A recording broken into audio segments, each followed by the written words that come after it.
The boy played games since childhood, as he was very sick and spent a lot of time in the hospital. It was boring to just lie down, and this became an important part of his life.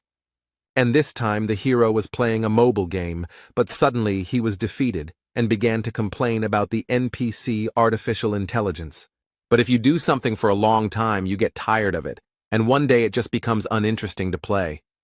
Neither puzzles, nor RPGs, nor first-person shooters, nothing could interest the young man. The story and lore were simple and stereotypical, the system had no depth, and there were no unique games. But suddenly he found an RPG indie game with 2D pixel graphics, which had long been unpopular. It was called Dungeon and Stone. The game was only in English, and in general the hero didn't really like such games. But it was free, so despite everything, the guy, out of boredom, decided to download and install it. There were many types and classes here, but the young man didn't have much hope for the game and didn't plan to spend much time in it, so he chose at random. He noticed that he hadn't played a vertical scrolling game in a long time and began to take his first steps in and get used to the mechanics.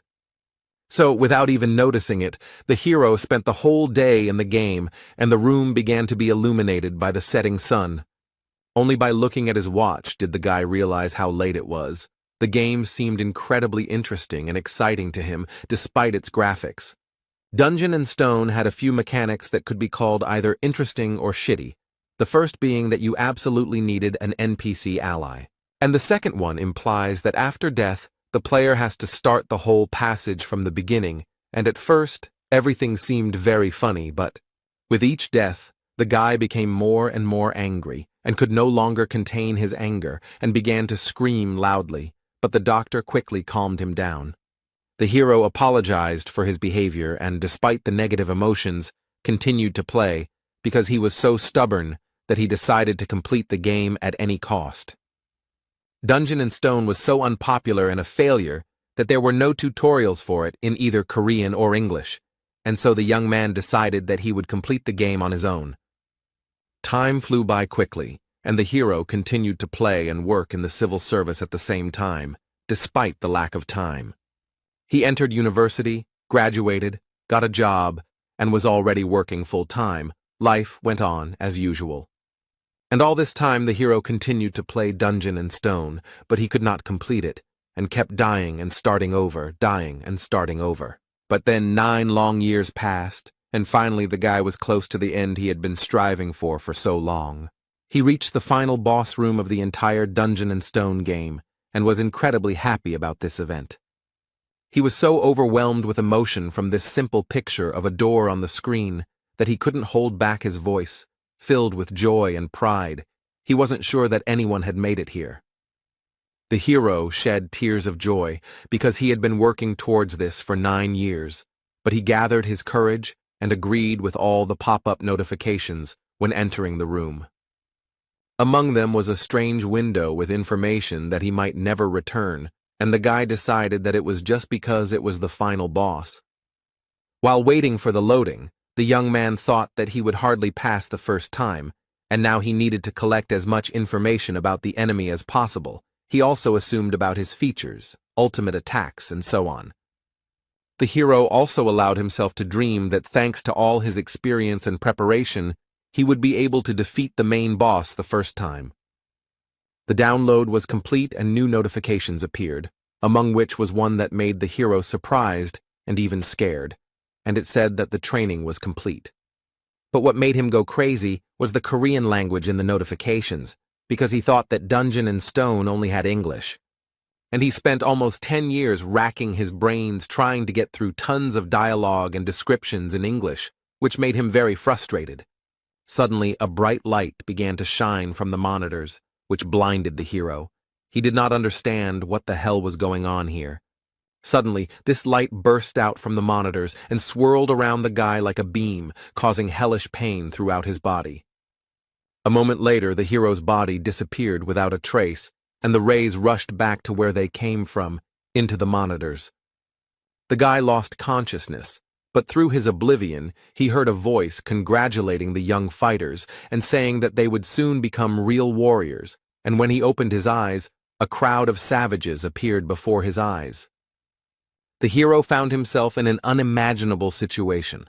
The darkness was illuminated everywhere, not by the usual LEDs, but by real, smoking torches. There was a crowd of wild, pumped-up barbarians standing around, wearing a variety of very primitive clothes and covered in tattoos. And some strange and no longer young, judging by his gray hair, man reads out an equally strange speech, and now he called for choosing a suitable weapon for himself. The hero was completely confused.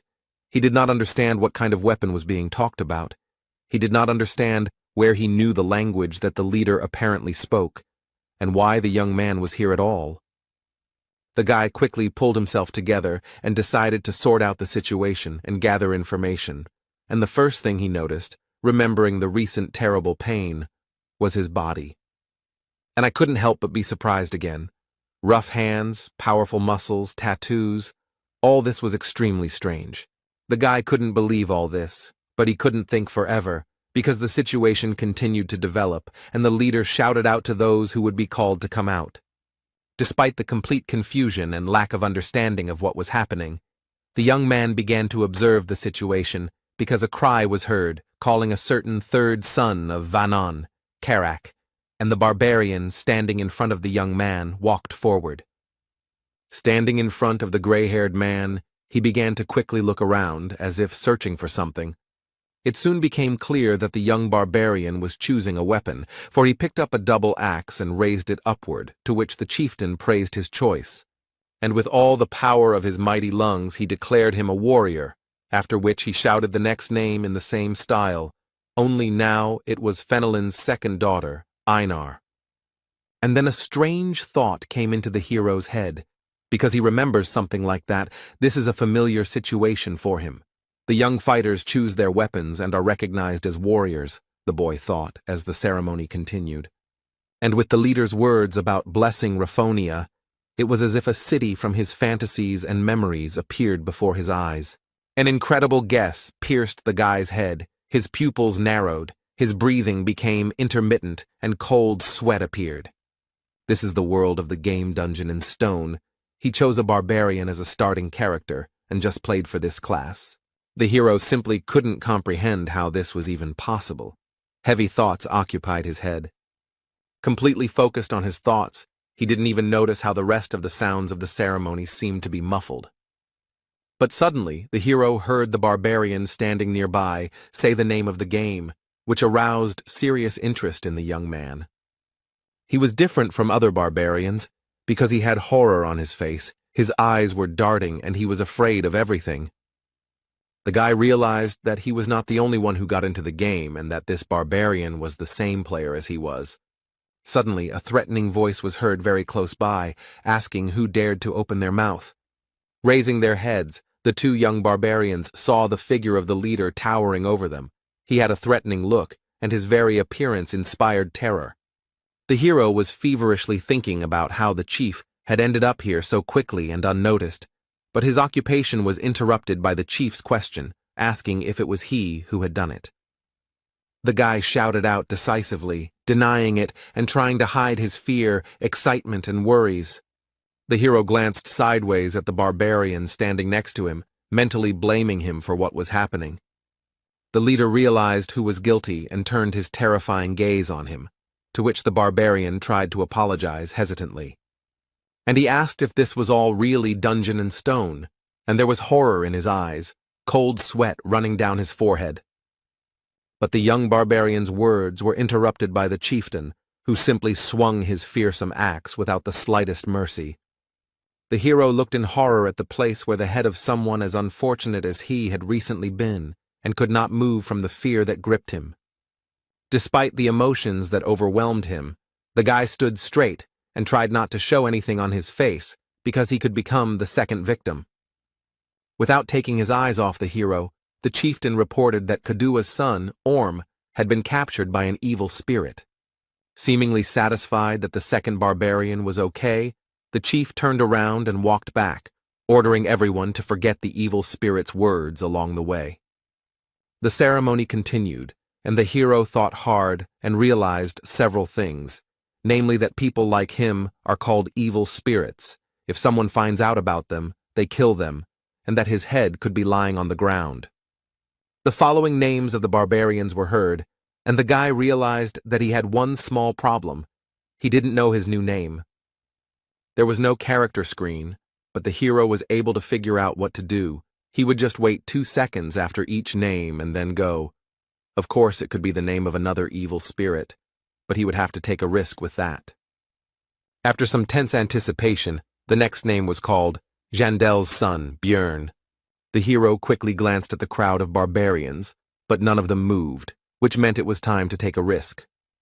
2 seconds passed, but no one came out, and if so, it was time to cast aside fear and doubt and go to the merciless leader. Gathering all his will into a fist and not showing a single emotion on his face, the hero confidently stepped towards fate, hoping that this was truly his name. The guy crossed the distance between him and the leader and stopped. Now he would decide whether to live or die. The man's menacing eyes, as if glowing with a golden color, carefully examined the guy in front of him, eventually meeting his gaze. The hero looked firmly, without showing a single emotion. This continued for some time until the leader decided something for himself. He smiled, turned to the young warrior, and with a wave of his hand ordered him to choose a weapon for himself. The hero expressed his emotions with a small grin and thought about the fact that Jandel's son, Bjorn, was now his name. But now the guy was faced with a second important decision, so he tried to calm down and pull himself together. Bjorn looked at the racks of weapons, thinking along the way that barbarians had no talent for magic, but they had outstanding physical abilities.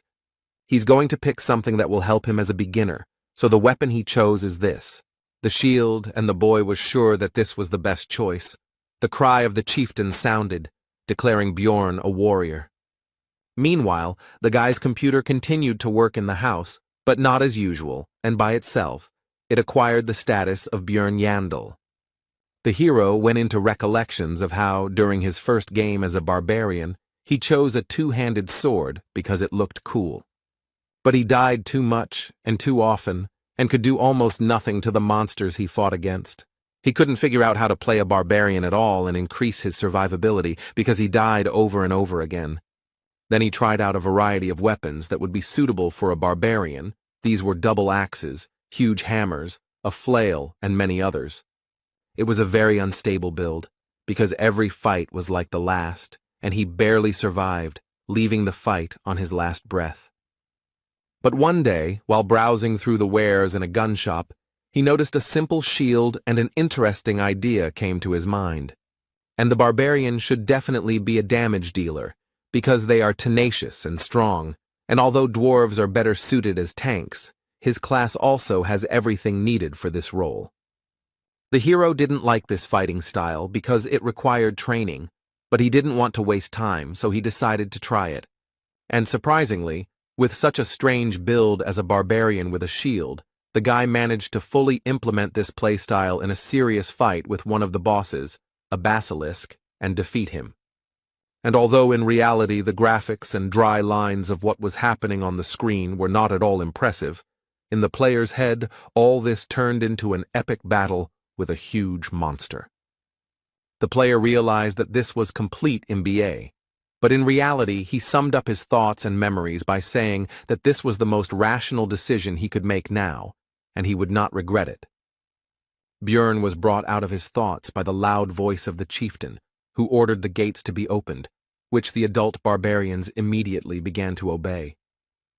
Today, young fighters who are going through the coming-of-age ceremony are sent to the labyrinth, and among them is the hero himself. Their destination was just beyond the gates, in the city of Rafdonia, and the leader ordered the warriors to go forward, for in this city, their fate would be determined. After these words, the crowd of barbarians ran in disorganization through the gate, and with them ran the son of Jandel. The hero decided to run with them for now so as not to stand out, although he was not sure if they even knew where to run. After running around the city for some time, the barbarian who ran first reported that they were lost.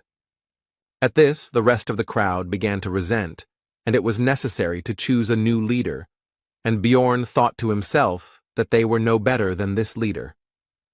To which the ashamed leader lowered his shoulders calmed everyone down and was about to say that he was handing over his position, but in the middle of his speech he was interrupted by a barbarian girl.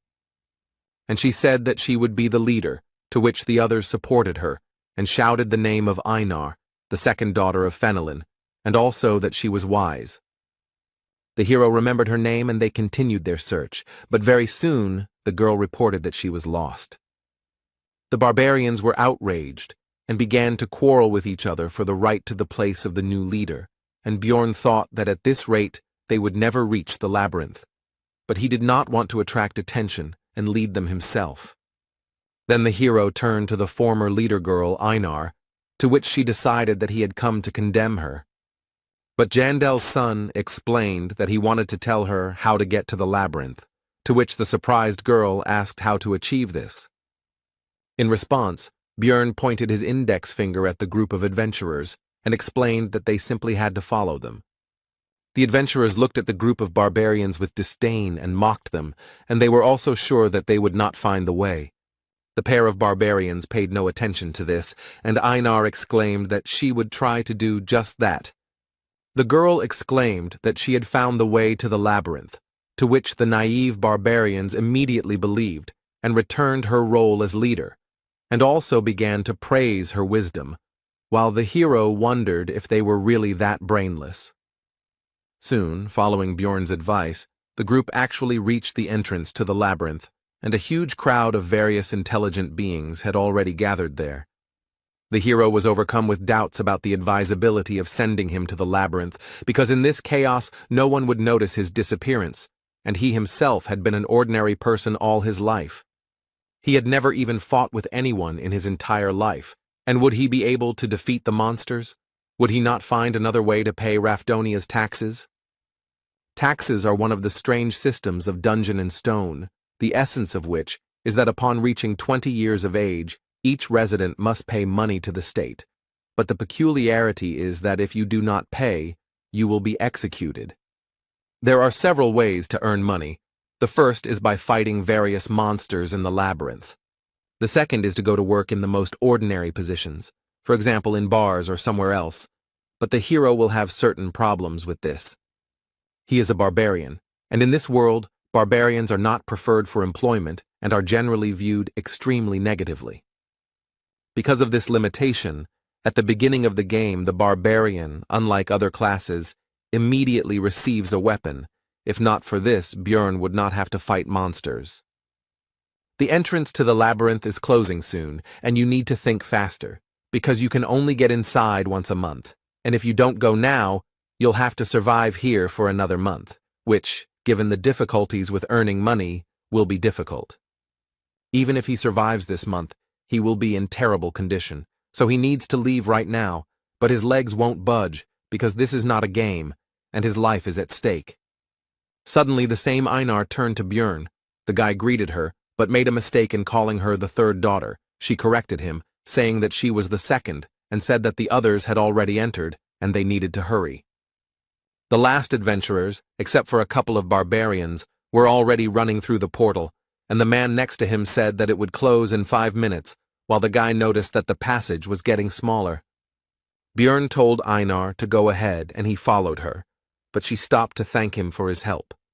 The girl also wanted to ask what she needed to do to become as wise as he was, because she had never seen such wise barbarians and wanted to become the same. Bjorn thought that she would have to be reborn for this, but decided to give a vague answer and said that before doing something, you need to think first. In response, Einar said that if she returned from the labyrinth, she would thank him, but the hero seized on this reservation and realized that, unlike in the game, barbarians are also people and can be afraid of death. Putting on a serious face, Bjorn asked the girl if she was afraid of death, to which he received a rhetorical question about whether this was abnormal. Einar immediately continued that she was afraid, but she was born a warrior and would die if she did not fight, and the hero realized that he was in the same situation and would have to fight to live. The girl decided to say goodbye with words about how they needed to survive and meet again, and the guy thought that this is why barbarians learn to overcome their fear, and they are incredible. He took his shield in his hands and began to gather his courage, and also mentally shouted that he was now also a barbarian. A warning sounded that there was 1 minute left before the labyrinth closed, and the hero immediately took off at an impressive speed. Bjorn is afraid, but he has no other choice. He has not only the body of a barbarian, but also the mind of a dungeon and stone player who has raised thousands of characters, and with this knowledge he will definitely survive, he thought, running into the labyrinth.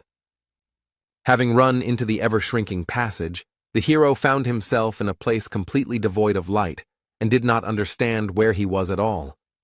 Standing in the darkness, Bjorn reflected that he was an expert in the world of dungeon and stone, and he came to this conclusion for a simple reason. Because the body of a mighty barbarian was combined into it, with his strength, durability, and so on, he has a good advantage, and knowledge of 9 whole years of playing for different classes and builds, which gives simply a huge amount of information. Bjorn tried to make out at least something in the pitch darkness. He hoped that his eyes would soon get used to it, and at least something would be visible.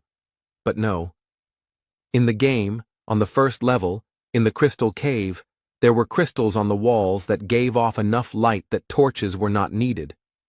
Suddenly the hero remembered that on the first level there was a location with no light called the Dark Region. But in the game, this is not the starting location. But since this is the real world, then nothing can be guaranteed. And even in such places, you can end up at the very beginning. In the meantime, you can finally try to call up the characteristics window or something similar, which is what Bjorn did, starting to pronounce various terms, from inventory to daily log. But, as expected, nothing came of it, which did not stop the hero from beginning to resent the injustice of life. There was no point in standing, the barbarian decided, and began to move, but due to the darkness, progress was extremely slow. And just as Jandella's son began to think that there might be traps here, a sharp pain pierced his leg, and he could not hold back a scream. But the next moment, Bjorn began to hold back his moans, and tried to calm his emotions and ignore the pain. Goblin, this is a monster that uses traps on the first level, and it may be nearby. After these thoughts, the hero began to carefully look and listen into the darkness. He could have gone somewhere, and the barbarian would have been lucky, but such thoughts are extremely dangerous, and if he is not sure of the situation, then he needs to assume the worst possible outcome. If his trap is here, then its owner is nearby, and if he hears my scream and sees that I am caught in the trap, he will wait until I weaken from blood loss. Since this is the situation, then you need to do what is necessary, Bjorn thought, and began to remove the trap from his leg. He also noticed that it was smeared with a paralyzing poison, and if he had been given normal boots and not sandals, then everything would have been easier. But in any case, it's useless to think about it now. You need to quickly get out of the trap and be ready for battle. Your leg is numb. Because of the paralyzing poison, it's not even scary. The hero began to aggressively shout at the goblin to come out, because he didn't want to leave the vile creature behind him. But everything was quiet. Suddenly the goblin really was gone. But even if he behaved like an idiot, he would be an idiot who survived, Bjorn thought, and said into the darkness to stand still, and he himself would leave. His mind was clouded by the loss of blood, but the barbarian continued walking, when suddenly he heard someone else's footsteps. Although the hero now knows that the goblin is here, he still can't see anything, and he decides to try running. After running a bit, Bjorn suddenly stopped and turned around. The goblin's steps also died down. He was pursuing, but keeping his distance. In the pitch darkness, the goblin's vile laughter was heard. He waits for the victim to bleed to death and rejoices at the imminent dinner, not even hiding his voice. Then Jandel's son decided to pretend that he was completely weak and fell on the cold floor of the labyrinth, waiting for the goblin. The goblin came a little closer and began to carefully examine his victim and, as he thought, soon food. But the goblin was careful and smart enough to check if the victim was alive by throwing a pebble at the head. The monster's intelligence surprised Bjorn quite a bit, and he even thought that he was definitely smarter than the barbarians, while the object of his thoughts continued to throw pebbles. The goblin began to approach the victim. when unexpectedly for the hunter, he himself became the prey. Bjorn tried to throw his fist straight at the green-skinned creature's face, but missed, which even amused the monster a little. But the next moment, the hero felt as if his body began to move on its own, which was completely unexpected. This body is very different from his past. Instincts are highly developed in it, and the hero could even feel how his opponent moves. These thoughts went in parallel with how the goblin received blow after blow. With a loud, wild growl, the barbarian beat the already lying monster, who could no longer resist. How could the puny green-skinned one compete with the mighty barbarian? And now the hour of the final blow had come. Bjorn was not going to spare the monster, because what was the point? Even if it had intelligence, it was not even close to human. Besides, it would not spare the barbarian himself. A short time after death, the monster's body began to evaporate just as it happened in the game. In place of the corpse, there was only a small red object. It was the currency used in the world of Dungeon and Stone. To be more specific, it was a 9th-class magic crystal. His price is just a piece of bread, and for this Bjorn Yandel went through such a dangerous situation. This is a place where labyrinths and monsters exist that, after death, leave items and disappear. And outside the city, there are other places familiar to the guy from the game, where life goes on as usual and other races coexist. This is definitely the game world that the hero knows about, but he can never consider this reality a game, and with these thoughts, the barbarian continued to move through the labyrinth. The barbarian has been crawling in complete darkness for a long time now, but the bleeding still refuses to stop. The rejection of the human method of movement begins to bear fruit, because this way the guy does not use his injured leg, and he moves faster than you might think. And the most important advantage is that it is now impossible to step into a trap, and Bjorn is ready to endure inconvenience for the sake of survival. Continuing to move, the hero thought that bleeding was very dangerous, and he couldn't stop because he needed to find someone who would help him with the wound. In such a dangerous situation, Bjorn remembered a guy like him, who was killed by the leader at the very beginning, and began to wonder if he died or woke up in his world. And he also realized that it is in such cases that faith helps. It seemed to the hero that he was coping, because light was already visible in the distance. After all, the entrance to the first floor should not be covered in darkness. The guy is sure that someone will help him there. Suddenly, Bjorn saw himself, but different. It seems that the loss of blood and the stressful situation itself are already causing hallucinations. The figment of the imagination began to tell that no one would save the miserable dying barbarian, because he was not a beautiful girl or an intelligent man, but a savage that no one needed. Jandel's son felt his personality splitting and then joining, and then becoming silent again, and he was definitely going crazy. Despite his condition and the constant mockery of his own mind, Bjorn continued to crawl, and soon it brought results. He finally got out of the pitch darkness into the light. Almost immediately, the young warrior noticed a group of adventurers, and one of its members noticed the dying man himself. He turned to what appeared to be the leader of the Otrada, Drouse, and pointed to a wounded barbarian slightly off to the side of their squad's path. The blonde walked up to Bjorn and leaned over him, thinking out loud that he looked like a newbie, to which the guy mentally resented the fact that he was looking at him here instead of helping. Drouse continued his thoughts and said that it was suspicious, because this newcomer had arrived here before them, and Jandel's son could no longer even speak from weakness. The blonde grinned and asked the squad's priestess, Ursina, if she could heal this man, to which the barbarian himself could only be surprised that their squad had such a useful girl. Bjorn had already managed to rejoice at his salvation when the woman destroyed his hopes with her cold refusal.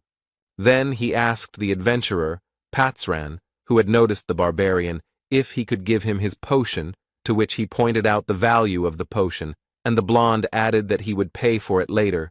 Besides, there were quite a few of them. Having received what he wanted, the leader began to uncork the bottle and explain that this was not divine power, so it would hurt a little. After the potion hit the wound, Björn's body was pierced by such intense pain that it felt like his body itself was melting. After some time, the pain went away, and the wound on his leg was gone, the weakness almost receded, and the hero began to rise from the floor. As soon as Björn recovered, Draus began to ask about how the newcomer got here before their group, and also whether there was a secret passage, to which the barbarian explained how everything happened. The blonde began to think out loud about the fact that once every few hundred years, due to spatial instability, there is a chance to end up in the dark region.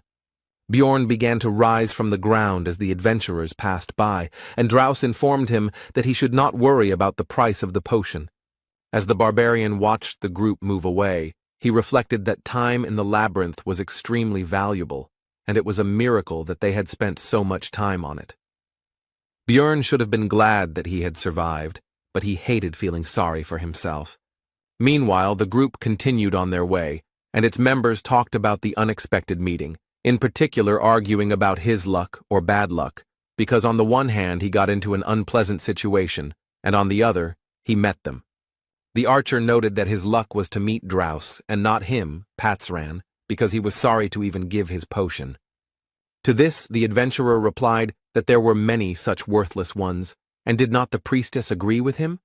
To this, the archer said that if it were not for the rules of the temple, the barbarian could have been cured without any problems. Continuing the argument, pointing out the kindness of Draus, because he gave the dying man the opportunity to pay for help with information, and barbarians do not like to accept help from others, they also noticed that the bloody trail had been going on for a long time.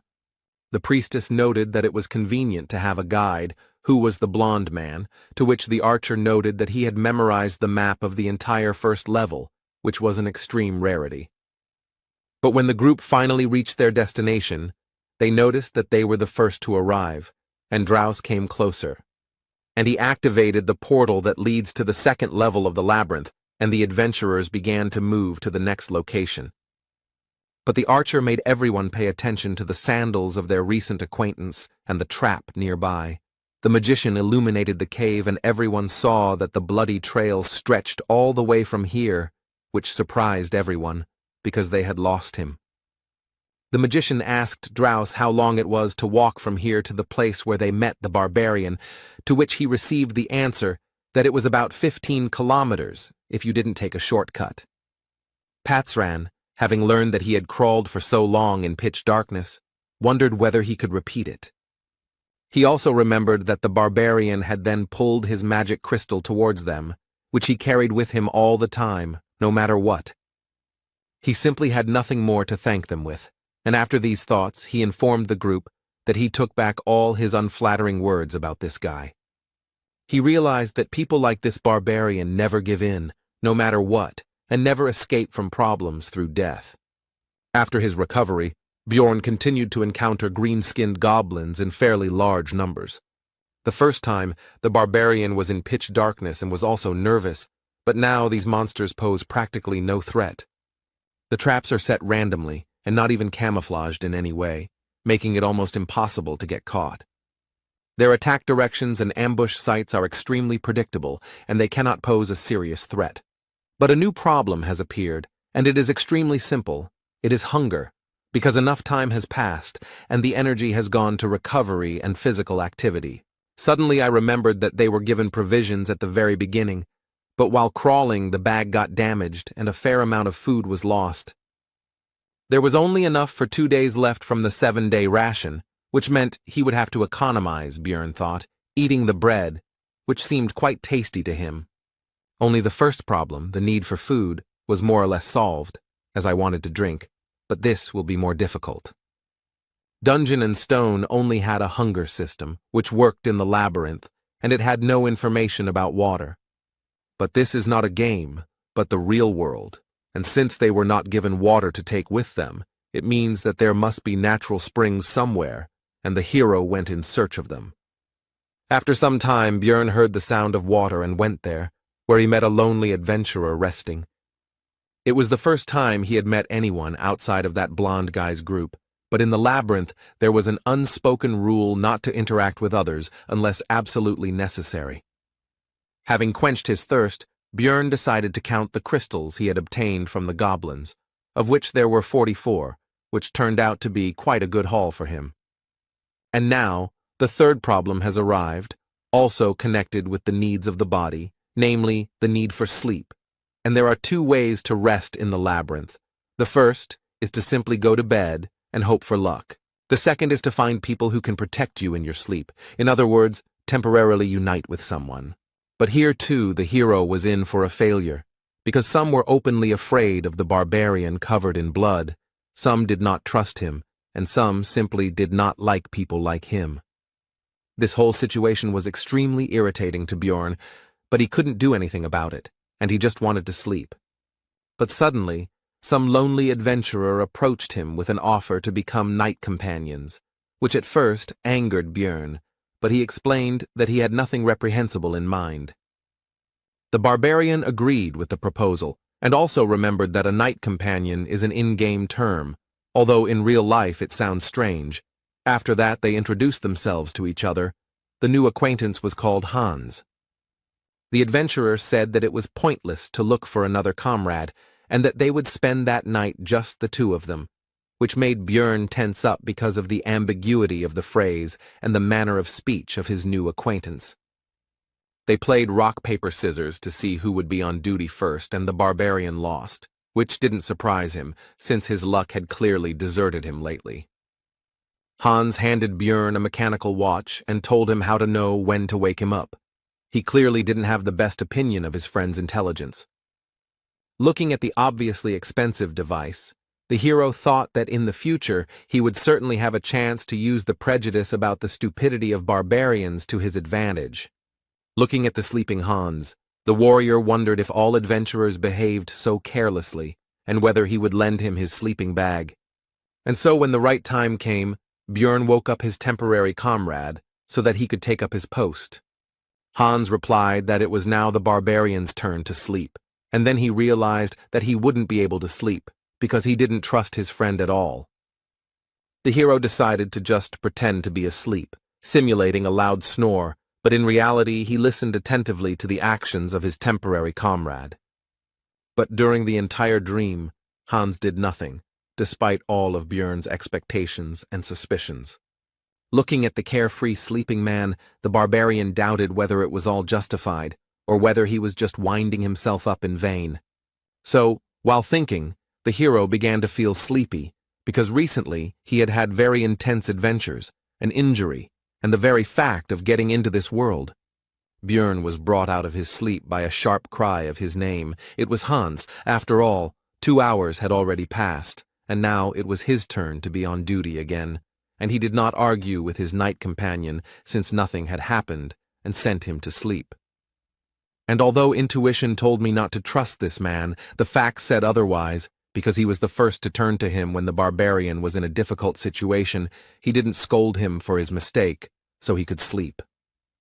But suddenly Björn woke up and saw Hans hanging over him with his huge hammer, who was surprised at his light sleep and said that he should sleep a little longer. The next moment, the adventurer's weapon rushed straight at the barbarian's head with impressive speed. But not enough, because Björn had good enough speed and reaction to dodge and jump away from the opponent. Hans clearly did not expect such agility from the barbarian, and now he was confused and did not know what to do next. Björn was furious about the attempted murder, and Hans began to try to justify himself, which only made the big guy even more angry because he thought his people were so stupid. Quickly closing in on the enemy, the barbarian delivered a blow similar to an uppercut, but with his metal shield right at the man's chin. Hans' jaw was strong enough to continue his excuses. He tried to stop Björn, saying that he had an explanation. The hero didn't even listen to him. He was thinking that, unlike the goblin, he didn't die from the first blow, which meant that he needed to hit again. The barbarian immediately put his thoughts into action, delivering a direct attack with his shield right into Hans's face, likely knocking out a couple of his teeth. He flew away from the force of the blow, but before he could recover, the terrifying figure of Björn appeared in front of him, the mere sight of which made him lose all will to fight. Hans began to beg for mercy, but the hero was not concerned with these screams. He was interested in the reasons for this vile attack in his sleep. The man began to explain that he needed magic crystals, and the hero could not believe that they tried to kill him for this. Seeing the distrust in Björn's eyes, Hans continued that he also wanted to take the shield, since the barbarian's equipment was considered to be of very high quality and was quite expensive. The hero decided that this man was hiding something else, and decided to loosen his tongue by kicking him in the head.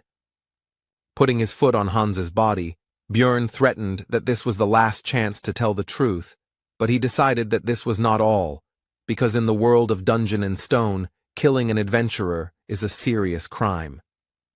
Then the would-be assassin confessed that he also needed his heart, the barbarian's heart.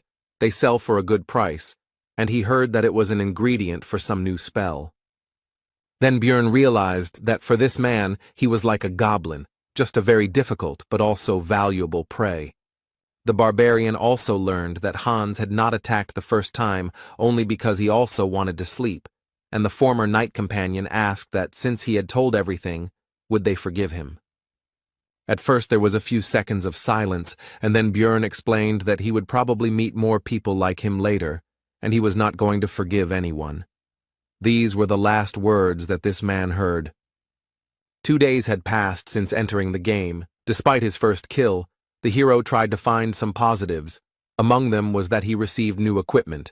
These were shoulder pads, a backpack, a hammer, and leather boots. In his backpack he now carried a flask of water, a compass, that same watch, bandages, and potions, and he got all of this by killing a man, which did not improve his mood, but he himself was to blame. With the new weapons, it became much easier to kill goblins, and during the fight, the instincts of the body took over, which on the one hand felt like being in someone else's body. On the other hand, it made it easier to fight. It's already the second day of the labyrinth's life, so the goblins began to appear in pairs, but the hero also became stronger thanks to equipment and some experience. Also, the young warrior's progress became much faster than before, which could not but please. But there was one serious problem among this news, because he had not slept for a long time, and this threatened significant problems, and remembering the previous experience of searching for a comrade, the hero decided to sleep alone. But as soon as Björn began to fall asleep, these green-skinned people appeared, which irritated him greatly, as a result of which they lost their lives. Then the barbarian tried to kill all the goblins in the area, hoping that they would not appear again, and fell asleep. He was awakened by a sharp pain in his chest, and opening his eyes he saw a monster in front of him, who plunged a dagger straight into his body. But the green-skinned man did not rejoice for long, because he received a fist in the face and died instantly. His friend, seeing the fate of his comrade, hastened to flee, and the barbarian did not even have the strength to pursue the fugitive. Reflecting on the fact that due to overwork, he did not notice the danger at all, the hero decided to use a healing potion, which brought even more suffering than the injury itself. It's been 14 hours since the meeting with Hans. At this time, the adventurers begin to look for companions for the night, which Björn decided to do, but now he decided to look for a fellow barbarian, because only he can be trusted. This time, other groups of adventurers also invited him to join their company, and at first, the hero, due to exhaustion, did not understand why. He refused everyone and explained that he was looking for a relative, and he also understood the reason for such hospitality, simply and trivially. With new equipment he looks not like a tramp without one sandal, but like a completely reliable comrade. One of the people I met explained that it would be difficult to find a barbarian on the first level of the labyrinth, because all of them, 3 to 4 months after the ceremony, go to the second or higher levels, and it is difficult to meet young ones. Then the hero decided that since he couldn't find his relatives, he would look for representatives of other races. For example, elves who kept their promises, or dwarves who were as lively as he was, but not people.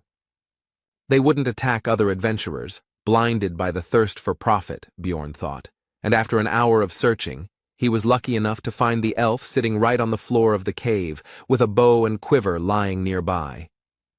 The barbarian asked the elf if she was alone, to which he received a tense silence, She was clearly afraid of the big guy who had suddenly appeared. Björn also noticed that the girl was wounded in the stomach, and it did not look like the damage was caused by goblins, so he asked if a human did it. The elf suddenly fell to her knees and asked for mercy, which greatly stunned the hero. Her eyes began to water, and she continued to beg for him to let her go, and also said that she had a little brother at home. Björn just stood there the whole time, thinking that in the game all the elves were very cold and very different from this representative. In order to calm the elf down, the hero tried to smile kindly, which clearly didn't work out, and on the contrary, he scared her even more, and even added that he didn't plan to kill her, as if an even worse fate awaited her. The next moment, the girl burst into tears and began to say that she knew that the warrior opposite her was a barbarian, but he did not have to kill her. At this sight, the hero could only marvel at the bad reputation his fellow humans had, and he could only guess how they had earned it. Bjorn decided to throw the elf some bandages and some herbs that he didn't know, but the pointy-eared one recognized them. They were the healing leaves of Liko. When the girl asked why he was giving it to her, he replied that there did not necessarily have to be a reason for helping, although in fact he wanted to make as positive an impression as possible. When the elf finished bandaging the wounds, the couple decided to introduce themselves to each other. The possible friend's name was Erwin. Sitting down opposite, Björn asked the reason for her fear of him, to which she simply replied that it was because she was an elf, and he was a barbarian. And she explained in detail that their races had fought with each other about 10 years ago, which made the hero surprised and made him think about how much time had passed since the situation that was presented in the game. But then Erwin said that enough time had passed, and now there was peace between them, and she did not hate his people, and also did not want to fight with them. In response, Björn said that he also held no grudge, which made the elf happy, and then asked her if she would like to be his companion for the night. Erwin was wary of the barbarian, but remembering that people like him value their military honor, she asked him to swear by it that he would not harm her, and seeing the displeasure on the big guy's face, she assured him that she would swear by her tribe. Bjorn agreed with this, but decided to first deal with the fact that the girl constantly calls him Mr., which makes him feel old, and once again reminded him of his name. When this question was decided, the barbarian and the elf began to pronounce mutual oaths, and the full name of the pointy-eared one turned out to be Erwin Fornaci de Tercia. Björn decided that he would sleep first, and gave the girl the watch that he had gotten during his last attempt to spend the night. Lying in the sleeping bag that used to belong to Hans, the hero thought that he would never have thought that it would be so difficult to get the opportunity to sleep, and also that he needed to pretend to sleep a little. But he didn't succeed, and soon Erwin woke him up, because 2 hours had already passed, and he decided that it was the power of the pillow and the backpack as a pillow. And he decided to let the elf use these things for sleeping, because this way she would also certainly not be able to pretend and would fall asleep, and she, it seems, was no less tired than he was. This made Erwin extremely happy. She could not even imagine that such a barbarian as Björn would take care of her. As soon as the elf laid her head on the backpack, she immediately fell asleep, and the hero began to guard the sleep of his night companion. Bored, Björn sank into his thoughts. Memories of his past life began to penetrate his head, and as a result of his reflections, he came to the conclusion that even if he could return, there was nothing to do there anyway. The barbarian and the elf swapped places a few more times, and soon it would be time to go their own way. But looking at the sleeping Erwin, the hero thought that he could unite with her in a group, but would have to share the crystals. Suddenly, his thoughts were interrupted by a pair of adventurers who came out from around the corner of the cave, preventing him from seeing them in advance. As they approached, Bjorn immediately took a fighting stance, and one of the unexpected guests asked about his relationship with the elf. The barbarian replied that they were companions for the night. The adventurer asked how much time was left until the end of their cooperation, to which the hero replied that he was not obliged to answer and looked at them coldly. A very menacing appearance and chilling gaze frightened a couple of uninvited guests, and also, it must be admitted, surprised It is not often that people like him stand up for elves. Having assessed their chances of winning the battle with the mighty barbarian as negative, the adventurers hastened to move away. Björn had a bad feeling, and based on their interest and his intuition, he assumed that they needed Erwin, so he started to wake her up, but she, like a child, asked for 5 more minutes. The hero noticed that she was actually just pretending to be asleep, which was evident from the fact that she was holding the blanket near her face. Grabbing the elf by the shoulders and lifting her up, Björn asked the reason for her behavior, to which she put her hands up in a defensive gesture. Erwin replied that if she stood up, the guy would leave her alone, and the hero understood the situation because they were just temporary allies, nothing more. And as soon as the elf opens her eyes, the oath will end, the barbarian continued to think, getting ready for his further journey. He also asked about what connects her with those 2 recent guests. She answered that nothing.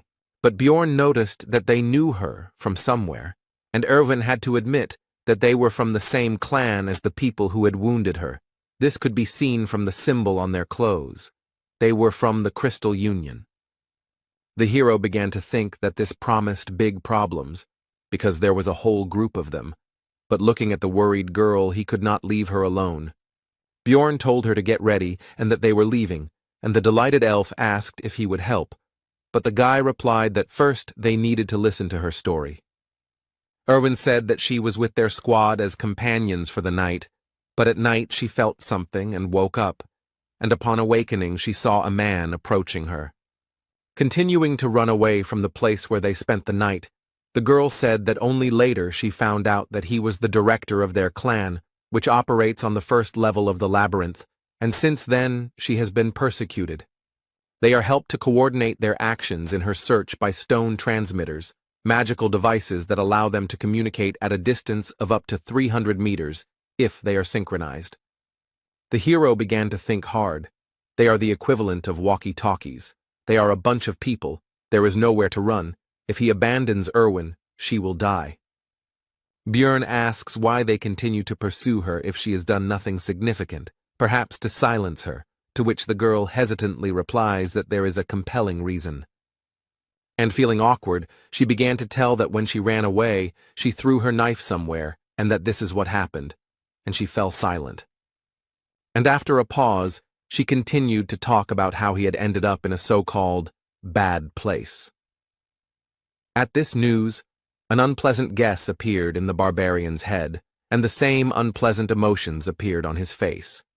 Smiling awkwardly, Erwin ends the story by saying that she heard that the director was so injured that even potions couldn't help him return everything to how it was. But after a few seconds, the emotions left her face, and she reported that they were being followed, and the distance was 150 meters. Looking out of the corner of his eye at Erwin, the hero thought about how she heard this from a very impressive distance, and also noticed the opening of her wound, and she was not complaining. Although they have sped up, the elf reports that the distance is still the same 150 meters, which means they cannot break away, and during this time the pursuer has probably informed his people about the situation. The only way out is to destroy them, but then there will be no way back. Is it worth risking for the sake of a companion? Because he is not the target. While the hero decided to gather more information before making a decision, so he asked what Erwin was good at, and she replied that she was good at washing and cleaning, although her cooking was not so good. When asked if Björn meant battle, the elf replied that she was good at archery, which was understandable, but she also had mastered the magic of the spirits of the element of fire. When asked whether the girl had killed anyone, the answer was negative, but she tensely assured that she was quite capable of doing so.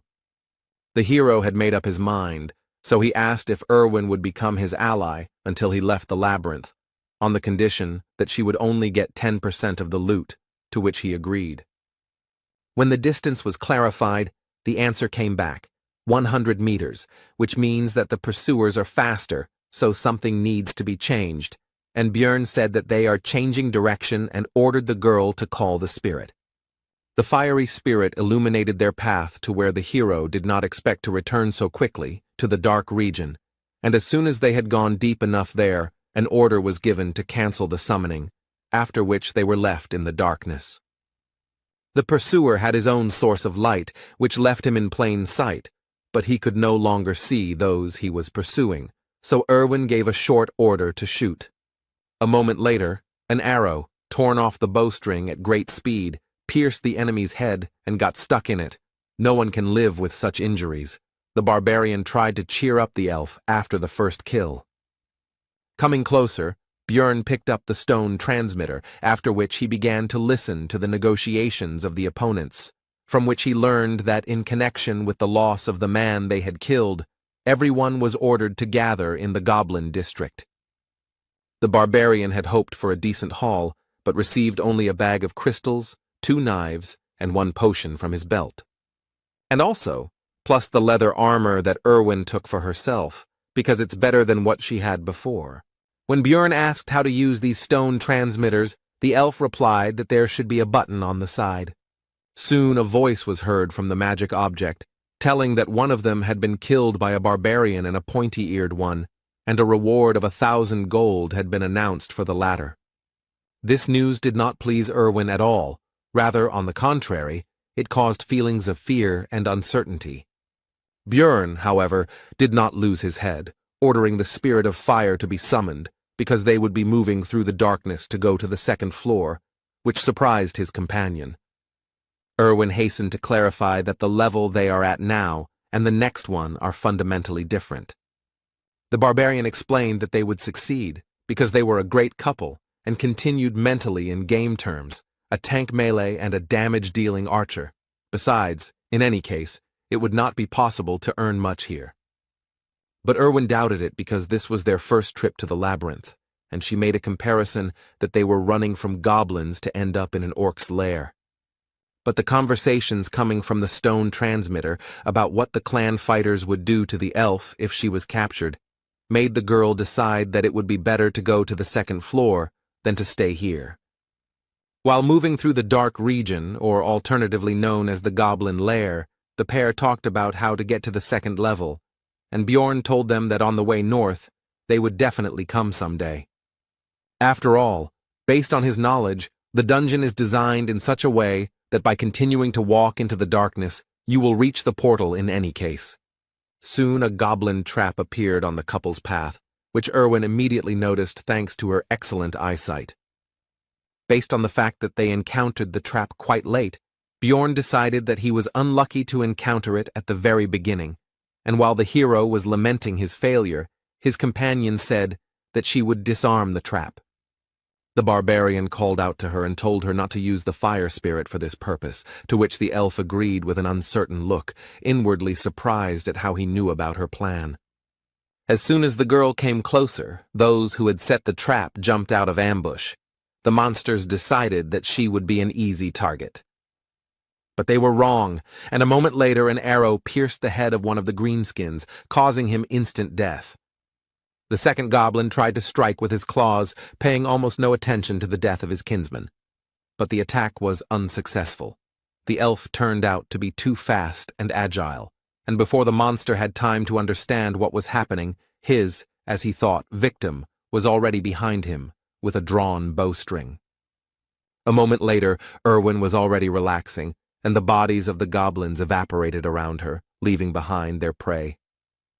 The elf asked the barbarian if she had done well, to which she received well-deserved praise, which made her seem to glow with joy. Erwin handed over 2 magic crystals to Björn, after which she said with shining eyes that at this rate she too could earn something. From the stone transmitter came information about the update of data regarding the elf. Now the reward had increased to 2,000, and alive or dead, and the barbarian tried to console his companion. Suddenly, Erwin noticed a new danger in the darkness ahead, ghouls, which surprised the hero, because according to his information, such monsters should live in the south, not the north. The meeting made the guy think about the strange experience system in Dungeon and Stone, which consisted in the fact that EXP is given only when a representative of a new species is defeated, and there is no reward for a repeat kill. After closing the distance, the ghouls turned their ugly heads towards the living, and in their eyes one could see only hunger and no glimmer of reason. These monsters are faster and stronger than goblins, but they are still only rank 9 monsters, so they don't pose much of a threat. Plus, he's not fighting alone now, which makes the battle even easier when you have a comrade covering you. The pair walked north until their 3rd day ended, and soon they came across a long trail of blood and a piece of bread. At first, Björn had an unpleasant guess that he did not want to believe, but soon it was confirmed, because they found the very same trap, next to which lay one sandal. And very close by there was an already open portal. Remembering what the hero went through when he could have simply crawled back a dozen meters, he was overwhelmed with emotions. Soon, all other feelings were driven out by the barbarian's rage, and Bjorn gave vent to it by hitting the floor, which frightened his companion. The girl took the guy's anger personally, so she asked what she did wrong, and moisture began to gather in the corners of her eyes. But the hero calmed her down, saying that it was not because of her. Erwin then put all the factors together in her head, including the bloody trail, the pieces of bread, the sandal, and her companion's reaction. And she said in a mournful voice that he had been through so much, which made the barbarian wonder if she had really guessed what had happened. But it soon became clear that Erwin had come to the wrong conclusions. She thought that the hero had lost a precious comrade here, and uttered a phrase about the certainty that he had gone to paradise. Having gathered their courage, the pair of the elf archer and the barbarian tank went through the portal straight to the 2nd level, which is called the Goblin Forest. The next moment they were transported to a new area, but no one could have expected that they would appear not on solid ground, but above it. Upon landing, the hero noticed that he felt as if he had been chewed and spat out by a giant frog. Erwin also said that she was surprised herself, because she had never heard of such a thing before and her friends had not told her about it. While scouting the area, Björn came to the conclusion that the lighting from the stars was so-so, but there was no point in waiting for dawn because they were in the labyrinth, and also decided that in case of a threat, they could return to the 1st floor. Erwin asked if this was really the 2nd floor, since she had never heard of this forest, to which the hero explained that from the 1st level you can go through different portals and end up in other locations. And he continued, besides the Goblin Forest, there is also the Beast's Lair, the lands of the dead, and the dark rocky mountains, and when his companion asked about their next steps, the barbarian asked if she knew how to get back. When told that they would simply be thrown out when the labyrinth closed, Björn confirmed, but added that the 1st level would close in 168 hours, and the 2nd in 240. And most likely the Crystal Union will not go to this floor, so they will wait until the 1st one is about to close and will be transferred there through their portal, and then they will be spat out into the outside world. But the hero decided not to sit around doing nothing all this time, and the couple set off to explore the surrounding area. Erwin, walking through the forest, felt nostalgic, and also reported that this place felt just like the abode of fairies, one of the species of which she is in the world of Dungeon and Stone. While scouting the surroundings, the elf noticed traps everywhere, although the barbarian was unable to notice their presence. So the girl decided to show their location and threw a stone straight into the trap, causing it to go off. Unlike the previous floor, here they were camouflaged.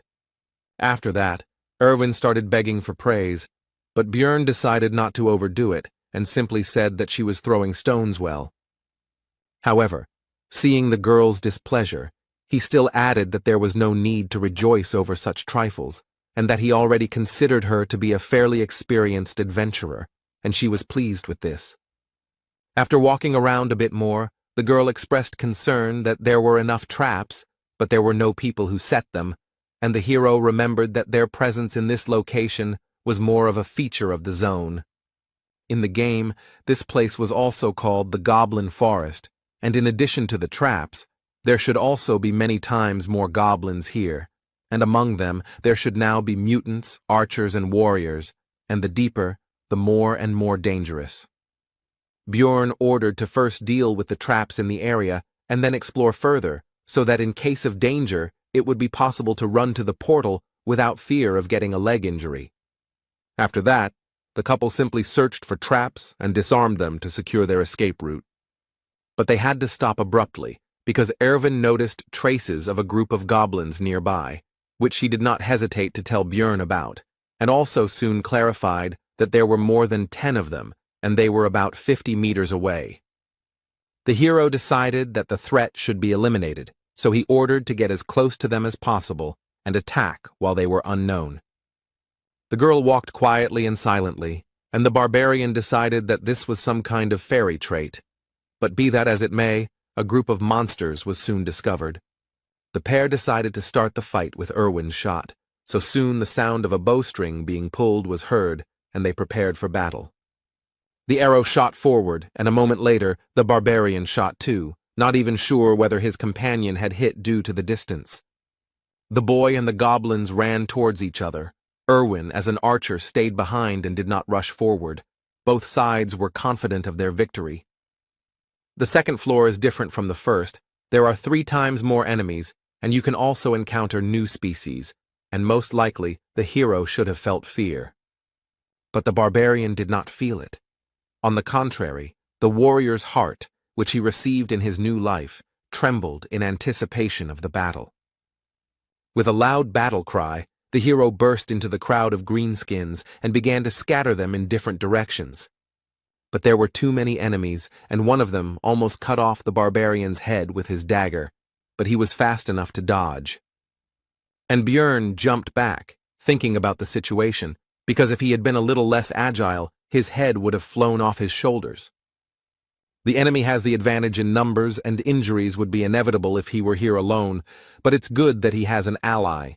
To prevent the goblins from running to Erwin, the hero began to shout loudly, attracting the attention of the green-skinned shorties. It was time to finish. From defeating the group of goblins, 11 magic crystals were obtained, which was quite good compared to the first floor. After all, Björn earned about 44 in a whole day, and although he wanted to take the armor or weapons, they dissolve along with their bodies. The barbarian decided to give Erwin 2 crystals, because those that fell from the goblin warriors were more valuable, which made the girl happy. After which he ordered them to move on, because he was impatient to see the results of the whole day's monster hunt. As the pair went 3 kilometers into the floor, groups of goblins began to appear every 5 minutes. This time they had a new type of enemy with them, a goblin archer, whose specialty, among other things, was camouflage, with the help of which he could disappear right before your eyes. The barbarian and the greenskins rushed towards each other, because even though the shooter would make things more difficult, he would not lose. While the battle was going on, the archer took an advantageous position in the bushes and began to aim at the hero, and now the right moment for the shot arrived. But thanks to the excellent reaction of the new body, the guy managed to notice the arrow flying straight to the target. At the last moment, Björn was able to dodge the dangerous projectile without receiving any injuries, after which he began to search for the shooter's location.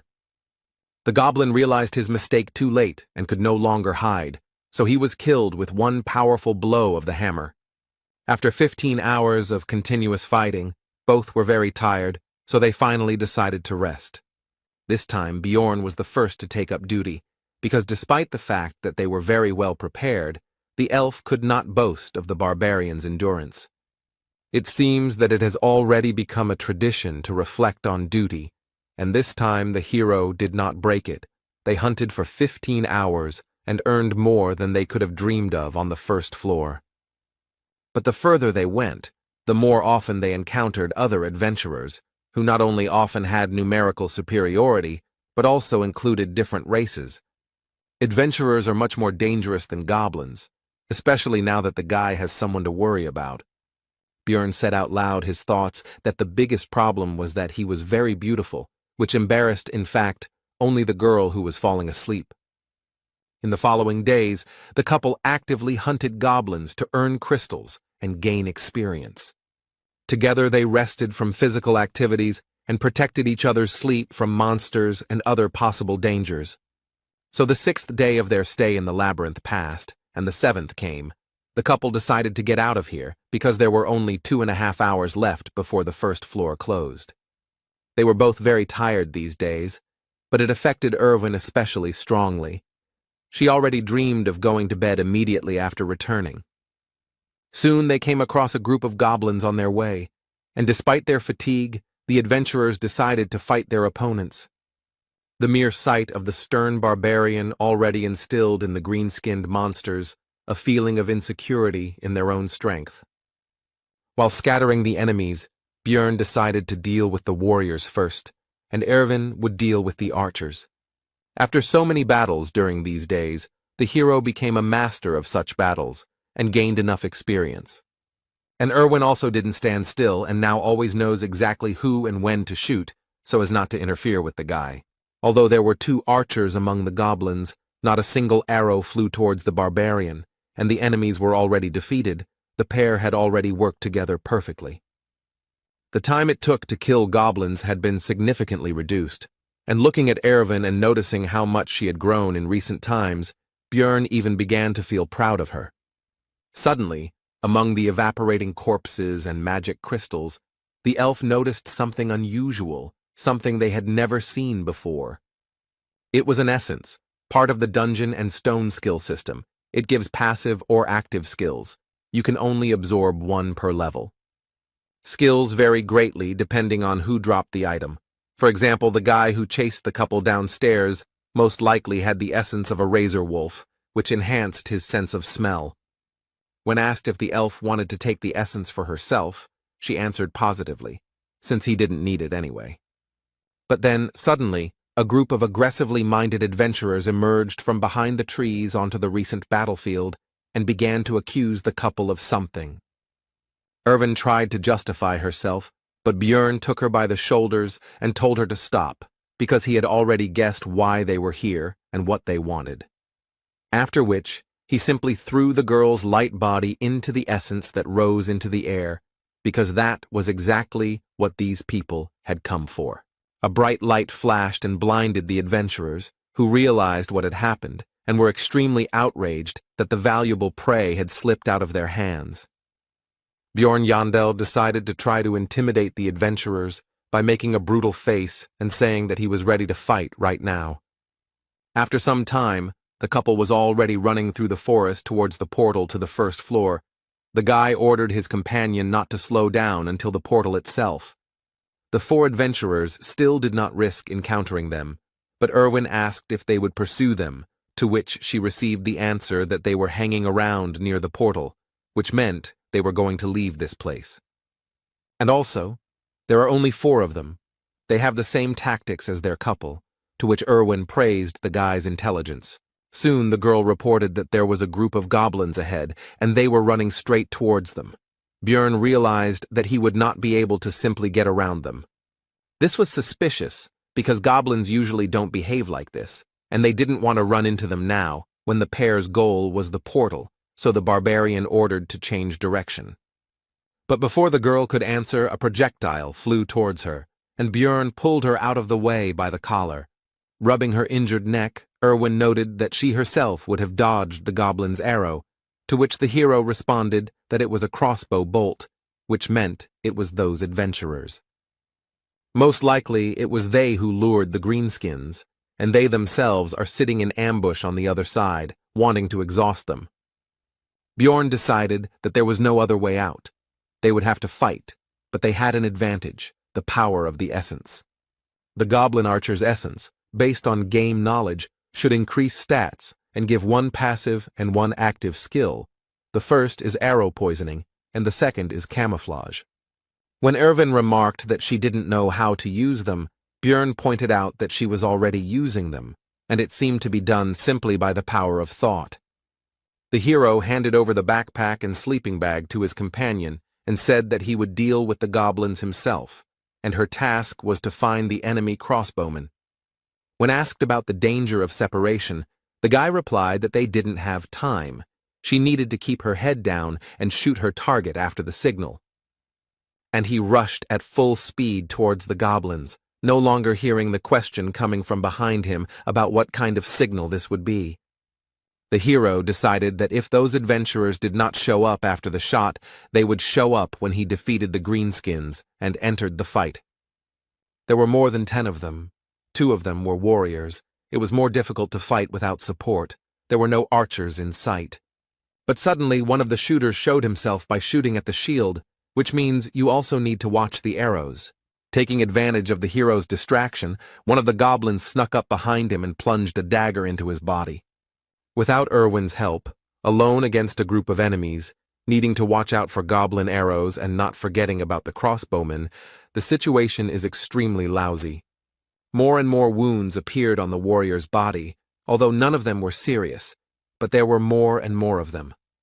A crossbowman suddenly intervened in the battle. At that moment, 2 projectiles, an arrow and a bolt flew at Bjorn. Both could not be blocked, and there was no way to dodge. The hero decided to defend himself from a more powerful crossbow shot, and he will have to take the goblin gift on his body. The arrow pierced right into the elbow, and it also turned out to be poisoned. Now one arm is not working, which means I will have to choose what to throw. The hero decided to leave the shield, because although it would be easier to kill goblins with a hammer, the real threat comes from the crossbowmen, and without a shield it will not be possible to defend against a bolt. The battle with the greenskins became even more ferocious and difficult, but despite the advantage they had gained, the monsters could not win. Very soon there were only a few goblins left, and they decided to run away. This man had instilled fear in their little hearts. As soon as the battle was over, how did the adventurers who had been watching the hero's battle all this time show themselves? The crossbowman was not with them, the barbarian noticed, and their leader began to ask about Erwin's whereabouts. But the hero was not going to answer and simply said to attack. There was nothing else left anyway, because he was not going to give up. The adventurer gave a speech about how, although the barbarians had a lot of energy, this representative of theirs already had enough wounds, and now they would defeat him and find out where the elf had gone. Finally, the leader said to imagine that they were fighting a huge monster. The group rushed towards the hero. Choosing a unique gesture for this world, suitable for giving a signal, the guy decided to raise his hand higher and put out his middle finger. Seeing the suspicious movements, the adventurers became wary and stopped, and the hero wondered whether Erwin had understood the signal. But in any case, it doesn't depend on him, and all that remains is to trust his companion, thought Bjorn, making a dash towards the enemy. He met his onslaught and blocked the blow, but realizing that he would not be able to compete in strength with the barbarian for long, he called his comrade for help. An elderly man with a katana named Elias intervened. He drove the hero away with a blow from which he had to move away and break the force contact.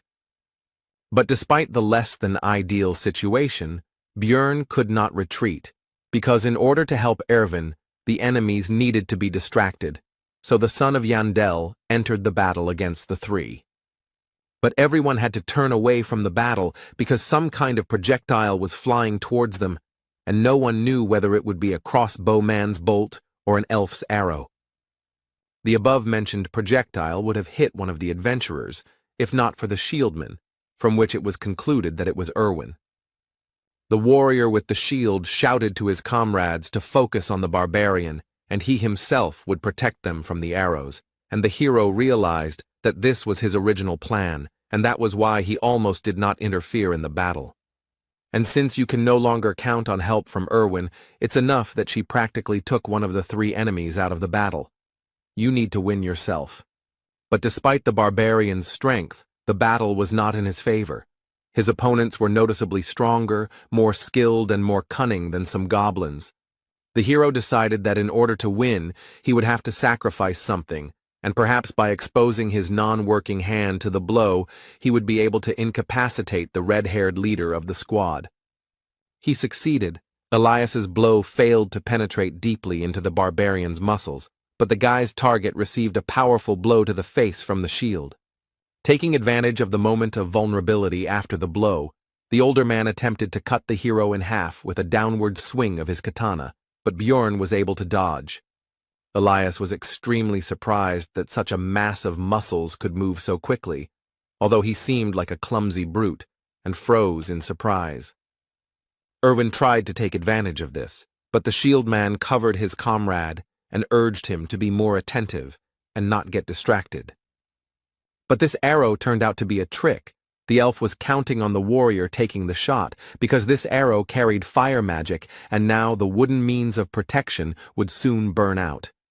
Erwin's next attack pierced the shoulder of his opponent, who was now unable to hide behind his shield, while Bjorn was thinking about how extremely skilled his archer was. The situation on the battlefield changed dramatically, and now the scales tipped in favor of the hero, although victory was still far away, because the red-haired man was already recovering from the blow to the face. The adventurer decided to deal with the elf first, and the barbarian could not stop him, so he only believed in his companion. The fight continued, and in an instant Elias opened himself up for a strike, which Bjorn couldn't help but take advantage of and tried to strike. But the elderly warrior managed to dodge, but the barbarian saw an opportunity in the fact that a former shield wielder was running behind the warrior with a katana who could no longer boast such dexterity, and the blow landed right on his skull. Now they were left alone. The other driver was unlikely to get up. Bjorn was thinking about the fact that Elias was very strong, and it was unclear how he ended up on this team. They fought each other. In this battle, the fury and strength of the barbarian met with the dexterity and technique of the swordsman, and no one gained the upper hand. They were worth each other, although they were almost complete opposites. But it is worth noting that all this time, the elderly warrior practically did not attack, but only dodged, because he was stalling for time and waiting for the return of his red-haired comrade, which Bjorn could not allow. The hero came up with a trick. He pretended to hit, but in fact threw the shield straight at the enemy's head, which he did not expect and was unable to dodge. The barbarian's primal rage took over Bjorn's entire being, and he bit off a piece of Elias's throat with his teeth, thereby condemning him to a very painful death. Soon the rest were finished off, and while the hero was recovering from the feelings that overwhelmed him, Erwin approached, who, apparently, dealt with the red-haired one. Noticing Bjorn's condition, she gave him a healing potion and advised him to drink it, since it was more effective, and besides, he was also poisoned. The hero felt like his insides were boiling, all his veins were hurting badly, and his skin was burning and itching, but the wounds were healing, and that was the main thing. Bjorn asked about the time, and after receiving the answer, the guy realized that there were 40 minutes left before the first floor closed, which meant there was no time to rest. The hero ordered Erwin to take everything off. She was embarrassed, but obeyed, to which the barbarian clarified that he meant to take all the loot from the enemies. But he soon realized that there was no time for this, so he said to take only equipment, magic crystals, and backpacks. By the time they finished sorting through the trophies and ran to the portal, there were only 50 seconds left before the first floor closed. After the transition, the hero landed unsuccessfully again, but Erwin showed her agility, and she also said that it was fun.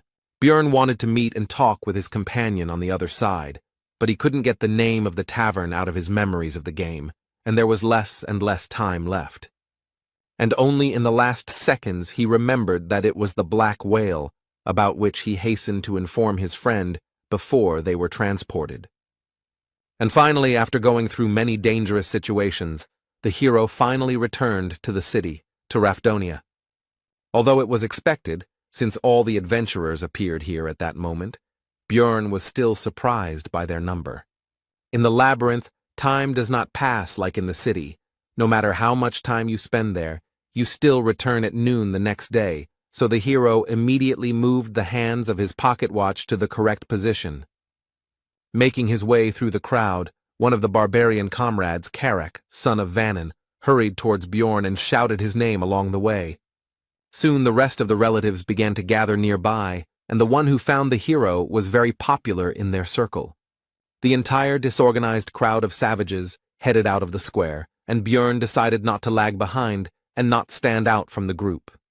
Soon all the barbarians began to take turns exchanging magic crystals of various values for money, while simultaneously finding out who had managed to earn more. The woman behind the counter worked extremely quickly and professionally. Her vast experience was clearly visible. It turned out that the hero had earned significantly more than the others. The amount was over 180,000, which was significantly better than the others, in connection with which the relatives began to congratulate one of their own. The barbarian did not hesitate and accepted the praise, and also raised his hammer and shouted that he really was the best warrior. Others also noticed that he returned with better equipment, which only added to the joy. The savages began to throw Björn up in the air and chant his name, but the workers of the establishment did not like this noise, so they were soon calmed down. Soon the group of barbarians left the building and sat on the stone steps, waiting for everyone to receive their money, and the hero decided that he would follow the others, because he did not yet know the local layout. While examining the city, Jandel's son noticed a small detachment of elves, and among them he managed to discern Erwin. The girl also noticed her friend and waved awkwardly to him. Björn also greeted his friend and quietly asked to meet tonight, and despite the distance, the sharp ears heard everything. But the attentive elven eyes of one of the group of adventurers noticed the couple exchanging glances, so the attentive person asked if Erwin knew this barbarian.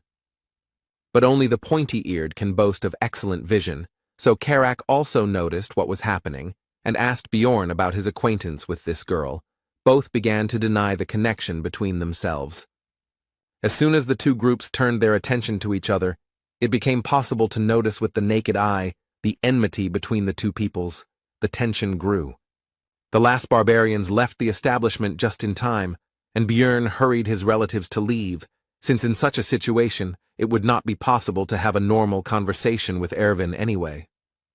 Walking through the streets of Rafdonia, the hero noticed touching reunions of relatives who had returned from the labyrinth. But also everywhere there were grieving people who were unlucky enough to lose loved ones on this day. They cried, blamed themselves or others for what happened. Many did not wait for their parents, children, brothers and sisters, and loved ones that day. The hero had already seen all of this in the game Dungeon and Stone many times, but looking at all of this in reality, and not in a 2D picture, caused completely different emotions. But be that as it may, life went on. So soon the barbarians reached the tavern, where they began to celebrate their successful return with the spoils. Björn didn't like all this because he followed them because he thought he might accidentally miss some necessary step, and not for this reason. Therefore, he decided to leave without even trying the drink, and some of his relatives decided to see off the most successful warrior. Walking through the streets of the city, Björn's tension gradually eased because there were no monsters or hostile adventurers here, so there was no need to fear attacks, and he could finally relax a little. The hero became interested in the clothes shop. He wanted to buy himself a clean shirt, but his things needed to be cleaned of blood and other dirt. Lost in his thoughts, Björn didn't even notice how he had reached a quite decent hotel. His head was occupied with thoughts about the serious differences between the two worlds. Having paid for the room, the guy went to the shower to finally wash properly after so many days in the labyrinth, and also thought that living in this city might not be so bad. But lying in bed, the hero admitted that he was deceiving himself, and had done the same thing before, because in fact he wanted to go home, even though no one was waiting for him there, and with these heavy thoughts, he fell asleep. Björn woke up already at night and decided that now was the time to go meet Erwin, so he started getting ready. Having asked a local resident about the Black Whale Tavern, the hero received the answer that this place had had a different name for 10 years already. Finally, Björn became convinced that the game world was lagging behind this in time, and having learned about the current name of the tavern, he went there. Nowadays it was called Python's Paths, and the hero noticed that he could read the local language because he understood what was written on the sign, which meant that he should visit the library soon, but now he needed to go inside. The tavern had a good atmosphere, there were many customers, and finding Erwin here would certainly not be an easy task. But the hero was lucky. The girl was the first to notice and call the guy, but there was another elf sitting next to her. He had seen her during the day. She was clearly in a negative mood, and when asked who she was, the answer was that the pointy-eared one was Erwin's older sister. When the guy asked if she had a name, He answered Tessia, which was part of his girlfriend's full name, from which it was concluded that she simply did not want to introduce herself normally. The hero asked why she was here, to which the girl flared up and said that it was because the barbarian invited such a young elf to such a tavern. And she continued that the meeting was scheduled for last night, but the guy never showed up. He's just an insensitive barbarian. The hero was surprised why it was last night, and Tessia thought that he was just making a fool of himself. Björn decided to make sure, so he asked Erwin how many hours had passed since leaving the labyrinth and received the answer 30 hours. The hero thought that only 4 had passed, but it turns out that he had slept for more than a day, which made him feel guilty. Jandel's son decided to apologize and explained the situation he found himself in. He didn't think it would turn out like this. Erwin's elder sister was shocked. She couldn't even keep her face. It seemed like she had never seen barbarians apologize. After this, Tessia asked about the reason for the meeting, but the hero did not want to talk in front of her, so he said that she could find out everything from her sister after the meeting. Further dialogue did not take place. Sparks seemed to fly between the two of them, and Erwin was torn, trying to calm her friend and relative.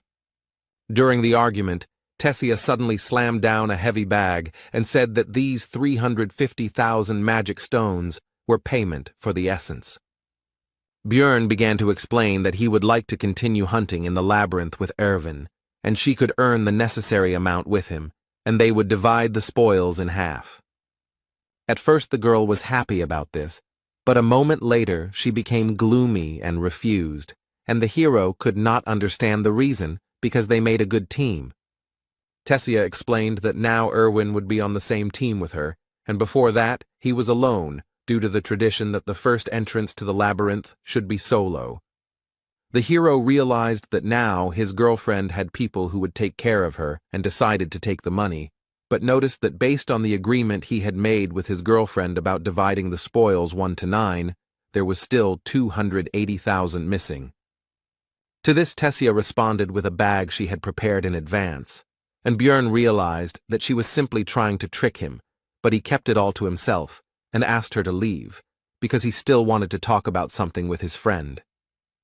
But she didn't want to leave her little sister here, and was about to start objecting when Erwin herself intervened. She really appreciates her sister's concern and is glad that she came here with her, but she needs to thank Björn and say goodbye to him. Tessia agreed, but only on the condition that the barbarian swear that he would not sleep with Erwin, which embarrassed her sister.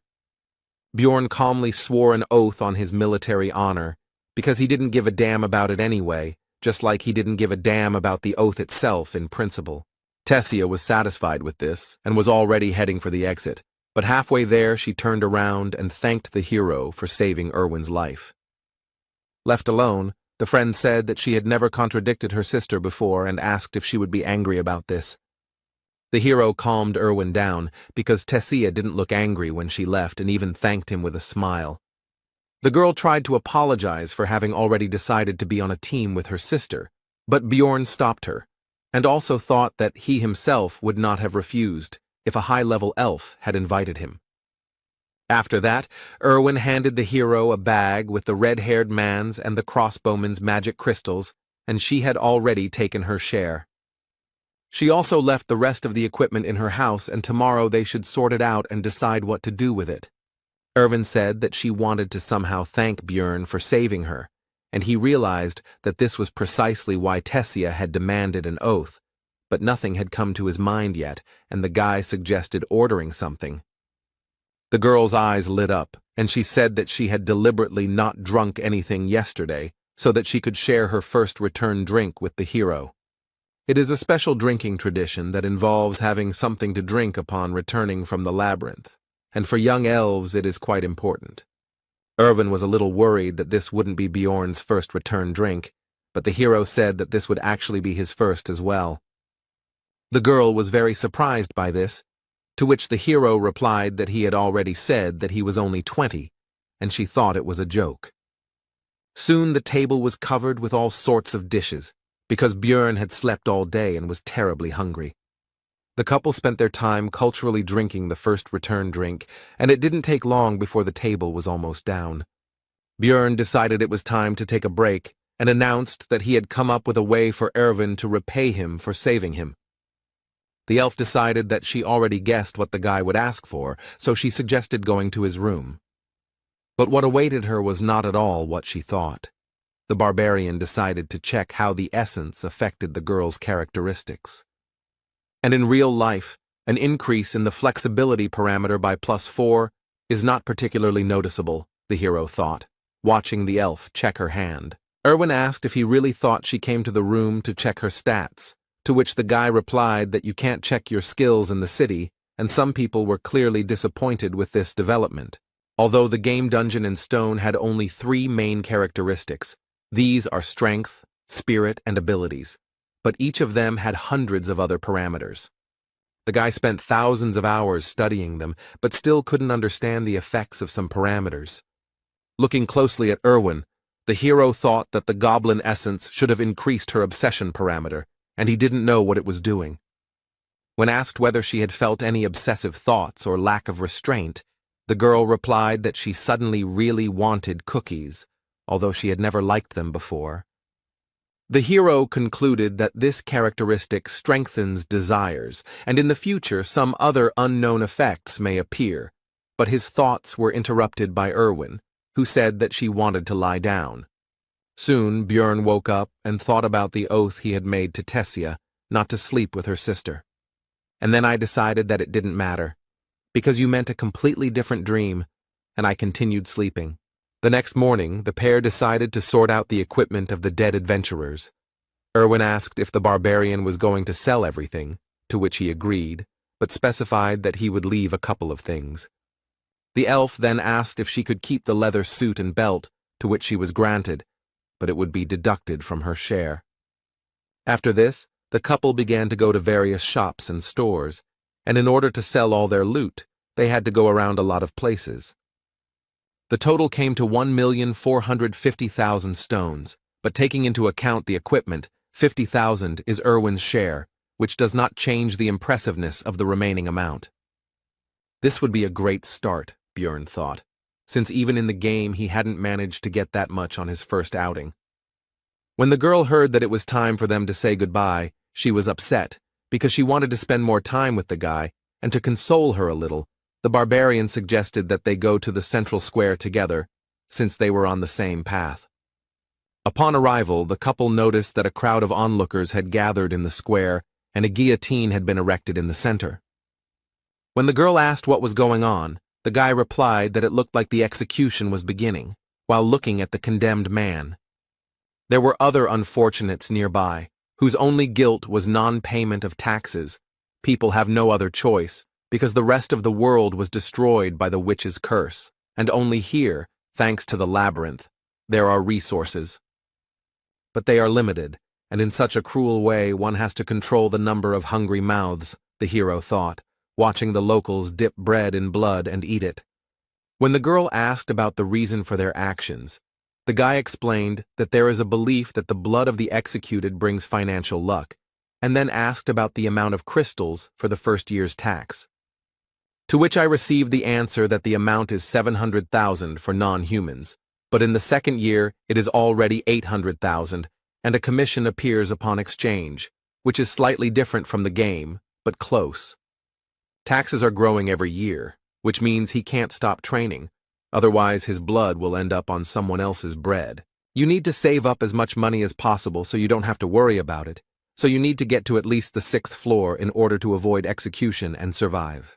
After saying goodbye to Erwin, the hero went to the library, where he continued to collect surprised glances from other visitors, since barbarians are rare guests in such a place.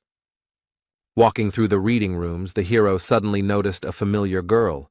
It was Einar, the second or third daughter of someone there, he didn't remember, who seemed to have fallen asleep right on the book. Björn decided to wake up the blonde, because he was curious what she was doing there. She woke up easily.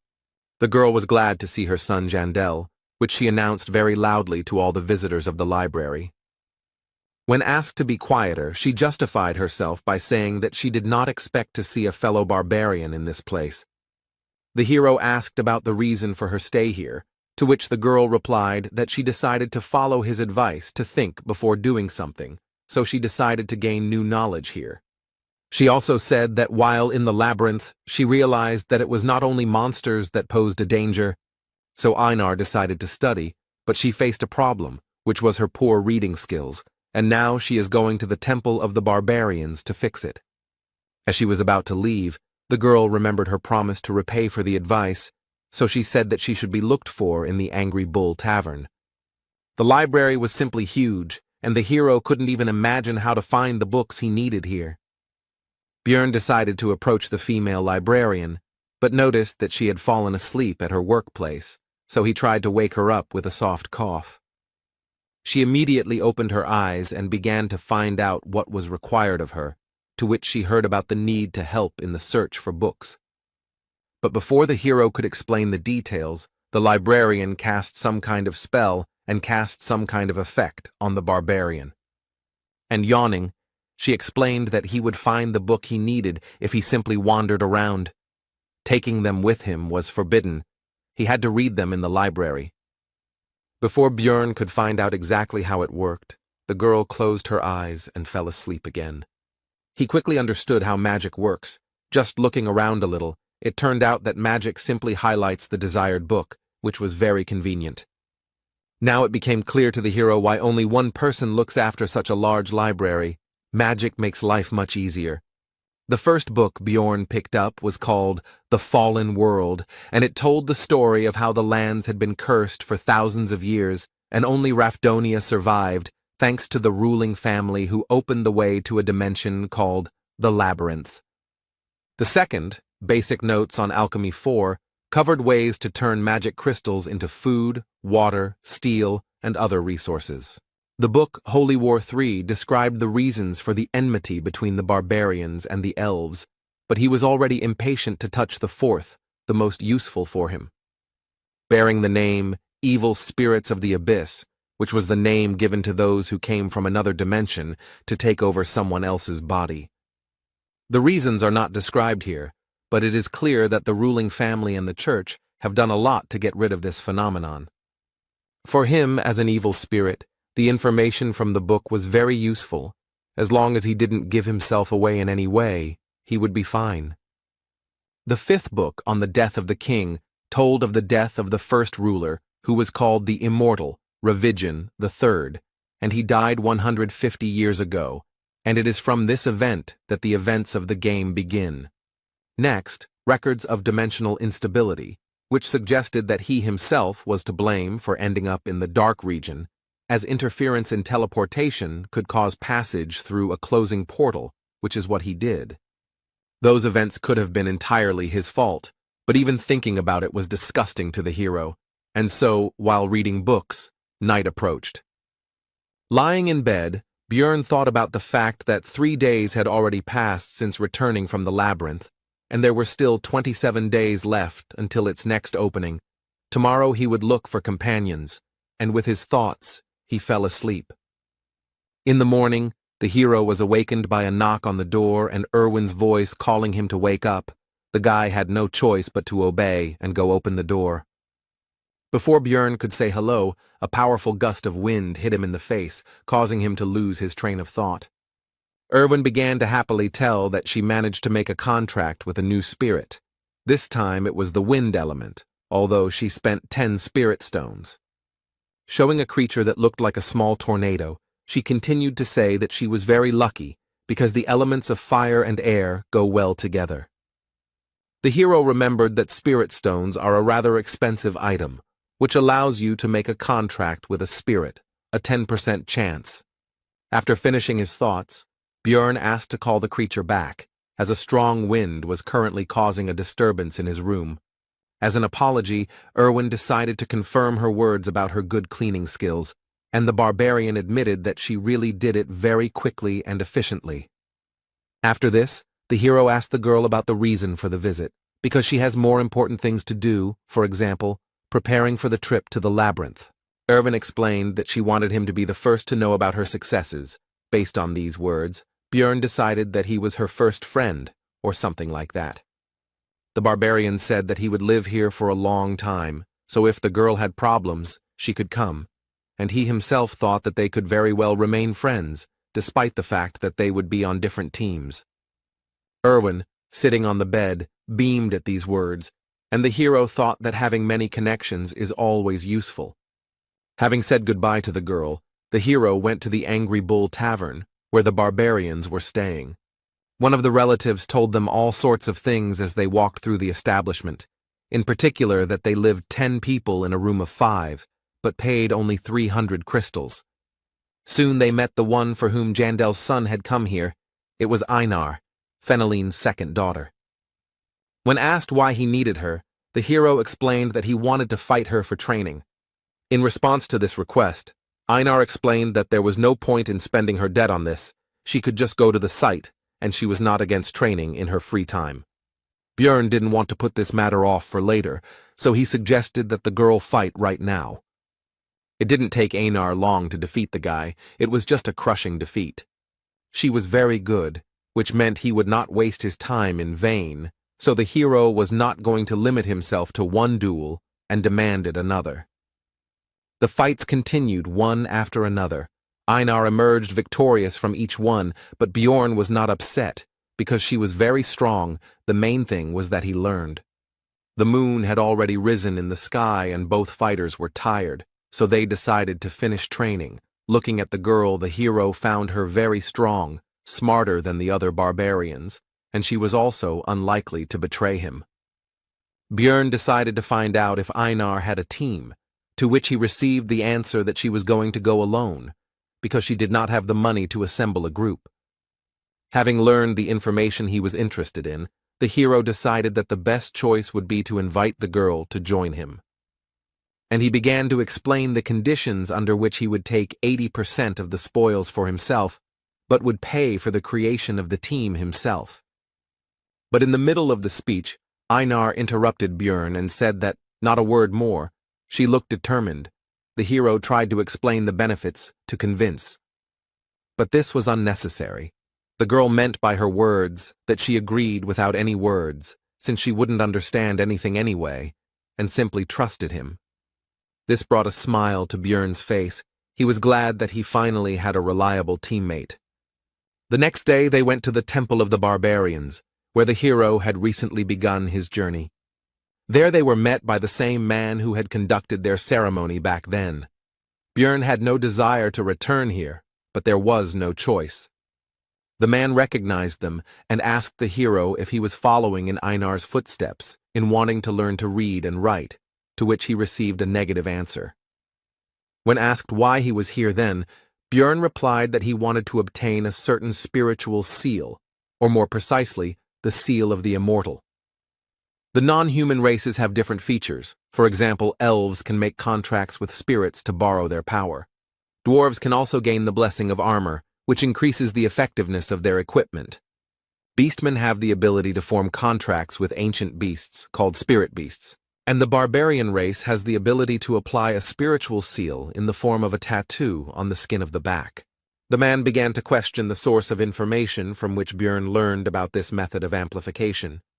But the hero had thought this point through. He had checked in advance whether this information was available in the library, so he replied that he had read it in a book. The man laughed at this and patted the boy on the back, and also said that he was proud of him and Einar. The chief noted that he had no reason to refuse, but the cost of this service was 800,000 stones. To the rhetorical question of whether the newcomer could handle such a sum, the hero answered in the affirmative, which surprised both his companion and the man opposite him. The chief became serious and asked where the young warrior got so much money. It was very suspicious. But the hero thought this through too and began to talk about how he was lucky to meet a wounded elf in the labyrinth. He used her as a slave and took away the magic crystals he obtained, and also gave her essence.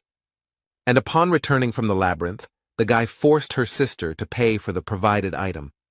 With his story, the hero greatly pleased both the leader and the barbarians who gathered around to listen to his story.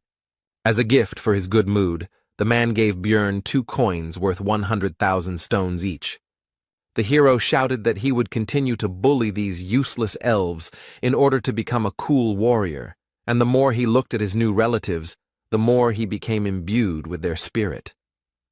Spiritual seal is a kind of strengthening technique, the purpose of which is to fill the body with special ingredients that will give special strength.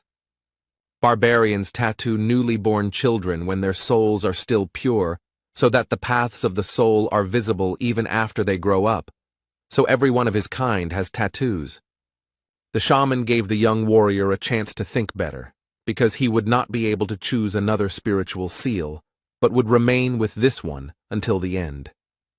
The seal of the immortal is the main requirement for a tank barbarian. Other seals are also very useful, but the hero has already made his decision.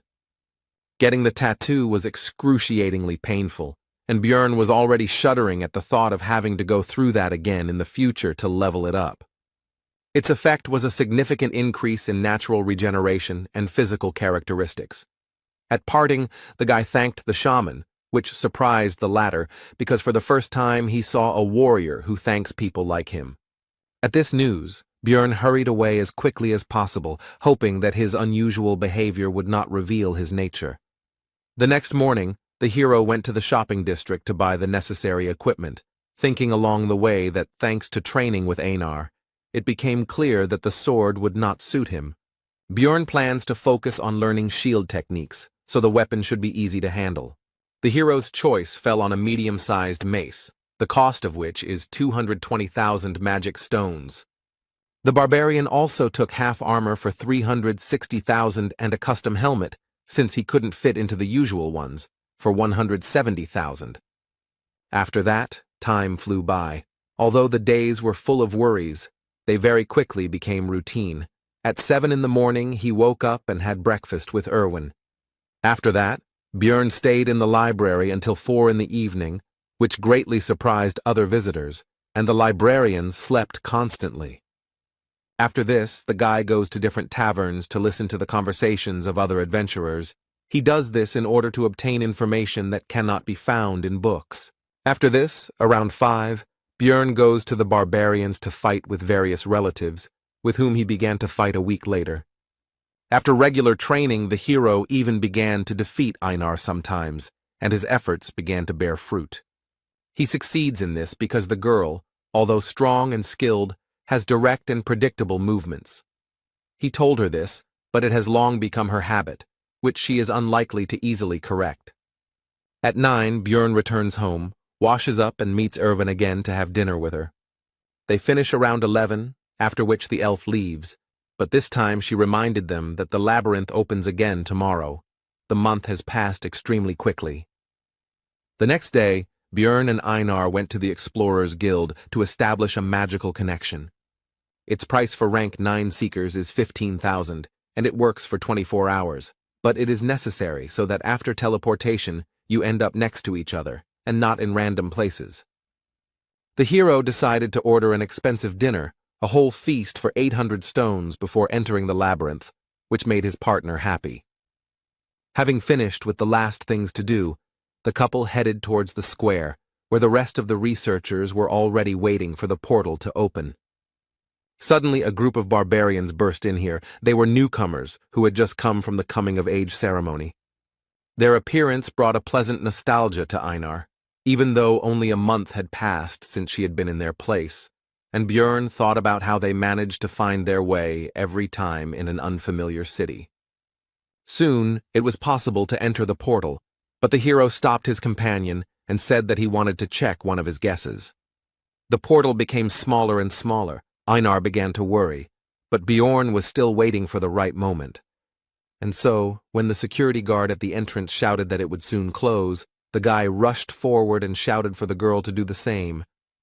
The next moment, the hero's guess was confirmed. They found themselves in the dark region, as he thought. To his companion's concern about what was happening, Björn explained where they were and said that this time he had torches, and the last reservation surprised the girl a little. Right in front of them was a passage to the second floor, and thoughts flashed through the hero's head that every gamer should know how to use bugs to their advantage. Without delay, the portal was opened, and the first person to do so also received some experience as a reward. This time the location was different, the dark ground, The remains of stone structures and heartbreaking screams indicated that this was the land of the dead. But unfamiliar feelings distracted Björn from examining the area. He felt as if something was moving through his veins and filling his body. The barbarian shared this with his companion, to which she replied that according to the description, it looked like an increase in the level of the soul, that is, an increase in the level of the character, as it was in the game. He now has more energy to use skills and can also have 2 essences. Einar congratulated the hero on this, but noticed something strange because he did not kill the monsters, and the hero told about the reward for opening the portal first. In this world, experience can only be gained the first time you kill a certain type or subtype of monster, so the further you go, the harder it is to level up. Opening the portal first is a stable and relatively easy way to earn EXP, so many people try to get to the transition as quickly as possible. Björn told Einar that this would be their secret, and if anyone asked, it took them 2 days to get here.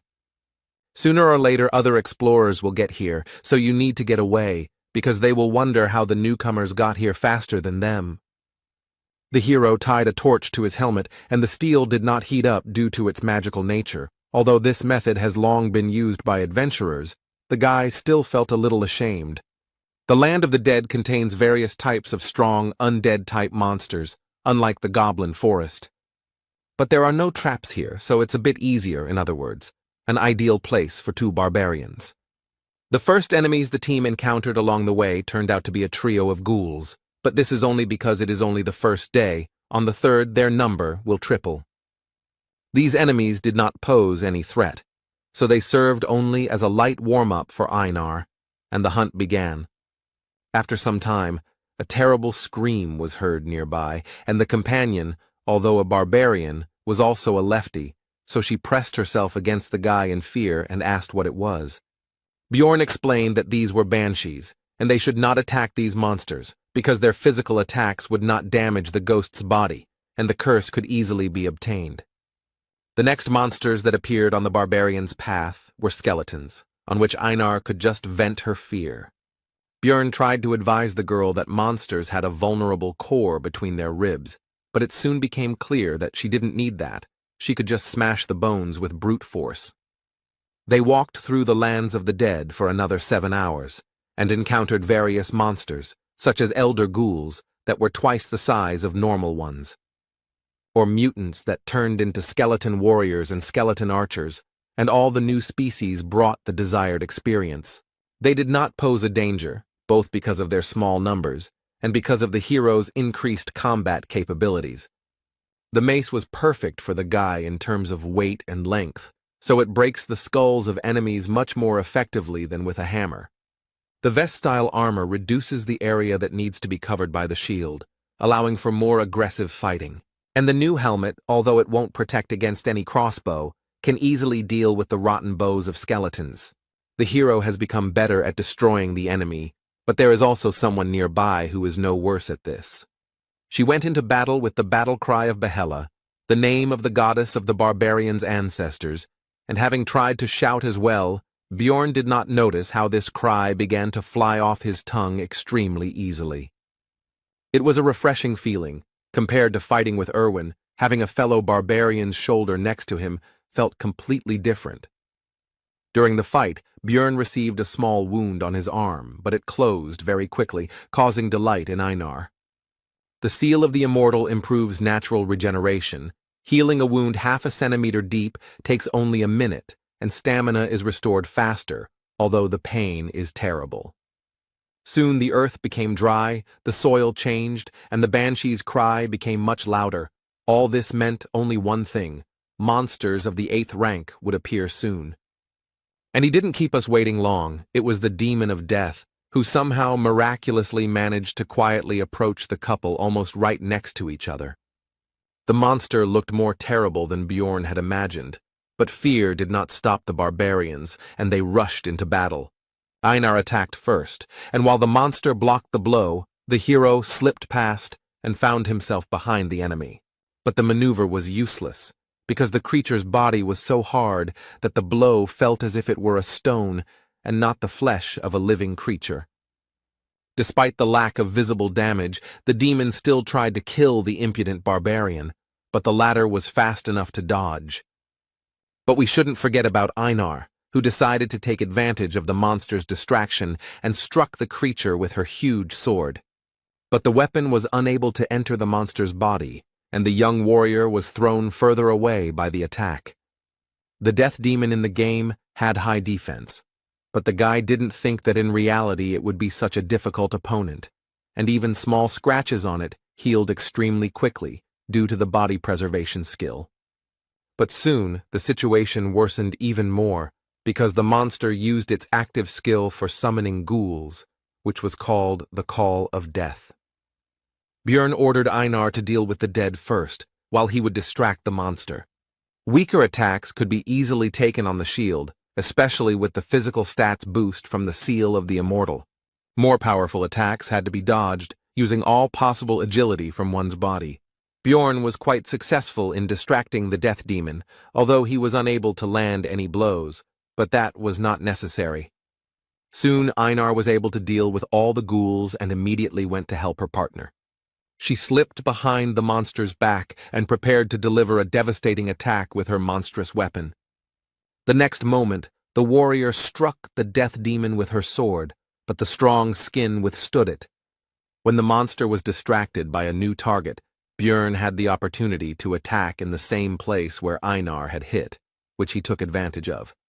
Finally, the battle began to turn in favor of the barbarians, and they finally managed to inflict serious damage. But, not paying attention to the pain or possible problems from a head injury, the demon drove his opponents away from himself. The team couldn't keep up with the monster's regeneration. It recovers too quickly thanks to its passive skill of body preservation.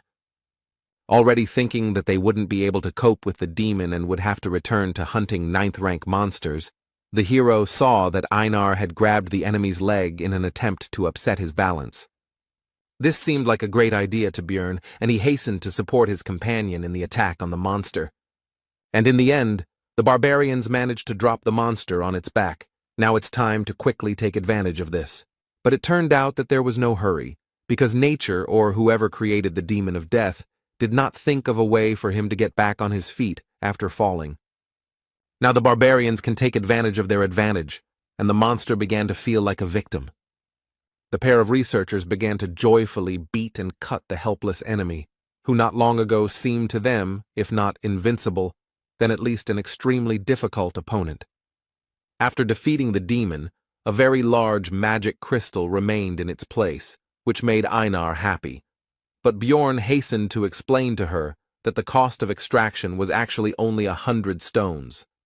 But it turned out that for the girl, this sum was quite good, because for this price she would be able to buy the delicious bread that she ate at the feast before leaving for the labyrinth. The hero decided that it was not right to limit himself to one demon, so it was time to go and continue hunting, and also realized that hunting with barbarians was quite good, and Erwin was a little passive. In this battle they managed to find an excellent tactic, so the barbarians first threw the monster on its back as soon as they discovered it. After which they joyfully beat him on the head until he died, and as a result, they finished off 70 of these big guys.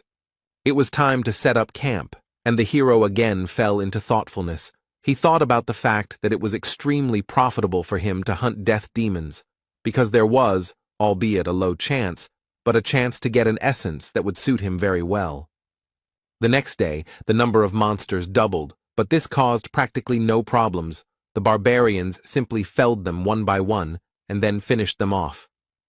True, if the demons could not be neutralized before they used the Call of Death, then they had to run away, because the creatures do not pursue prey outside their territory. After midday, the monsters began to appear in threes, which was already too difficult, so the barbarians wisely decided to give up the hunt and not take such risks. Soon the couple began to look for a place to stop, but when they had already succeeded, they met a group of searchers. With a threatening expression on her face, Einar informed the uninvited guests that since they had no business here, they should get lost. The group decided not to mess with the terrible barbarians and decided to leave quickly, and the girl watched them go. Einar said that now they would have to change their camp location, because these guys now knew their location, and people cannot be trusted. Walking after the girl, the hero recalled that she had previously disliked them, and also came to the conclusion that some story had happened to her during her first exploration of the labyrinth. Björn decided to ask Einar about this another time, and in the meantime his companion complained that they most likely would not be able to find such a good place for a camp. But their conversation was suddenly interrupted by desperate cries for help, and such sounds are not made by those who are attacked by monsters, which means that the seekers are cutting each other. The couple was about to get away, but it turned out that someone had heard their conversation and fired an illuminating spell into the sky.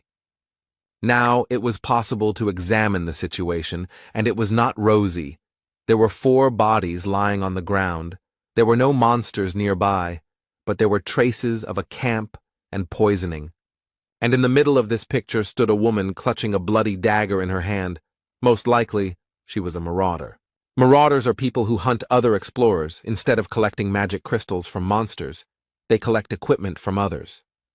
Naturally, in Rafdonia this is punishable by death, although if you think about it, no one convicted him of killing his colleagues, which means no one will know anything if there is no one to tell. Looking at the girl, the hero realized that she was very strong and professional, and also had a noticeable appearance, but nothing was known about her, which meant that she did not leave witnesses of her work. Looking over the dead people, Björn noted that they had very high-quality equipment. The mage seemed to have reached the 5th floor. 3 apparently died from poison, and the 4th seemed to have resistance. Without any concern at all, the woman began to search the bodies. She was not at all afraid of the 2 new barbarians. Judging by how that huge sword fits, she must have an expensive spatial traveler's bag. Most likely the marauder was much stronger than them, which means the only chance to survive was to escape. Along the way, Björn left marks on the trees, just in case if they followed them, they would soon reach the portal to the 1st floor. On the way, the barbarians met a group of other labyrinth explorers, among whom there were no representatives of non-human races. People were hard to trust. Einar was especially sure of that, but they had no choice, so they reported that a marauder was chasing them. At first, the researchers didn't believe it, but Björn used the warrior's oath again. Then they said that they would take the things for themselves, and would also now use the camouflage skill. Everyone within a radius of 3 meters merges with the surroundings. This is very useful. But there is a drawback, which is the inability to move, otherwise the haze will dissipate. The barbarians came closer, but instead of using camouflage, a suppression skill was used, which paralyzed the couple. These people also turned out to be marauders, and this skill was obtained from a high-level stone golem monster. The victims would be paralyzed until they took any damage, the hero thought, as the researchers quickly searched their backpack and other belongings. They were also already anticipating the huge amount of stones they would receive from selling the valuable barbarian hearts. The man with the dagger was going to kill them both with one blow, as he always did before, so as not to free the victims from paralysis. The next second, the blade rushed straight at the hero's neck, but he already had an idea about how to get a chance to survive. As soon as the dagger penetrated Björn's flesh, he took enough damage and began to tilt his head back before it could penetrate deep enough. Now the paralysis had lifted from the barbarian, allowing him to grab his mace and kill the man who had just recently been about to take his own life. The searchers were shocked and even slightly horrified. They had never encountered such an extraordinary situation before. Taking advantage of the confusion of his opponents, Björn pulled the dagger from his neck and threw it straight at Einar in order to bring her out of her paralysis as well. But this also accelerated the blood loss even more, and the barbarian began to weaken quickly, so he had to leave everything to his partner. The warrior took full advantage of the opportunity and immediately released her anger on the people, instantly cutting one of them in half. Soon the rest of the enemies lost their lives, except for one, who, seeing the quick reprisal against his comrades, decided to escape. Einar was about to chase after him, but she heard Björn's request for help, so she hurried to use the healing potion. The hero was able to survive thanks to the seal of the immortal, but now there will be a scar on his neck that is unlikely to heal. His partner was only happy because he would be the only barbarian with such a mark, which could be considered an excellent reason for pride. Soon the barbarians caught the escaped enemy. Einar held him tightly, and they were already about to interrogate him. But suddenly, from behind their backs, a small dart flew at the man, which killed the man almost instantly. All this time the female marauder followed and watched them. They were never able to break away, which is an extremely bad sign. If they couldn't escape, then the only way out was to fight, so the barbarians rushed towards their new enemy. Even though they are newcomers, and this woman looks very experienced, they have the advantage in numbers and should have a chance to win. The next moment, the marauder dodged the young warrior's blow without any noticeable difficulty. And then she took on the dagger and attack of Bjorn, who, although he expected something like this, hoped for the best. Since she can compete with him in strength, it means she has probably absorbed more than one essence, and this once again confirms how high a level it is. Since the barbarian cannot overcome her in a normal confrontation with force, he will use his superior mass and start pushing. But the marauder did not expect that the enemy would pierce his armor with a simple, albeit poisonous dagger, which indicates that the woman knows how to use aura, which means there was no chance from the very beginning. Einar tried to correct the situation. She tried to stab him in the back with her huge sword. But the enemy flew past at lightning speed, inflicting serious wounds on the warrior, much worse than those received by Bjorn. Throwing a dagger into the air, the marauder addressed the hero with the words that the basilisk's paralyzing poison had already spread throughout the body, which meant it was time to surrender. The hero feverishly thought about the fact that the enemy was superior to them in strength, speed, and in everything, so would they really die here? The woman interrupted these thoughts by putting a dagger to the guy's neck and saying that if they swear not to say anything, then she will spare their lives. The marauder continued by saying that she had intended to suggest this from the very beginning. She didn't want to kill the barbarians, because she was indebted to them. Now it became clear to the hero why she simply watched their fight. She wouldn't have had to kill them personally if those researchers had succeeded. The wounded Einar extended her hand and said that they couldn't trust this woman, because she would definitely deceive them. When asked about the consequences of refusal, the marauder replied that in this case they would die, so there was no choice. The hero once again took advantage of the oath of military honor, and now it was Einar's turn to have her say. But the girl did not want to do this. It seemed that her dislike for people was extremely strong, as was the pride of wine, and even in such a situation she could not agree with this. Since Einar has spoken her word, it means the woman has no other choice, and today the warrior will leave this world. But Bjorn categorically disagreed with this, so he began to persuade the girl to take the oath anyway. He desperately reminded her that Einar had said earlier that she would follow all his orders. She just needed to trust him. The warrior did not want to swear by her military honor, but still gave in to her partner's persuasion. The marauder was satisfied with this and was about to leave, but the hero finally asked what floor she had reached, to which he received the answer that she had reached the 8th, which meant that there was no hope of victory. Soon the pair of barbarians returned to the first floor, and the guy noticed that Einar took it all much worse than he thought. It seemed that for his kind to beg for mercy with the honor of warriors was extremely shameful.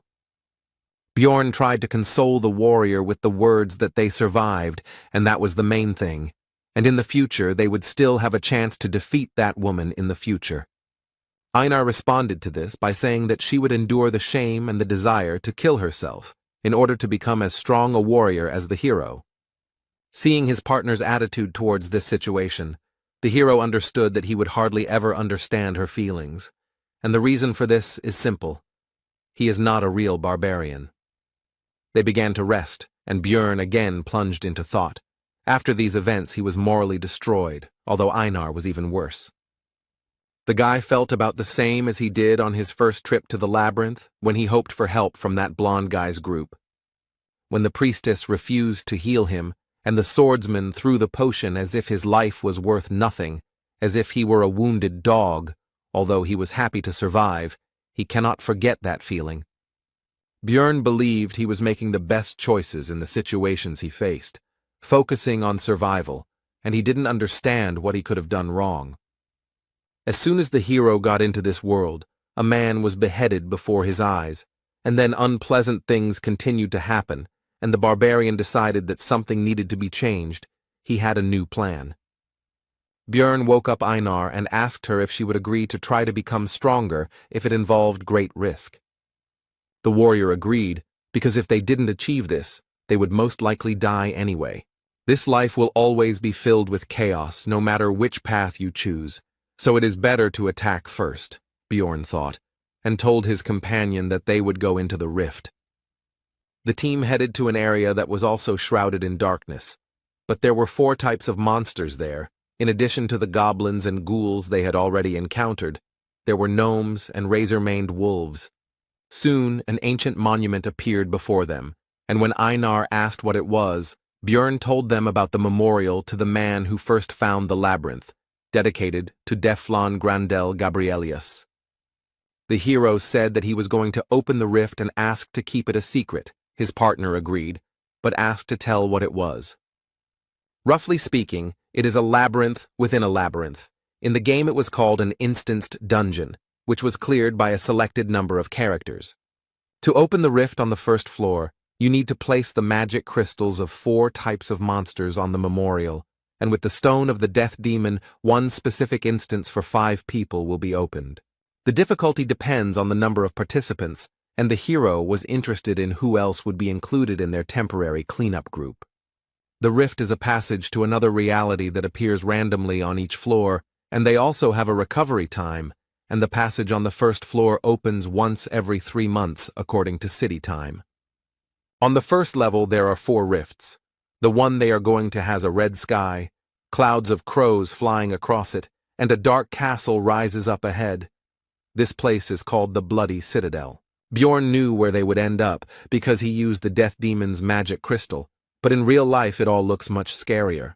The most important thing now is who will appear here next, because the rest of the group members will be chosen randomly.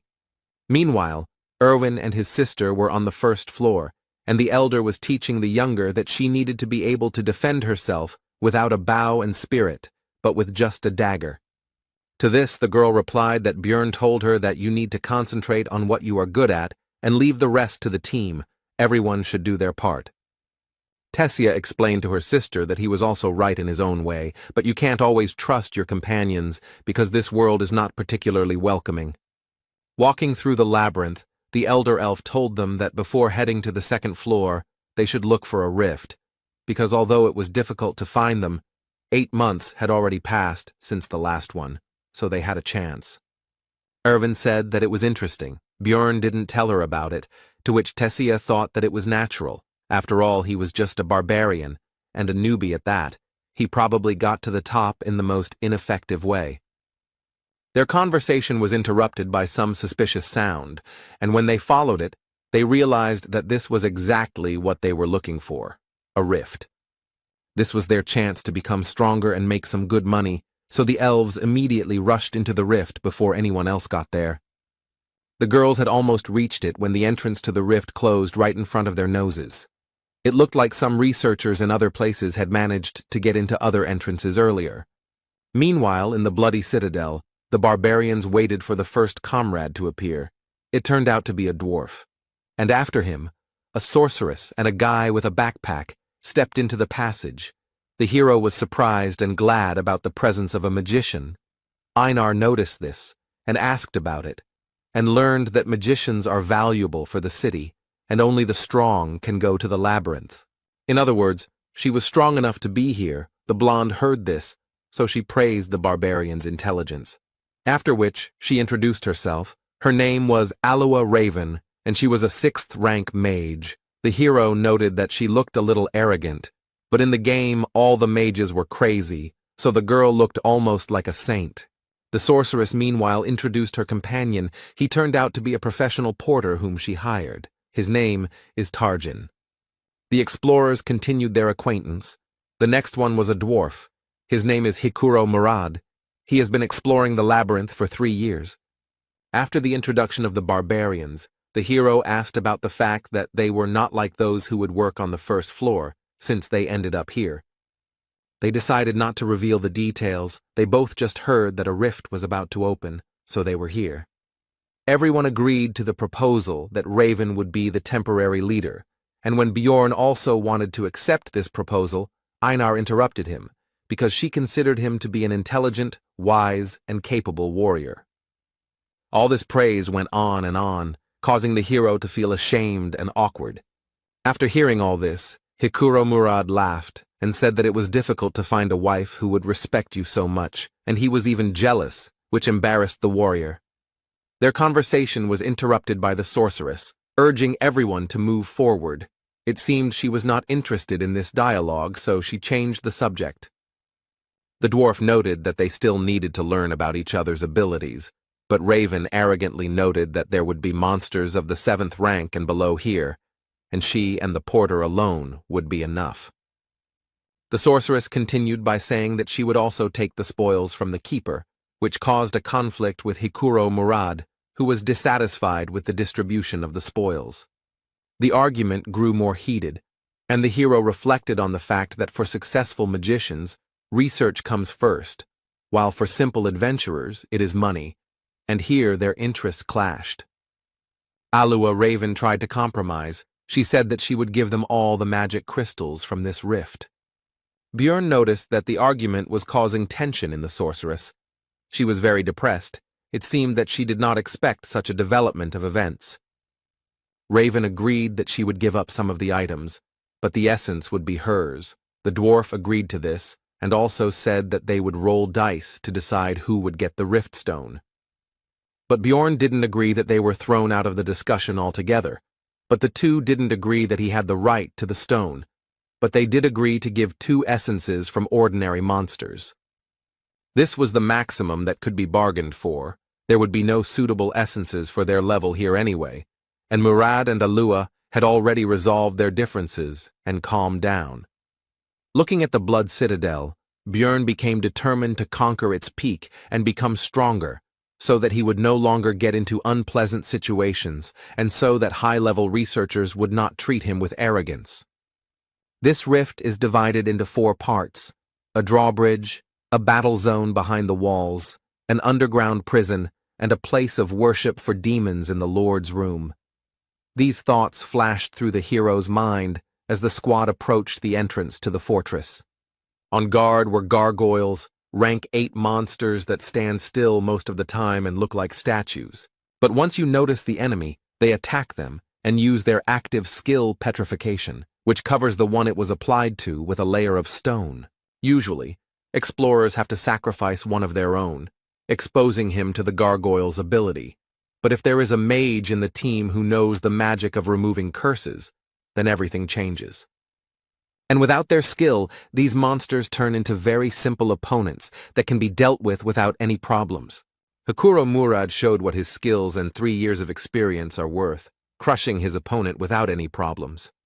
The magic crystals that remained in place of the enemy corpses began to fly up on their own and go to Tarjan's backpack. It was a spell for collecting stones. It would make their lives much easier. Now that the guards were down, the team could enter the citadel, which was quite dark, and magic helped with that as well. Now the researchers could see that they were not alone here.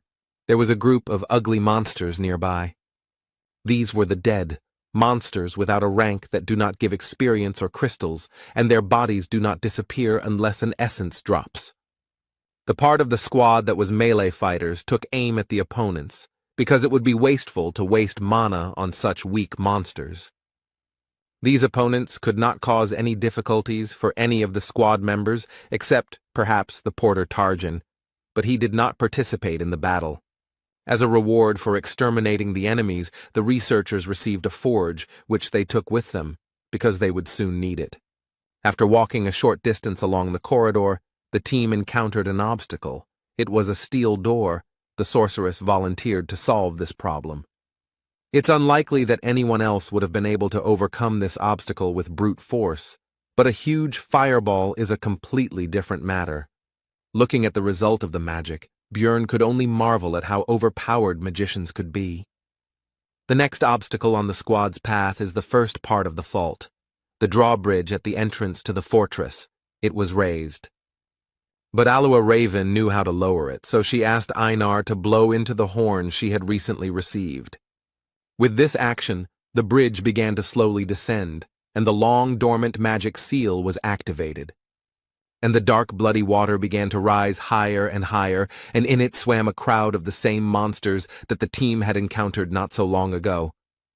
The goal of this test is to survive the onslaught of countless undead. This is a pretty difficult part, but only for those groups that don't have an experienced mage who has area attacks. The next moment, Raven destroyed the crowd of enemies with her magic, making it much easier for the group to pass this test. Bjorn guessed that the sorceress was quite powerful, but he didn't think there was such a big gap between them. The first part of the Blood Citadel was completed, the bridge was lowered, and the team was about to move on. But Bjorn was tense, because it had been ridiculously easy to deal with, which, given his luck, was highly suspicious, and there was certainly trouble ahead. The group of explorers easily crossed the drawbridge of the outer wall and headed towards the inner castle. Normally, they would have had to fight their way through a lot of monsters, but they had Raven, which was a big help in conquering this rift. Soon, she was no longer destroying all the enemies with one blow. This time, there were about 10% of the enemies left. Among them, the most dangerous were the death demons, who survived thanks to their durability and regeneration. Einar and Björn had already worked out their tactics for fighting these monsters on the second floor very well. This sight greatly surprised and discouraged Hikuro Murata, but the barbarians seemed to be having fun. Raven also decided to contribute to the victory over the monsters by hitting them with the spell Worsening Wounds, which negated the monsters' regeneration. Without one of their greatest strengths, the death demons have been reduced from fearsome foes to mere lumps of meat. Having seen the possibilities of magic, Einar understood why wizards are treated specially, which she told Bjorn. The dwarf supported her in this matter. Hearing the praise directed at her, Raven simply beamed and said that they study hard for this, but talent is also essential. Now the hero began to better understand her character. She pretends to be modest, but loves to brag and conduct research.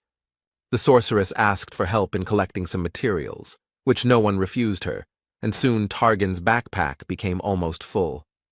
Björn noticed that she had examined the entire area, but had not paid attention to the statue. Did she really not know about it? Some gamers have a habit of pressing the interaction button when they see a unique object or a suspicious wall, and the hero was one of them, so he discovered a lot during 9 years of playing Dungeon and Stone.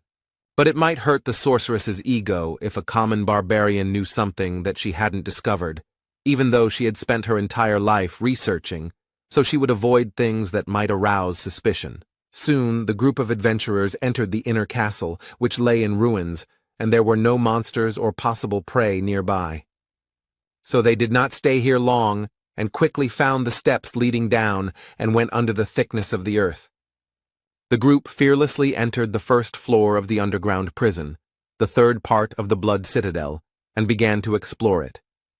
Hikuro began to ask Raven about the monsters encountered in this location, to which he received the answer that they were a skull rat, a banshee, a death demon, a ghoul lord, and a corpse golem. To this, the dwarf noted that he had fought with all of these species except the last one, since it was found only here in the Bloody Citadel, after which the sorceress began to talk about its features. Soon the terrifying cry of a banshee echoed through the dungeon, and Einar again showed that she was not only a barbarian, but also a girl. She was afraid of these ghosts, and pressed herself against Bjorn. Raven couldn't help but scare the warrior, and began to ominously talk about how meeting these monsters would be terrible and indescribable. But Bjorn reassured his friend that magicians actually have ways to fight banshees, so there is nothing to be afraid of. The sorceress was surprised out loud at the barbarian's knowledge, after which she decided to stop joking and lured a group of ghostly monsters with her spell. And as soon as all the banshees gathered next to her, Raven used fire magic and incinerated all the opponents. Even their intangibility did not help them. and standing right in the middle of a branch of the fiery hell, she invited her companions to follow her, as if she did this every day. This display of strength, coupled with her behavior, caused surprise and even fear among the rest of the team, except for Targan, who seemed to have long known what his employer was capable of. Soon, the researchers found themselves on the second floor of the underground prison, where they encountered new monsters, such as a chimera wolf. Or the Lord of Ghouls, and the interior of the environment began to resemble the laboratory of an evil scientist, since there were ugly monsters and objects everywhere. The sorceress did not feel fear, because she herself carried out autopsies. Aloha Raven had previously researched the first floor's rift maps, so she knew where to go and had no problem finding the secret door behind which the corpse golem's lair should be. Having prepared themselves, the group opened a passage, behind which they were met by endless piles of corpses, and a terrible smell instantly filled their nostrils. In the past, the hero would have definitely lost consciousness from all this, but the effect on the barbarian's strong body is not so strong. The first to succumb to the nauseating smell of rotting bodies was the porter Tarjin, and he parted with his breakfast. Next was Raven. She was used to looking at something like this during autopsies, but it didn't change the disgusting smell. Björn, Einar, and Hikuro were more resilient, so the squad moved on, with the melee fighters in front and the rest behind them. Soon, they reached the largest pile of corpses, and suddenly began to hear strange voices that became louder and louder with each passing second, and soon it became clear that these were the bodies talking to them. It turned out that this pile was the monster that the group came here for. The first boss, the corpse golem, awakened. The terrifying appearance coupled with the human-like voices caused fear in Hikuro, and he froze in place, as did Raven and Targan. The hero had thoughts about how they had always pretended to be tough, but now they were useless, which meant he would have to sort things out together with Einar. Dungeon and Stone is a niche game, but it has details that could appeal to anyone. One of them is the terribly realistic illustrations that look like photographs they often flashed on the internet. The hero was once again faced with the fact that no matter how plausible the pictures were, reality was on a completely different level. Aloha Raven still couldn't recover from her dissection experience, so she wasn't just useless, but also a burden that needed to be protected. Hikuro Murad, a dwarf who had seen many terrible monsters during his 3 years of exploring the labyrinth, was no better. Tarjan, the porter, who looked quite stoic, especially for his role, was also of no help, which was to be expected. They all treated Björn and Einar like trash because they were newbies, and in the end, they, the barbarians, were the only ones left sane. And the corpse golem was not going to wait for the researchers to come to their senses, so it attacked them, releasing acid mixed with corpse poison from its body, from which the warrior protected herself with a broad sword.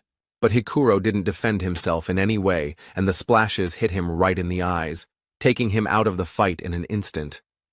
Raven couldn't recover and was still vomiting. She couldn't even stand on her feet while Targan tried to help her with something. Seeing the dire situation, Bjorn ordered Einar to take the dwarf with him and go protect the magician, and he would try to distract the monster until the others came to their senses. The hero knew the boss's attack sequences from the game. He preferred to throw a corpse bomb at distant targets. But up close, he used his vile semblance of hands to catch opponents in order to absorb them, making them a part of himself. The vile corpses that made up his body stretched out their arms in an attempt to grab the living one, shouting out various phrases along the way, which instilled fear in the hearts of the researchers. Bjorn couldn't get too close, otherwise the golem would hit the mage with long-range attacks, so he had to stay at a medium distance all the time, balancing on the edge.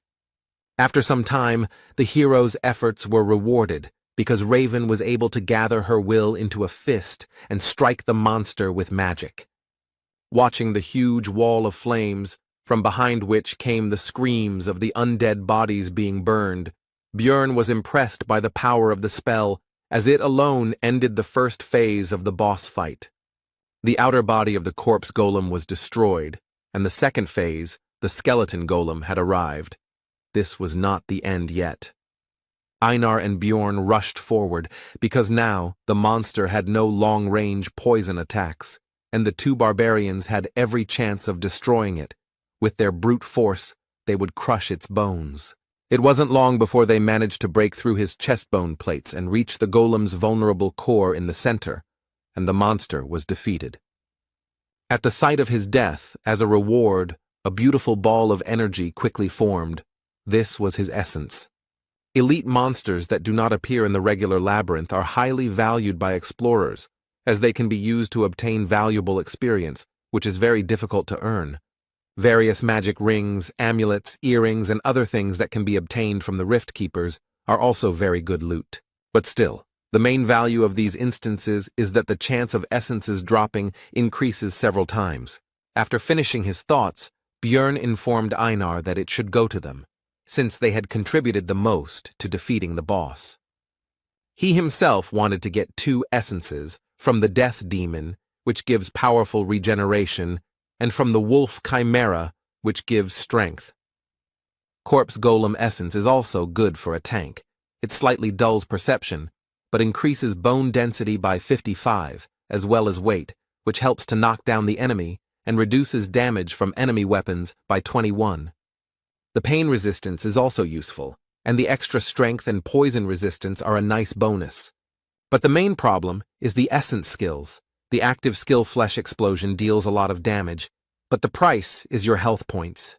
The passive skill, Acidic Bodily Fluid, turns blood into acid, and with each injury will damage equipment, reducing its durability. The essence is good, but you'll have to spend a lot on potions and equipment, Bjorn concluded his thoughts, and told his partner that the loot wouldn't dissolve for another 30 minutes, and for now, they needed to help the dwarf with healing. Soon Hikuro was as healthy as before. He felt shame and regret for his behavior, and only thanks to Einar he saved his life. But it seemed to him that he had already seen all sorts of monsters, but the hero was irritated, because due to mental problems they almost died from a monster, with which otherwise they would have dealt without problems. Alua Raven had more or less recovered, so it was time to discuss payment. He said that it was thanks to him that their group survived this fight. So as a token of gratitude, he demanded that they take the Rift Stone for themselves, since if it weren't for it, everyone would have died, after which a tense silence ensued. The silence was broken by Hikuro Murad. He supported Bjorn, because he was in great debt to his partner Einar, and also, in principle, to him himself. Raven was against it, but decided that if they came across a Rift Stone, the barbarian would have a chance to get it, and he decided that he shouldn't count on more. After this, Bjorn decided to report that the corpse golem had dropped essence, which surprised his teammates. The sorceress simply beamed with joy and excitement, because this essence is extremely rare, so even large guilds do not know its effect, and she really wants to study this thing. Bjorn had a proposition. He could give up his loot from the boss, but in return he wants to get the essence of the keeper if it drops. Alua Raven was confused by this deal because the keeper might not drop anything at all, which she told the barbarian. Bjorn replied that he was ready to take the risk, which pleased the sorceress, since she was more interested in the rare, unexplored abilities of the corpse golem. When Hikuro asked how she was going to take the essence, she showed him the artifact vial and said that she had everything she needed. It was an extremely expensive magic item that wouldn't pay for itself with essences below rank 6, but she didn't seem to care.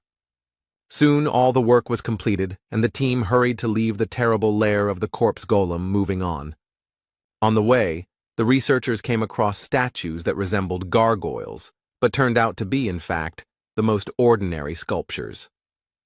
Coming closer to examine them, Raven reported that the Lord's room should be very close now. After touching a certain point on the statue's face, a book fell from somewhere on the ceiling and was deftly caught by the sorceress. It seems she had read about the cache in advance, and the volume itself was called the Necronomicon and contained rich knowledge about black magic. Raven said that she was taking the book for herself. The dwarf agreed with this, because none of them possessed the magic of distortion, which was needed to carry out of the labyrinth what should usually disappear. These are usually the weapons and equipment of monsters. But this book was actually an ordinary item, and the sorceress decided not to report it, and the barbarian was forced to remain silent so as not to reveal his excessive knowledge. After that, they wandered around the rift and destroyed monsters until they finally met the second intermediate boss, the Bone Rider. Raven noticed that luck was clearly on their side, since they had obtained the essence of the corpse golem, and now they had also encountered a successful opponent. She was right, because the monster of the 7th rank, the Bone Rider, is divided into several types. The first one is called Sadness and uses fog, which causes psychosis, annoying the enemy. The second is Hatred. He uses the Soul Kill skill, which lowers the target's level, the hardest enemy. The team encountered a Desire type that could regenerate using the Life Force Absorption ability. Normally this would cause some problems, but the party's mage knew the spell Worsening Wounds, which could negate the effect of his skill. Without his main advantage, the boss was unable to cause any problems and was soon defeated by the researchers. And they were lucky again. The second elite enemy dropped Essence, which happens very rarely. By agreement, this was the spoils of the barbarians, and Björn decided to give it to Einar, since it did not suit him very well. Since the life absorption skill is only fully revealed with swords, and he is not going to change weapons, it is better to try to get another essence with the help of the enhanced warrior. And during the adventures, the hero realized that Einar could be trusted, and the girl herself, meanwhile, beamed with joy and hurried to devour the prey. The only thing the hero forgot to do was to tell about the side effect of the Bone Rider's essence. At first, Einar did not understand what had happened, and why all her companions began to seem larger to her, but Björn explained that it was she who had become smaller. Raven explained in more detail that this is a standard effect for the essence of the Bone Rider. The density of the bones increases, but they shorten, and the hero already knew all this from the game. Einar was very upset about this, because her relatives already looked down on her because she was a woman, and now no one would see her as a warrior at all. The sorceress tried to console her by saying that she had become more beautiful.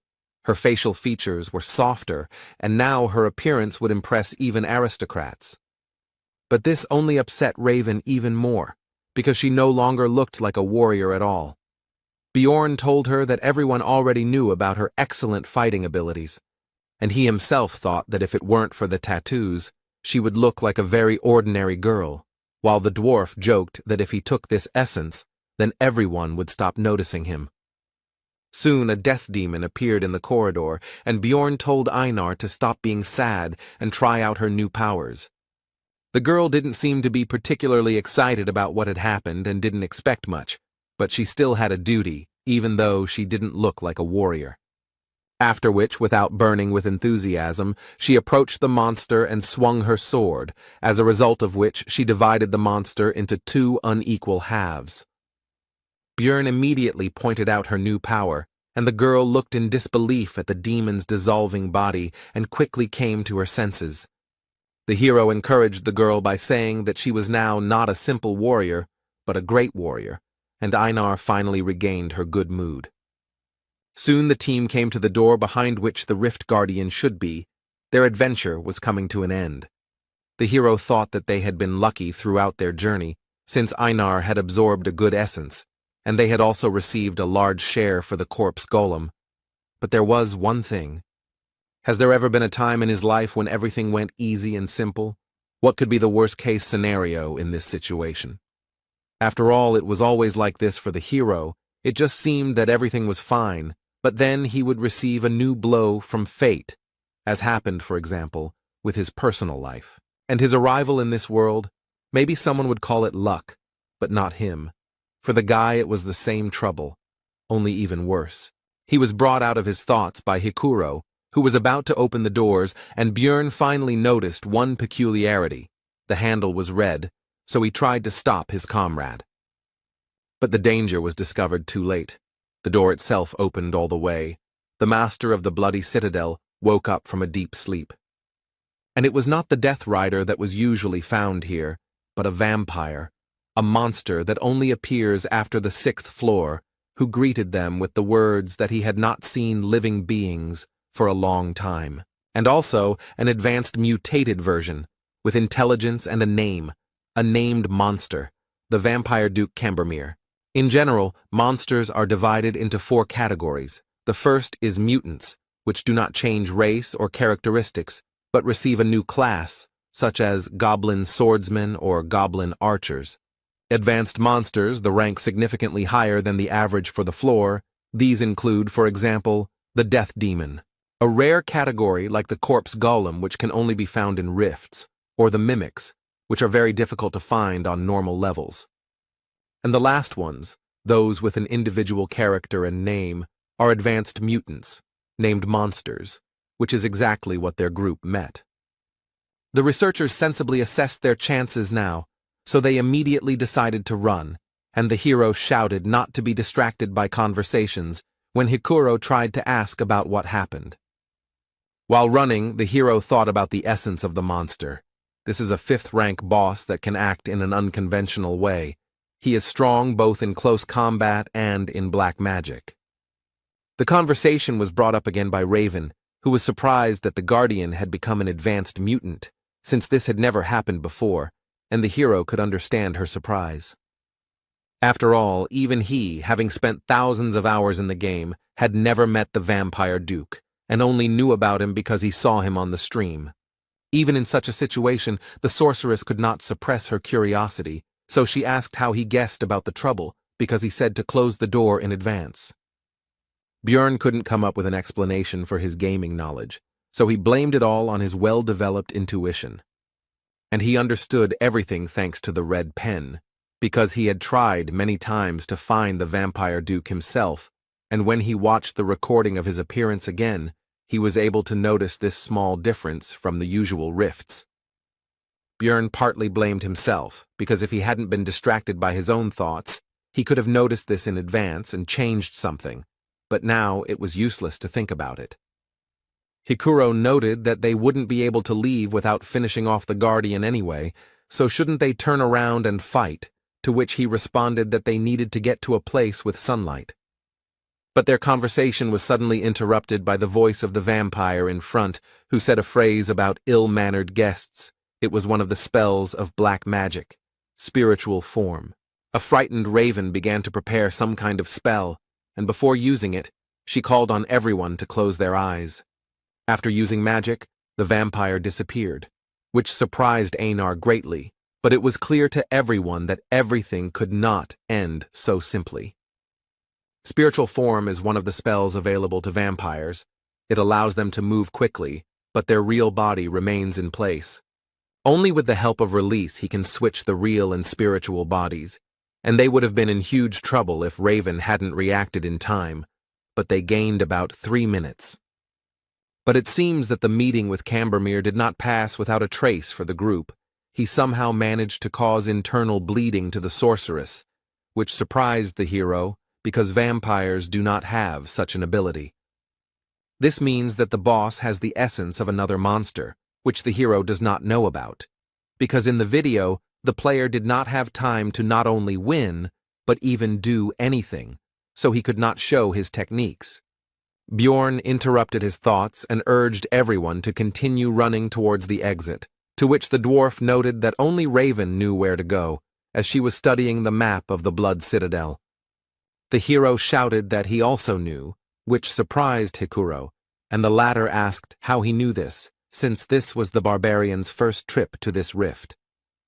Björn replied that he had simply memorized the route, thinking to himself that he did not want to seem like a suspicious barbarian, but right now survival came first.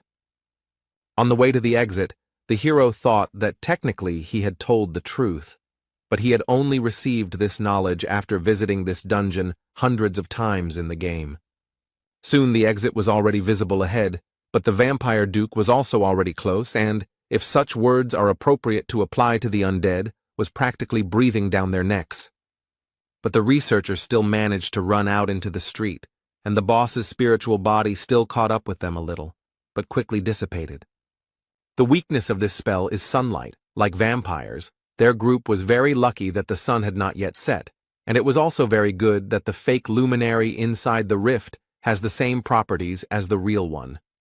Now that they were temporarily safe, Hikuro noticed that Björn had indeed remembered the entire route the first time, and asked if he had really completed the ceremony just a month ago, causing the barbarian to tense up. The situation was defused by Einar, who began to praise the hero, saying that he was a great warrior who was capable of more, which amused the dwarf, and he said that in the future he would truly become one. Putting aside idle talk, the group began to think about further actions, because the sun would soon set and the monster would emerge from the dungeon in search of prey. Although Raven was wounded and needed rest, Bjorn said that they needed to find at least some cover, so they needed to retreat to the outer wall. Soon a place for a camp was found, and the hero decided to temporarily leave his companions to take something that could help in their situation. He went to the statue that was located near the fountain, where he knew there was a hiding place that Raven had not discovered. Inside was the so-called tear of the goddess, a disposable item that heals well and is also useful in fighting monsters that have the attribute of evil. Upon returning back, Björn found that the sorceress had already woken up, so he decided to find out what happened to her. She replied that the vampire's attack was similar to the skill pain sharing, a low-level skill. The hero asked how much time she needed to heal, and received an answer about 20 minutes, after which she would be able to use a 7th rank spell 5 times, which was not enough to fight the boss.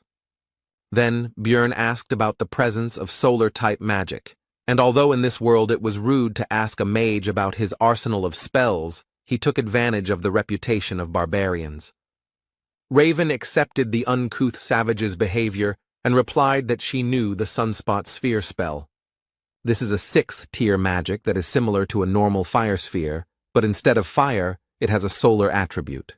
When asked if she could use the attribute strengthening spell at the same time, the hero received the answer that only if she had enough mana, which needed to be pumped up for 10 minutes. Bjorn interrupted her explanation, telling her to prepare for 30 minutes to increase the power, and he would try to delay the monster for that period, while she should not interfere and save mana.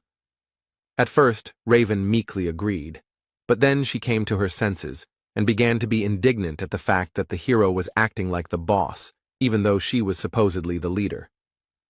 Hikuro supported Bjorn's plan because in this adventure he got to know him well enough to trust him, because he has a keen eye for human nature. Soon the sun set behind the horizon and the vampire went out to hunt and slowly approached the group, along the way saying that he could not contain his thirst for blood at the sight of them. The enemy is already here. Raven needs 30 minutes to prepare the spell. The team needs to hold out during this time at any cost. The fight began with the vampire deciding to fly into the sky on his wings, and from there, choose his victim. The next moment, Cambormir made his choice and swiftly dove down on the group of researchers. His attack was taken by Hikuro Murad's shield, and surprisingly, he was able to withstand this powerful attack and not even move from his place. This was possible thanks to his ability with the essence from the 7th rank Yantro monster. It's called counterweight, and it prevents the dwarf from being thrown or knocked down as long as his feet are on the ground, and comes with the bonus shock absorption skill, which is very useful for tank-type fighters. A pair of barbarians rushed to their comrade's aid with lightning speed, because despite the excellent ability, it would not be possible to use it forever.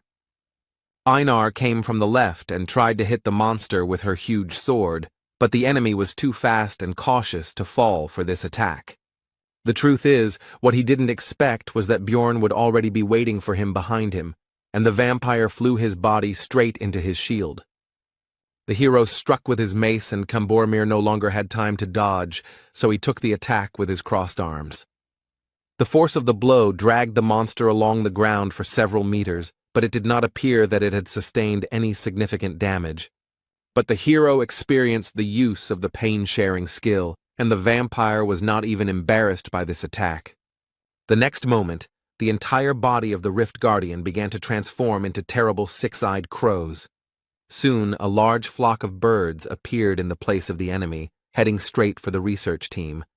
The dwarf used his second essence from the living armor, emergency restoration, and the barbarians defended themselves without any special abilities. When hit, the crows were torn to pieces, blood splashed everywhere, which allowed the enemy to use another of his skills. It was a sacrificial seal that enhanced the vampire's physical abilities, depending on the number of victims within 100 meters. Cambermere also had skills such as Eternal Life, which increases regeneration proportionally to lost health points, and Bloodmaster, which allows you to obtain a skill from the victim's blood. Vampires rely on these three skills to make them very strong, but they also have black magic, which allows them to, for example, turn into mist to avoid physical attacks, transform into crows that cause an explosion upon impact, as well as splatter blood, which helps the monster in applying the seal, as happened recently. They can also use blood to summon various disgusting creatures to help them. In short, a vampire is a high-ranking monster with frightening characteristics and abilities. While the hero was thinking, the world did not stop in place. The battle continued all this time, and now Hikuro missed the monster's blow. And he immediately tried to develop his success by attacking Bjorn, but he managed to put his trusty shield under attack, and looking at the enemy's strength, the hero remembered that this was exactly why everyone abandoned the game when they reached the 6th floor. There were still 5 minutes to wait, and the dwarf, who was the main force in the battle, was defeated. Einar and he himself were exhausted. Then a plan appeared in Bjorn's head, and he immediately ordered his partner to take Hikuro and retreat back, and he would hold off the vampire. He wouldn't need the weapon anymore. This wasn't a battle anymore. A feverish thought flashed through his mind, and the hero quietly uttered the cry he'd learned from Einar, Yahello. After this, the vampire duke pierced the barbarian's body with his long claws right through the armor, and the hero began to drink the health potion, healing the wound right in the fight, mentally urging the enemy to continue. Seeing this, Raven was confused. Was the barbarian really going to take potions the entire fight to survive? Her thoughts flashed through her mind. She had never heard of anyone fighting like that, because it made no sense. It was just absurd. After all, the pain from taking potions is already very strong, but it becomes even worse if the wounds are serious. But the hero did not fall from pain shock, and therefore more and more empty flasks fell to the ground at his feet. The potion's effects were already causing smoke to billow above his body, but he didn't stop and continued to fight despite the terrible pain. In such a situation, his heart could stop at any moment, but Bjorn even manages to block some attacks, and even moving in such a state is already a miracle. Of course, he can't block every attack, but he didn't miss any of those that were aimed at vital points. It was now, looking at what was happening, that Raven understood the expression she had once read in a book about how the real value of a barbarian was not in his physical strength, but in his strong mind. Tarjin said that the situation was becoming too dangerous, so it made sense to get out of here, but the sorceress responded sharply negatively because there was nowhere to run. They were locked here until they killed the monster. Raven wondered what she was doing. Even a young barbarian could think rationally and make rational decisions. But what was she, a wise sorceress, doing? She made a decision, so she sent Tarjin to help Einar with healing the dwarf, so that the warrior could quickly return to the battle. As Raven rummaged through her backpack, she thought about how mages weren't just about firing spells from afar. They were also supposed to analyze the situation based on their knowledge and choose the best path for the team. She found what she was looking for, that very test tube, and made the best decision in this situation, in her opinion, because she wants to live. Raven conjured a number of magic circles that increased accuracy, helped with range projection, and performed automatic targeting. And when everything was completed, she threw a vessel with essence at Bjorn with magical telekinesis. This should help in defeating the Keeper. The test tube shattered on the barbarian's armor, and he instantly absorbed the loot from the corpse golem, which instantly increased many of his stats. When fighting the vampire, the hero's head became empty and his vision became clouded. He had to choose what to sacrifice and what to save. He forcibly threw away his weak heart and fought with all his might. He had to ignore such insignificant things as his arms and legs and protect only his vital points. But suddenly something changed. The picture of the battle changed. The vampire duke's claws couldn't cut through the bones. Could it be that he was fed essence? The hero thought. It was painful for Björn to think about how he would have to change his training and development plan because of this, but if we look at the current situation, it is a very fortunate development. After all, the doll that was beaten one-sidedly can now move, and even such a small thing increased the guy's chances of survival by an order of magnitude. The thought flashed through the barbarian's mind that he couldn't just keep taking damage, and suddenly someone seemed to hear it, and a restoration potion hit him in the back, increasing his regeneration. It was Raven, who had already come to her senses and seemed determined to use up her potion reserves in this life-or-death battle. If he can regenerate at the same level, then there is still a chance. The immortal barbarian mode is activated. Björn no longer cared how his muscles were being cut, because the main thing was that his acidic blood from the essence of the corpse golem would cause damage to the vampire. And the damage will be immediately healed with the help of Raven's potions, so he doesn't care about his own wounds, he just needs to keep fighting. Finally, Einar was freed and immediately rushed to help her relative, which distracted the monster's attention. Björn dropped his weapon when the enemy began to hold him back, so now he had to attack the enemy with just his bare hands. The fight went on, and for the two barbarians the battle lasted for hours, although in reality it had not even lasted 5 minutes. And then Raven's voice was heard, saying that the spell was ready, and the hero realized that the time had come. The barbarian lunged at the vampire and grabbed him, briefly stunning him, and then tensed his entire body. And with a cry, Yahello threw the body of the monster high into the sky. Although Cambormir had enormous strength, he was still quite light. After this, Björn shouted at the light Murad to use another of his skills to hit the vampire. The dwarf began to charge the lightning. Discharges gathered around him, hitting his shield, and the power grew. To strike the airborne Rift Guardian with full force in the next instant, inflicting a stun effect on him. After this, Björn decided to use his trump card. These were the very tears of the goddess that he pulled out of the statue. In the confusion of the battle, he was able to save this item no matter what. Running up to the vampire, the barbarian shoved the flask into his mouth without even opening it. But that was not necessary. After all, immediately after this, the hero delivered a powerful uppercut to the monster's jaw, which damaged the flask, and the liquid was released. At the place where the item was destroyed, grace was formed, which temporarily sealed all of Duke Cambormir's resistances and increased the damage dealt to him. The monster's intense shock changed its stunned status to paralysis, leaving it temporarily defenseless. Raven finished preparing the 6th-tier Sunspot Sphere spell, so she shouted at Björn to get away from the Guardian. But it was too late.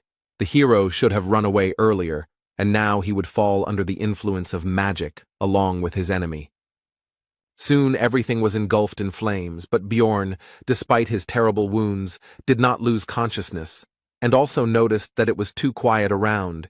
He did not realize that the vampire had used pain sharing. It was necessary to make sure that the keeper was defeated, so, overcoming the weakness in his body, the hero began to rise. What he saw did not leave him indifferent, because the vampire was still alive, despite the terrible wounds and the fact that most of his bones could be easily seen, which began to quickly grow flesh thanks to the eternal life skill, and the hero remembered another skill of his, Source of Darkness, which allowed him to live until the heart was destroyed. The rest of the team passed out from the pain, and only the barbarian could do something until the keeper woke up. Overcoming the pain throughout his body, the hero slowly walked towards the boss to finally finish this fight. The weapon was lost long ago, and now there is no time to look for it. But after absorbing the essence of the corpse golem, the guy has a new ability that can help. This is Flesh Explosion, which allows you to exchange your health for damage to the enemy. The skill brought incredible pain, but this is the only chance for survival. His instincts screamed at him that he was already at his limit, but the hero would still die if he did not continue to fight. So he continued and continued. It was impossible to stop for a second, because then the monster's regeneration would turn all efforts into dust, and Björn, meanwhile, held on solely by the strength of his spirit. Soon, overuse of flesh explosion meant there were no more arms left, but he had to keep dealing damage. The hero then decided to use the rest of his body, so he leaned on the monster with all his weight and used his skill again. The creature died. It was not in vain that he fought to the end. The level also increased, but in this game there is no healing from this event. The only thing that can save him now is the loss of essence, which is possible, since the chance is 33%. And the hero was lucky. The essence was immediately absorbed, thanks to which death did not overtake him today. And in the meantime, a line about an abnormal growth rate appeared on the guy's monitor in his world. The manager is watching him. The first thing Björn saw when he woke up was Einar's face, and he also realized that his head was lying on her lap. The first thing the hero did was ask about the whereabouts of the rest of the team, to which he received the answer that they had left 3 days ago. But now it was more important whether he himself was okay, since the barbarian had been unconscious for 4 days. Björn immediately rose to his feet with alarm, because it turned out that this was already the 7th day in the labyrinth. And only after that did he pay attention to his body, surprised that he did not feel any changes or injuries. He also noticed that something was missing, so he asked Einar where his pants were, to which he received the answer that they were too damaged and had to be torn off. And his partner also encouraged the barbarian by saying that he had nothing to be embarrassed about, because she already knew that Björn was a great warrior, and he himself mentally asked her to stop. The hero cast aside his embarrassment and asked about what had happened during these days. Einar replied that Hikuro Murad had taken the numbered item, and Raven Alua had taken the rift stone. Björn thought about the fact that since he survived, it meant he absorbed the essence of the enemy, and this meant that they had all 3 items of the keeper, and the warrior was indignant that they had actually agreed on something else. But Raven was very insistent on her right to possess the rift stone because she had huge expenses, and the dwarf withdrew from the discussion, leaving them to sort it out themselves. And then the sorceress said that Björn had already taken the best thing, so he would not complain that this thing did not go to him. The hero realized that it seemed that she was the only one who realized that the guy had absorbed the vampire essence, and also mentally agreed with her sorceress, because Raven had spent her potions, test tube, and golem essence. Einar continued the story by saying that the sorceress then walked along the rift and collected various items and then simply walked through the portal without even waiting for the barbarian to wake up. After that, Björn thanked the girl, saying that he was glad to rely on her, and she replied that they were partners, so it was natural. The hero decided that even if Raven had gutted the place, some items should still have remained, but before starting the search, he decided to dress up, so he asked the warrior if she had any extra clothes. Soon all the business was completed and the barbarians returned to the city. There were a lot of problems this time, and the guy hoped that at least the profit would balance it out. This time, a little more than 230,000 stones were earned, but the hero did not complain, because he was able to absorb 2 essences. But suddenly, the girl behind the counter said that this was somehow too much for a 9th-rank researcher, and that it was in his backpack. The barbarian asked why he should answer, and suddenly a detachment of guards appeared behind him. Björn did not understand what was happening, and in the meantime he was informed that they would speak in the interrogation room. Meanwhile, Erwin, who went there with her sister, also returned from the labyrinth. She didn't think that it would be so hard on the 3rd floor. The strength of the 7th-rank monsters was astounding, and the senior elf was able to handle the 6th-rank monsters. This time, the trip was more like an adventure, the girl noted. While standing in line, Erwin thought that she wanted to meet Björn as soon as possible, to show him off and show him her new essence. She managed to earn 184,000 stones, and the guy behind the counter remarked that it was a bit too much for a researcher of her rank, to which he received the answer that she went to the labyrinth with her sister. When the clerk asked about the relative's name, Erwin replied that her name was Daria Wittenberg de Tercia, and after checking the list, the man concluded that she was already an experienced researcher, so everything was in order. Once at home, the girl was thinking about when Björn would return, because she definitely needed to treat him to dinner for the stones she had earned and listen to him about his adventures. But upon arrival at the hotel where the barbarian was staying, news awaited her that he had not yet returned, so the girl decided to wait, because what could have happened to him? He was strong. The girl visited there every day, and a week later she witnessed the owner of the establishment taking Björn's things somewhere, so she went to sort things out. The man said that he had already waited longer than he should have for the client. The labyrinth had closed a long time ago, and he had not returned, so everything was obvious. Erwin had been trying her best to push these thoughts away from herself all this time, but the innkeeper himself voiced what should have been obvious anyway. He had died during the investigation. Daria found her sister sitting in the rain near the same building she had just left, and said that the situation had already been explained to her, but that sitting there was not right. Erwin said gloomily that she had to become much stronger, so much so that she could protect everyone she cared about.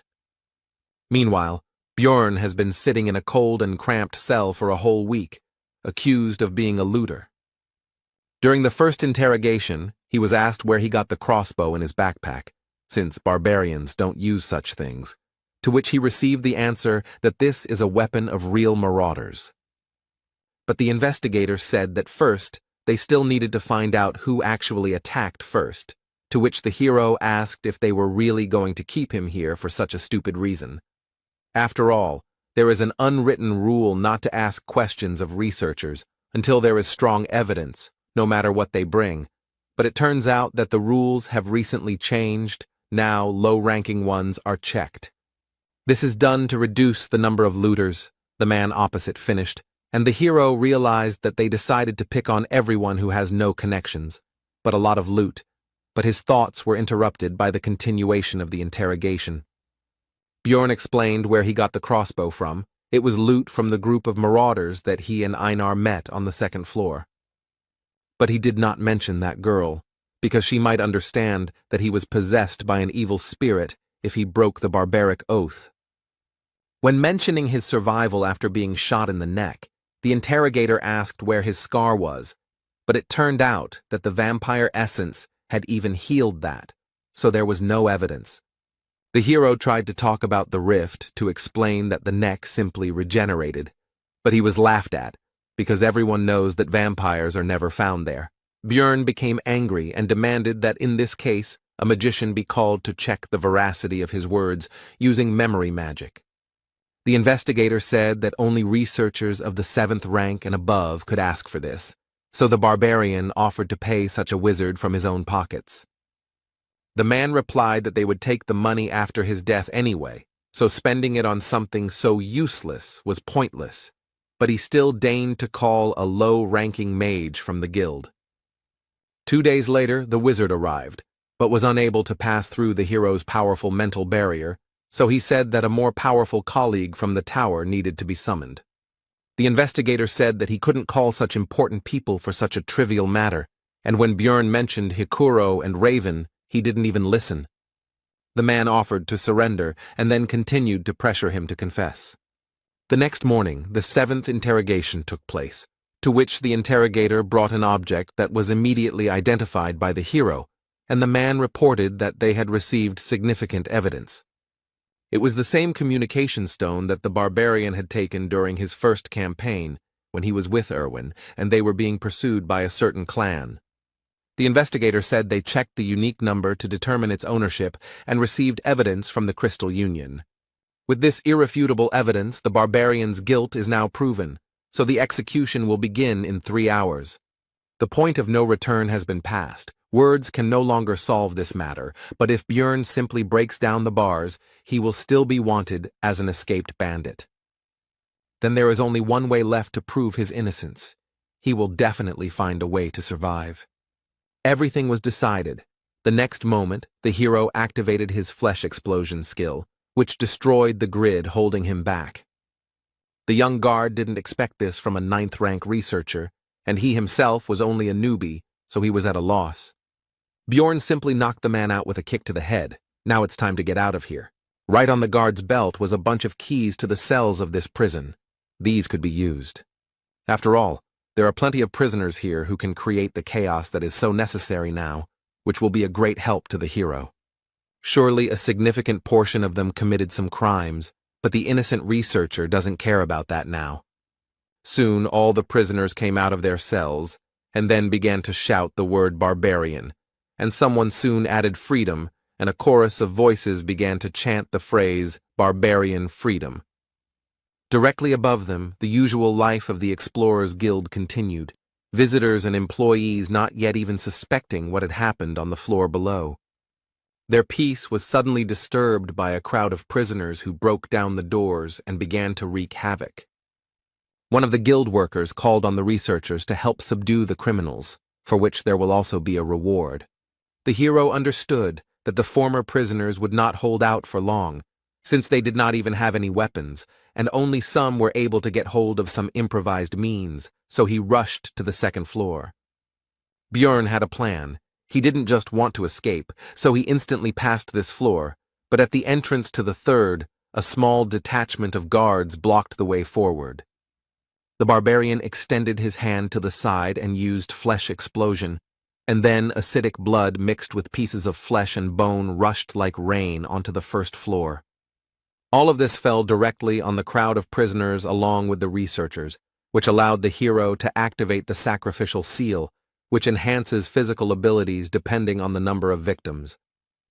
They give their bonus at a distance of 100 meters, but this will be quite enough. The mighty barbarian received even more power than he had before. Bjorn rushed forward with a Yahello cry, and the magical doping allowed him to literally drive his opponents into the ground. It also increased defense, although not so much that the guards' swords would not cause any damage at all, but enough that the blade would stick in the muscles. But all this was pointless. The guards could not believe their eyes, because the wound healed almost immediately, thanks to the hero's new essences. Bjorn feels the power that overwhelms him. The effect of this doping is simply mind-blowing. These guys can't do anything against him. The guards were at a loss. How could a 9th-rank barbarian be so strong, since only low-ranking researchers were locked up in the branch? There is a prison for high-ranking people, but today they were just unlucky enough to meet a hero. They were clearly not ready for something like this. Soon the way was clear, and Bjorn could now calmly enter the branch manager's office on the 3rd floor. As soon as the hero opened the door, he noticed an ambush, but there was no way to avoid it. However, it was not necessary. The man's sword reached the barbarian's flesh, but he did not rejoice for long, and the reason for this was not even the enemy's rapid regeneration. Much faster than he could see the enemy's recovery speed, he was hit by the effect of the corpse golem's acidic blood, which instantly took the swordsman out of the fight. Suddenly the barbarian noticed that there were not only the two of them in the room, but also some girl in a rich dress. The man, overcoming the pain, shouted not to touch her, because she was the daughter of the head of the district, which made Bjorn think that he had hit the jackpot. The barbarian interrupted the swordsman's threats with a blow to the head. Now, due to new information, the plan has changed. Initially, he did not intend to do this, but the presence of the girl changes everything. While the hero was thinking, the daughter of the head of the district tried to interrupt his thoughts, outraged by his terrible act and calmness. She accused him of knowing about her presence from the very beginning and setting everything up. Bjorn became irritated by this and shut her mouth. The guards burst in, but did not dare to do anything, because the barbarian had the head of the district's daughter in his hands. Then, the hero demanded that they bring him the investigator who was handling his case, the leader of the Crystal Union, and the magician from the Magic Tower. But that wasn't all. Bjorn went out onto the balcony with the hostage and took a deep breath, because it was time for the next point of the plan. The barbarian shouted his battle cry, attracting the attention of the onlookers so he could deliver another blow to his enemies.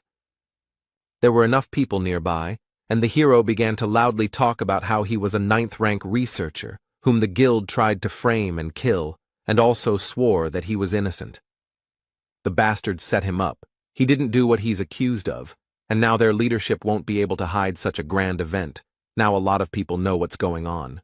Meanwhile, a respected old man from the Tower of Mages received a message from the branch manager that some psycho was wreaking havoc and they needed a wizard. And the elder decided to send Raven Alua there, and also clarified that the one who arranged this freed the prisoners and took the daughter of the head of the district hostage. The sorceress agreed to go there because she still needed to find someone, and she was also curious to take a look at this crazy man. Upon arrival at the Explorers Guild, Raven fulfilled both of her wishes, although she was not particularly happy about it, and the barbarian simply clarified whether she was the mage they had sent. The sorceress was confused, so she shouted out what Björn Yandel was thinking when he did all this. And she continued to be indignant about whether he really thought he had several lives, and she was also curious who it was, and it was the hero again.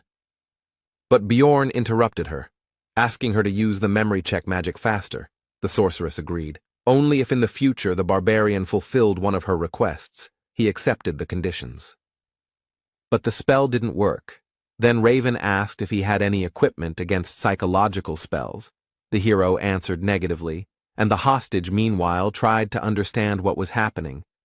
Their dialogue was interrupted by an investigator who ran into the room and immediately rushed towards the branch manager, apparently not even noticing the others present.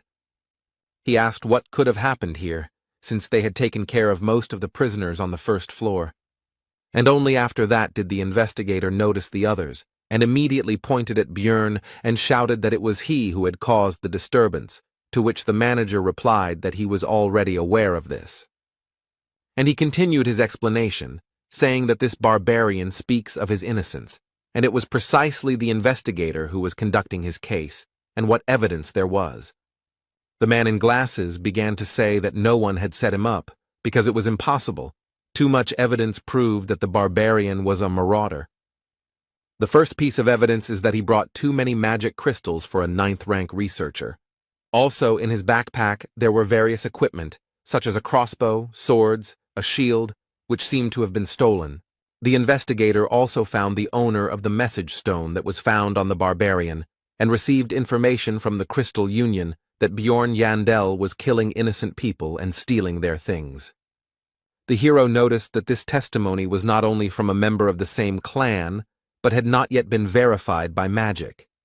This news surprised the branch manager, and he asked if these words were true.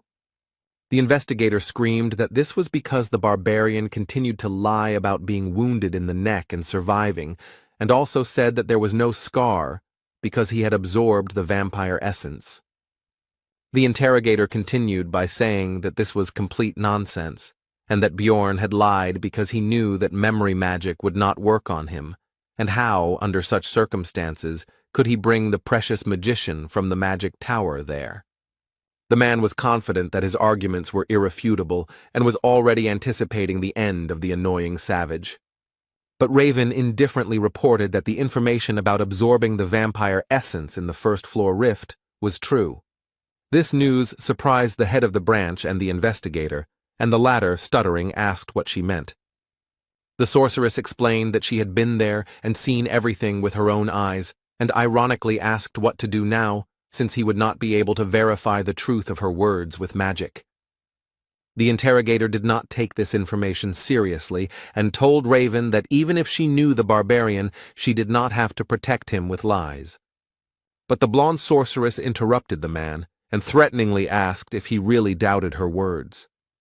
And, without changing her tone or facial expression, she continued to talk about whether investigating the cases of low-ranking researchers with his pitiful powers had forced the investigator to look down on magicians as well. The interrogator, after Raven finished speaking, immediately fell to the floor and began to make excuses and ask for forgiveness. This was because the wizards of the magic tower were close in status to the aristocrats. There were many different schools of magic, but they united into a group to protect their rights. A simple guild worker dug his own grave. Björn finished his thought, and the branch manager suggested that they stop this argument already. After all, even for her, a sorceress, this might have seemed absurd if she had not been aware of the situation. Raven made an indifferent face and said that there really had never been vampires on the first floor before, to which the man began to thank her for her understanding. As a loud no came out of her mouth, this was not something that the manager of the branch of the Explorers Guild should say, placing special emphasis on the last word. And she continued her explanations by saying that even now, many years after the discovery of the labyrinth, there are still mysteries that have no answers. One can never predict what might happen there. So how can a man be confident in the impossibility of anything, and at the same time head a branch of the Explorers Guild, again emphasizing the last word? The hero, looking at the girl's passionate speech, could confidently say that she really was a magician to the core, and also ruthless even to a very influential person. Suddenly, a man entered the room accompanied by guards who immediately introduced himself as Niall Urbans. At first, Björn couldn't understand who it was, but soon everything became clear, because his hostage shouted the word father, which meant it was the head of the district. The Explorers Guild is run by clans, uses command spells, and trades information for the benefit of other explorers.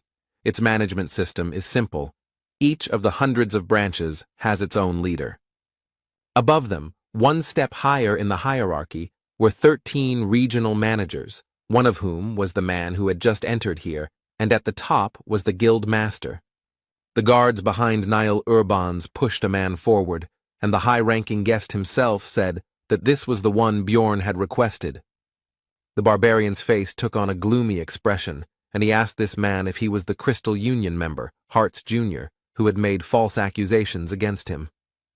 Without even listening to his excuses, Raven immediately used memory-reading magic and reported that the man had lied. Now he definitely won't be able to get out of this situation, since the sorceress from the Tower of Mages confirmed his slander.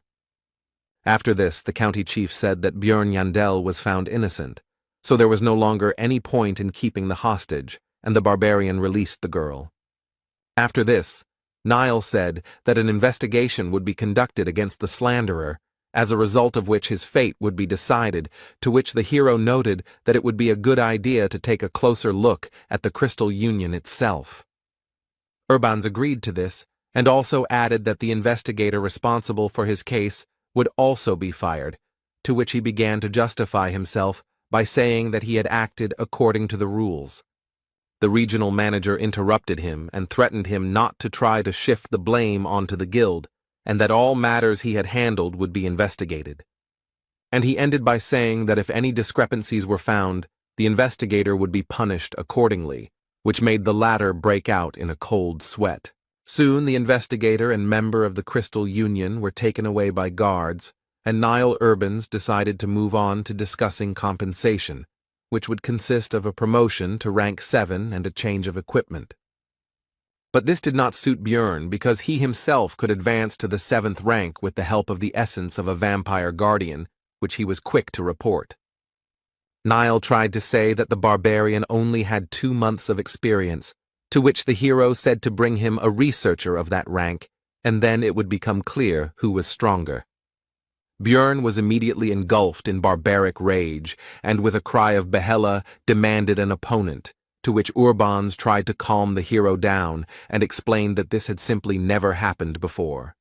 Unexpectedly, Raven decided to support the hero. They met eyes, and the girl smiled at him, after which she began her speech. The sorceress stated that she was sure that there was no researcher here who could resist a 5th-rank vampire and return alive by absorbing his essence, so Niall was forced to agree. Then Björn demanded money as compensation, or to be more precise, 5 million stones, which may be a bit much, but he, as a stupid barbarian, can afford to start bargaining with this figure. But unexpectedly, for both him and the branch manager, Niall Urbans, although with displeasure, agreed to these conditions. Björn thought that it might be related to the presence of Raven here, who just now demanded another 1,000,000 stones as a reward for her services. Could this really be the influence of the Tower of Mages? Soon all the issues were resolved, and the barbarian and the sorceress went to the latter's laboratory, which was in disarray. The girl offered the guy some water to drink, although it was from a test tube, but that's simply because there are no mugs here, and if he doesn't want it, then she can offer basil concentrate. The hero did not risk drinking this liquid because, most likely, this flask had previously contained strange liquids and monster organs. Putting the vessel aside, Björn asked why he had been invited here to the magic tower. Raven reminded that the barbarian had promised to fulfill one of her requests. The hero had only agreed because he was in a hurry, and there was nothing wrong with making friends with a mage. Bjorn agreed with this. The main thing was that it was within his power. The sorceress was happy with his words, and said what she wanted. It turned out that Raven wanted to study the essence that the barbarian had absorbed, and also explained that there was some benefit to it for him as well. Listening to the sorceress's story about how this would help him discover some unknown features, the hero noticed how the expression in her eyes changed. One could see a desire for knowledge in them. The corpse golem she wanted to study was indeed rare, but it was nothing compared to the vampire essence, since it had never appeared before, or there was no one to tell about it. And then the hero guessed something, so he asked if her words when signing the agreement were true, and were precisely because of this. We are talking about the moment when Raven studied the agreement between the Explorers Guild and Bjorn, which contained a clause about the secrecy of everything that happened. The sorceress then demanded that a clause be added about not revealing that the barbarian had absorbed the essence of a fifth-rank vampire, and he was grateful for her attentiveness. The hero was right, and the girl said that in any case, now let him come once a week and help for about 3 hours for 6 months. Bjorn said that he agreed to 3 months and to share the results of Raven's research with him, to which she said that he survived thanks to her, and therefore he should be grateful. Looking at her, the hero thought that in principle this is true, but this is a separate topic, because in order for the cooperation not to end in a short time, the guy must show the girl what kind of person he really is. Bjorn stood up and told Raven that she was the one who should pay the money, which confused the sorceress. Thinking that anyone who doesn't stand up for their position is just an idiot, the barbarian loomed over the girl and said that she actually fed him the essence of a corpse golem. Raven tried to push the hero away from her and asked how that could be a problem since she gave him his powers for free. Bjorn said that she fed the essence for her own survival, to which the girl replied that she saved him as well. The hero responded indifferently that he didn't care. Raven had to pay 10 million, because that was exactly the amount needed to remove the essence in the temple. The sorceress asked in bewilderment why he was getting rid of such a precious thing, and exclaimed that he was a crazy barbarian. Bjorn explained that it was not the essence he wanted, meaning it had caused him serious damage, to which the girl responded that she had heard about the value of this thing to researchers. The hero said that this is the mage's biased opinion, since they cannot absorb essences. If he does not believe, let him ask other adventurers. Raven said that he was just sure that she didn't know any other explorers besides him, but that wasn't true. He should just wait a little. After this, the sorceress took out a magical communication item from somewhere and called a certain Patsran to resolve their dispute. The girl asked him how he would feel if someone fed him an essence he didn't want, to which he said the answer was obvious. To begin with, Patsran would be very angry, because despite the possible value and uniqueness, the essence, which was not in the plans, would only interfere. It's hard for mages to understand, but researchers can't just absorb everything and hope to move up the floors that way. And when asked about possible compensation, Patsran replied that he would demand 15 million, because the more essences a person has, the more expensive the removal, and if they cannot pay him, he may kill. This news worried Raven, and while she was collecting her thoughts, Bjorn decided to think about this Patsran. This researcher is obviously of a very high rank and experienced nature, since he understands the importance of skill combinations and has connections in the magic tower. If you were to ask the same question to some 9th-rank rookie who was barely surviving, then the answer would be completely different. Interrupting the hero's thoughts, an old magician entered the laboratory and said that he was the teacher of this lady, whom the barbarian had forced to tense up. Bjorn understood that since this was Raven's mentor, it meant that this was the person who controlled the 5 floors of the tower, the master of the great Artemian school. He was even higher in status than the regional leader. The old man said that he had overheard their conversation and drew the sorceress's attention to the fact that her sound insulation magic was working with many holes. And he explained that he did this to satisfy his curiosity, because his youngest student had dragged a man to her for the first time, and even a living barbarian, the hero, paid attention to these last words. And the old man ominously informed that usually Bjorn's relatives are delivered dead, or simply their hearts are brought. After which he changed his behavior, laughed, and said that it was all just a joke, but the hero was a barbarian who understood the mood of others well.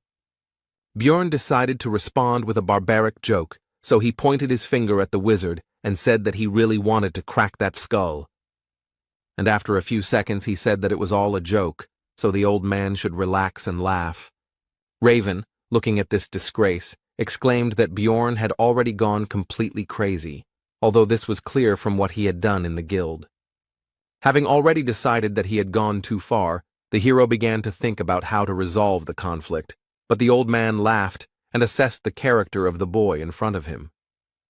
He also said that the older generation could easily tell the difference between a joke and a threat, although it was clear that he was actually furious. The hero decided to take advantage of the reputation of his people and praised the magician, saying that since he understood barbarian humor so well, he was not such an old man, and asked if there were any barbarians in his family. Teacher Raven decided to return to what he came for. He had heard about compensation and would like to offer Bjorn something else. He took out a box and presented its contents. It was an artifact. Number 9425, the Ring of the Frost Spirit. Numbered items are rare things. You can only get them from the keepers, and each of them contains a unique skill. Would he really just give away such a valuable thing? Bjorn asked what use he would be. The mage replied that he absorbs one of the skills of the absorbed essence, and this would be useful to him, because having acidic blood is very problematic. The hero agreed, because it seemed that even the head of the school did not know about another function of the ring. He was escorted to the exit by Raven, who reminded him not to forget about helping in research. The sorceress tried to ask her master for forgiveness, but he said that the item was useless anyway. Its market value was 1.5 million stones. Bjorn, meanwhile, was also pleased with the deal, because thanks to his game knowledge he knew about another ability of the artifact. Both parties were pleased with the deal, thinking that they had deceived each other. When Bjorn arrived at the hotel, its owner was surprised that he was still alive, and also said that he had already thrown out his things. The hero got angry because he had paid for another week. He said that he would reimburse everything, but the hero was not free of anger. He did not want to forgive. But the next second he calmed down, because he realized that this behavior was not typical for him, and he tried to remember how long he had been behaving like this. From the moment he came to this world, even when his life was in danger, the boy kept his emotions in check and remained calm. When I first killed, I only thought that it had to be done. The process was simple. Even during the escape from prison, there were no doubts. Remembering the argument with the old man from the tower, Bjorn knew that 29-year-old office worker Lee Han-soo would never do something like that. It seemed to the hero that these were all just changes under the influence of the surrounding reality.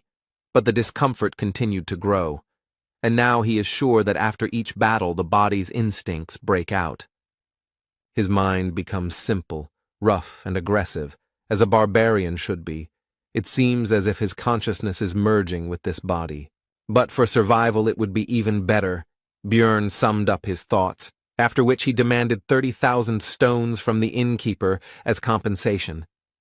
The man was outraged by such a price, so he could not keep his emotions under control, and shouted that his trinkets were not worth half of it.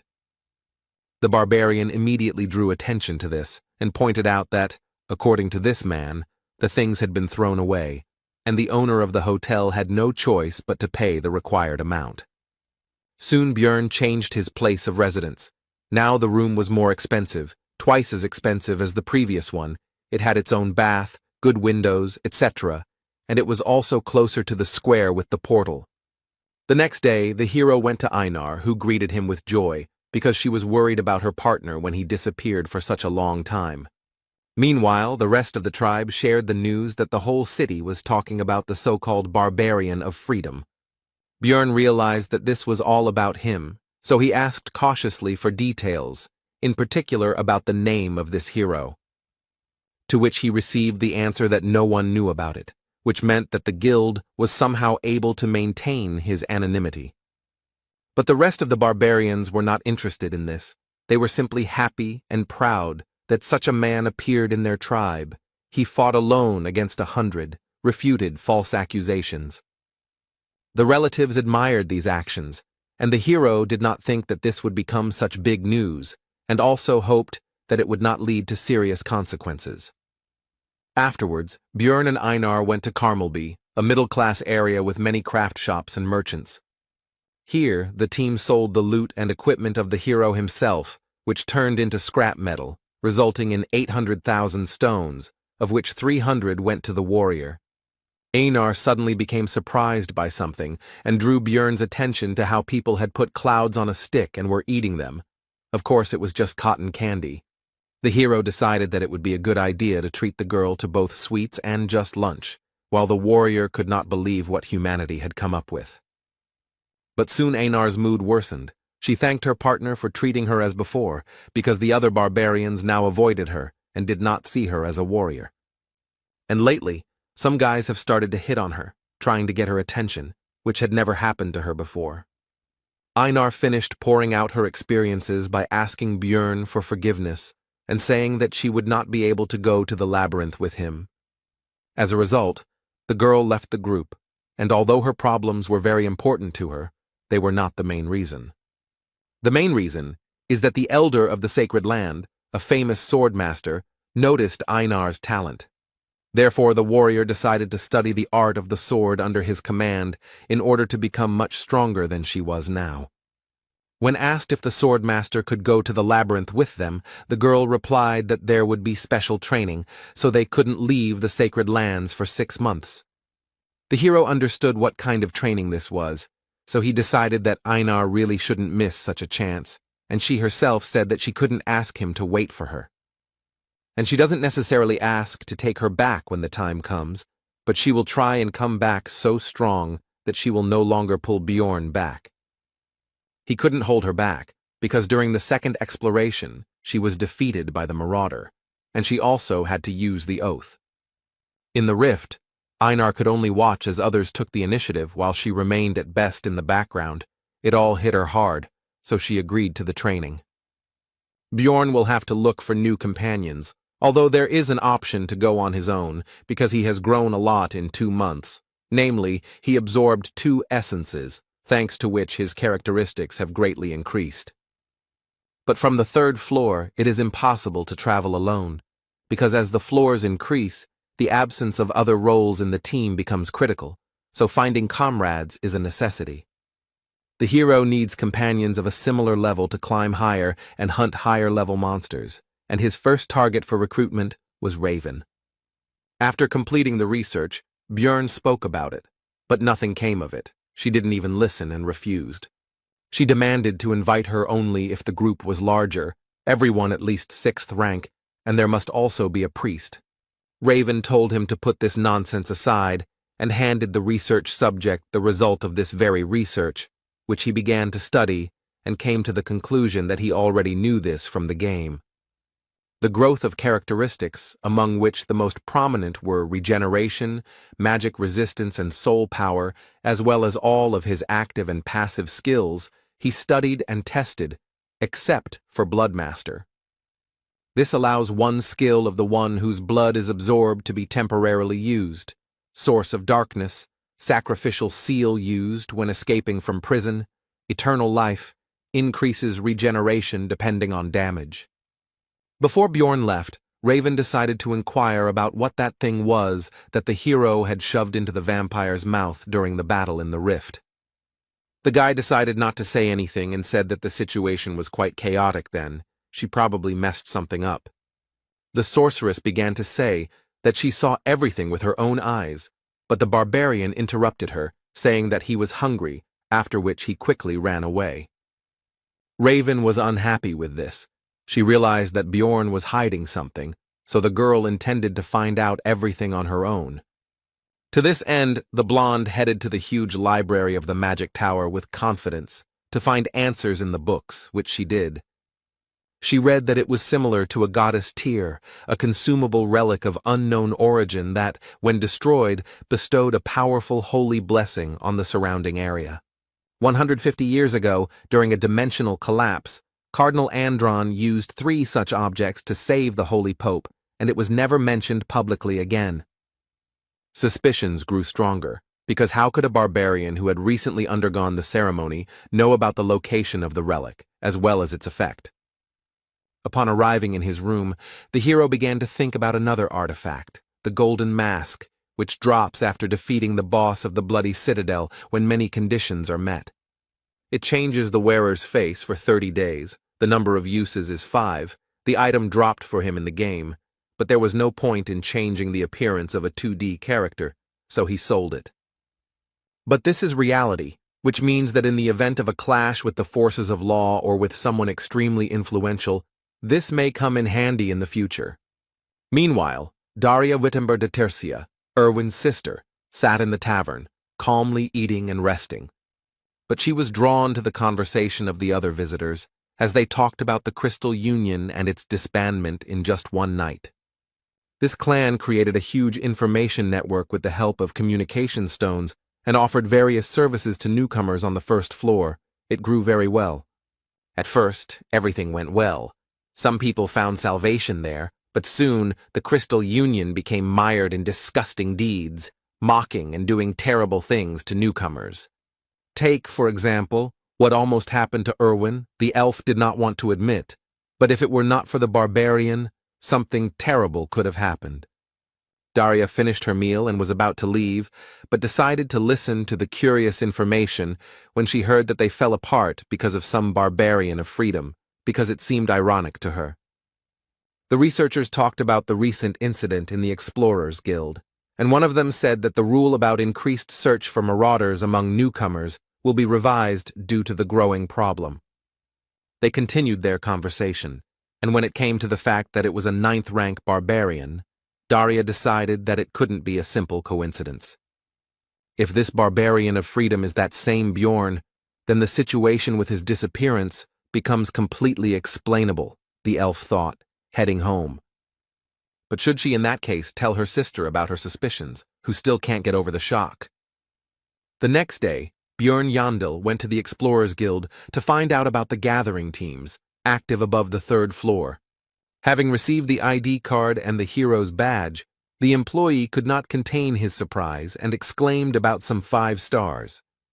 When asked what it meant, the man tried to change the subject, but Bjorn already guessed that it was some kind of internal guild code, and as a result of recent events, he received the status of a VIP client or something like that. Among the list of proposals, the hero noticed a familiar name. It was Hikuro Murad, so he immediately decided to meet him. They greeted each other and sat down at the table, but the dwarf suggested not to talk about anything for now, because another person should arrive soon. It would be a magician. He didn't keep them waiting long. He immediately introduced himself. His name was Lior Wabdvalki, and when Hikuro asked if he was the one they were waiting for, the wizard replied that it would be good luck to meet another sorcerer here and now. Murad didn't seem to be very good at understanding clever words, so Bjorn explained that the magician meant that everything was correct. They introduced themselves again. Hikuro added that he was 6th rank, and Dvalki said that he was an 8th rank wizard of the ruling family of Rafdonia. The barbarian had to explain again that he simply did not work for the guild. The hero decided to ask directly why a mage of such a low rank would go to the labyrinth, since it was dangerous for such people, and it was more profitable and stable for them in the city, to which he replied that he wanted to glorify the family of Baron Martuan. Hikuro Murad was surprised that he turned out to be a nobleman, to which he received the answer that his mother's sister's husband was the 3rd brother of the Baron's wife, to which Bjorn thought that he was not connected to them at all. Lior Wabdvalki himself continued by asking them not to be nervous. because he was not going to act arrogantly, which made the barbarian think that he looked like a fraud with these stories. From the subsequent conversation, it became clear that the magician knows how to use daily and administrative magic, knows a couple of spells like curses, and is well versed in cold magic, a wizard without experience. There are nuances, but the very presence of a mage in the team will become bait for good fighters, so Hikuro and Bjorn decided to accept Dvalki. As expected after that, requests from various researchers poured in, so they met several times a week to review documents, but it felt like the hero was doing all the work. Be that as it may, but soon the composition of the future team was approved, the group was assembled, and soon there will be their first trip to the labyrinth. On this occasion, Bjorn even decided to update his equipment, as he had some extra money as compensation from the Explorers Guild. With this, he decided to go to the Abode of Knowledge. The librarian asked what this meant, to which the hero replied that he would have to explain, since she asked.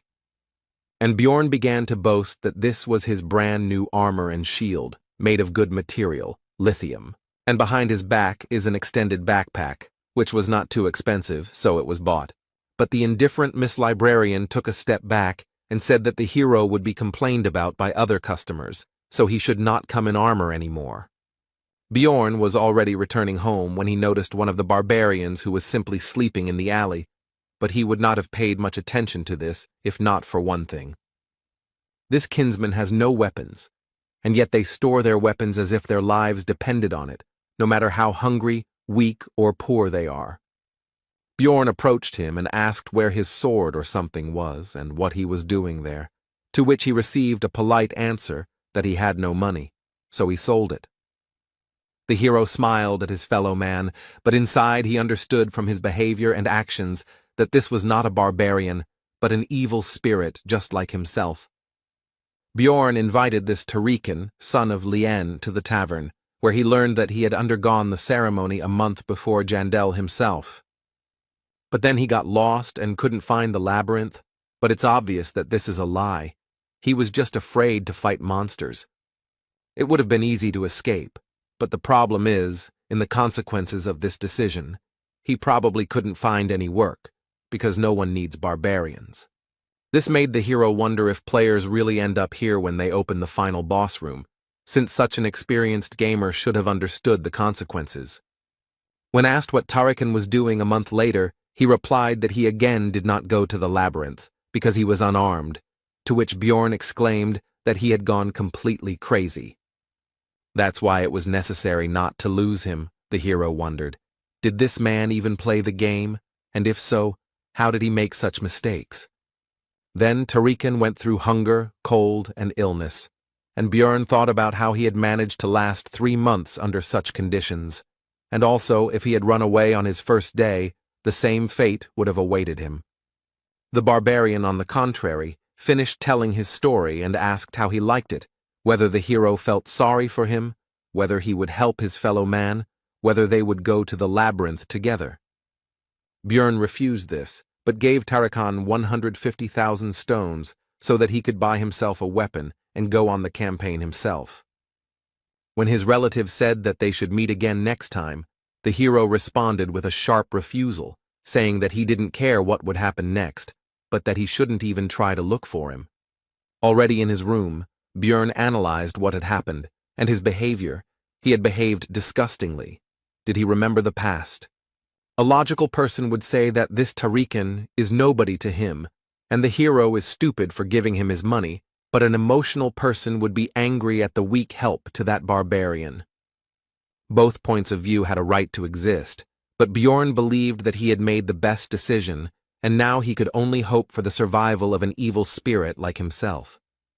Soon, the newly formed team set out on their first expedition into the labyrinth.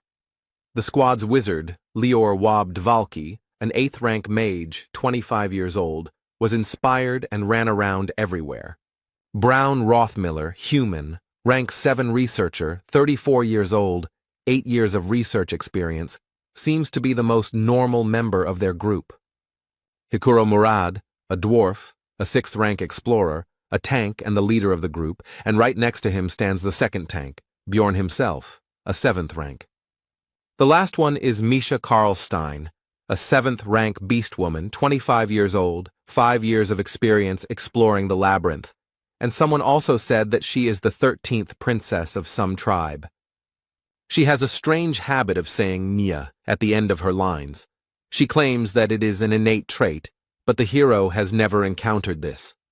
Thus began their team's first exploration of the labyrinth, and under Rothmiller's leadership, they reached the portal to the 2nd floor in 10 hours. It was a good result. Although someone still came earlier than Brown was unhappy, soon the group entered the portal. Bjorn regretted that he could not use his method, because he does not trust them. This time the team got to the location of the beast's lair, in which, as can be understood from the name, beast-type monsters were found, and there was always a terrible smell here. But almost all members of the group could handle him, except for the newcomer Woba Dvalka. He felt bad. He vomited. This caused an attack of disgust in Misha. Since Rothmiller had an essence that was related to the sense of smell, Bjorn asked him how he was feeling, and he replied that he had gotten used to it during his entire time exploring the labyrinth. The beast's lair is a canyon, so you'll have to find a way through a natural labyrinth. There are no traps here, but a guide is needed even more than in the goblin forest. The local monsters could not become a problem due to the strength of their team, so they became only a source of experience for the hero, because he had not encountered local species before. Thanks to Dvalka's signal magic, 4 people could sleep at once, which meant 6 whole hours of sleep for Bjorn. When the magician asked why he should be on duty at all if he had his magic, he received the answer that the spell only works on monsters. But Dvalki didn't get the hint, so Hikuro said outright that the explorers could be much more dangerous than the monsters, which was clearly not what the naive wizard expected to hear. The 3rd floor is a huge space called the Pilgrim's Path. On the 2nd floor, everyone ends up in different locations depending on the portal they choose, but on the next floor, they end up in the same place again. On the way, the squad started talking about each other's experiences. It turned out that it took Misha a year to get to the 3rd floor, while Bjorn had only been here for 3 months. The girl and the dwarf also had a playful spat about how she was more experienced than Hikuro, but was still at rank 7 while he was at rank 6. Their quarrel was interrupted by Brown Rothmiller. The hero thought that it was because of his habit of working alone that he reacted so sharply to noise behind him. Soon, the team moved to the 3rd floor of the Pilgrim's Path. They came out on a location called the Hill of Steel Rocks, and almost immediately, Bjorn, as the squad's tank, had to block the attack of a massive monster, although usually no monsters live right next to the portal. The enemy was not alone. Hikuro began to hold back the 2nd one. They were strong, and if it were not for the hero's lithium shield, it would have been bad. The dwarf had worse equipment, but he compensated for this with skills. He restored the damage with emergency recovery, and he also had the essence of the same monster, so he used its counterweight skill, which gave resistance to knockback. Thanks to all this, even a small dwarf could resist a huge monster called an iantro, which was not so easily restrained even by the barbarian Bjorn. This power struggle did not last long. The team's mage, Lior Wabdvalki, used an 8th rank spell, Corrosion, on Murad's opponent. The effect manifested itself almost instantly. The monster's tusks began to melt. Hikuro instantly saw an opportunity to attack, which he took advantage of. He delivered a crushing blow from above straight down to the Iantro's head, finishing him off. And Misha decided to help Bjorn's opponent. Using her agility, she jumped into the air straight from the barbarian, after which she attacked the monster from above. The fight was over. It was suspicious to meet monsters right next to the portal, so the hero asked Brown to check the area for people nearby. Then Rothmiller used his heat search skill. No one was found, but he informed Bjorn that their scent was still strong. They were a maximum of 2 minutes away from here. Then the barbarian assumed that these people were watching the fight, and then left. When Hikuro asked if this was a staged attack, Rothmiller replied that they were not specifically interested in their group, as luring monsters to the portal was a common tactic among marauders. Misha Karlstein suggested catching them and beating the crap out of them.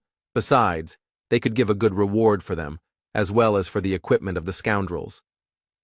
The group continued their discussion, also considering the murder option, and listening to all this, Dvalki began to understand that this was not a fairy tale or an interesting adventure, but a harsh reality. The team continued on their way, talking about what had happened along the way. In particular, the conversation turned to the fact that there were not many opportunities to encounter marauders, which surprised Björn. The hero immediately asked about this, and it turned out that, for example, Misha met with them 8 times in 5 years, while the barbarian met them 5 times in 3 months.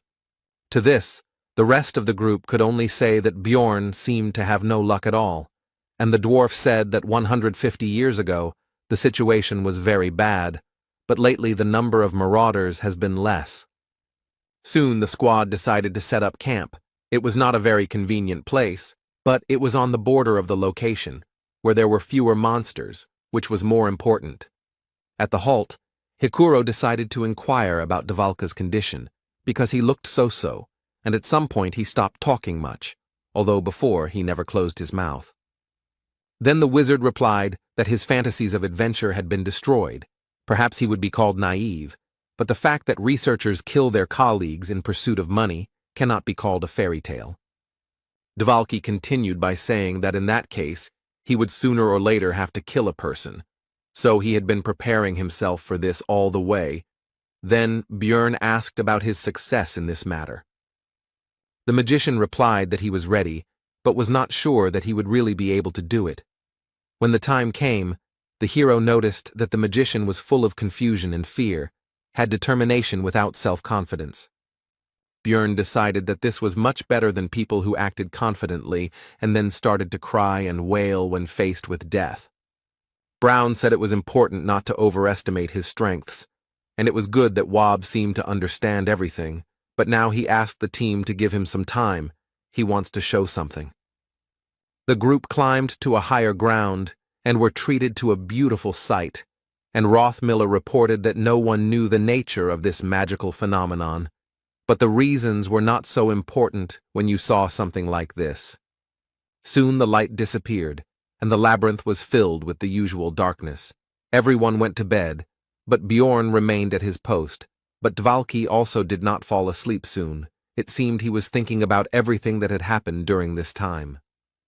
The next day, the hero analyzed his development. The amount of experience earned was about 50. 150 were needed to reach level 4. It would take a lot of time, but there was no rush, because there was another slot for essence. The barbarians' thoughts were interrupted by Brown Rothmiller, who said that they had reached their destination, and that the orc settlement began here. This is the area with the most monsters on the 3rd floor. All of them are rank 8 and above, making it the second most difficult area on the level, but if the party isn't going to the 4th floor, this is a good place to hunt. The squad leader, Hikuro Murad, said that this was the best place for the team members to get to know each other, and only then would they decide what to do next.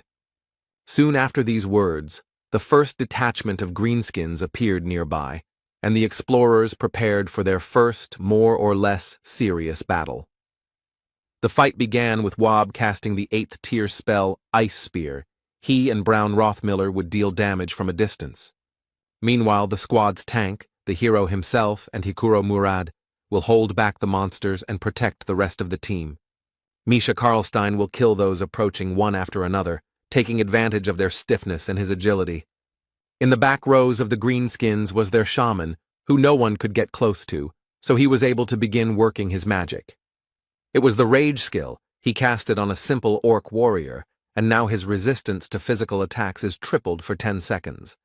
Taking advantage of its temporary advantage, the monster broke through the tanks and decided to attack the back row of fighters.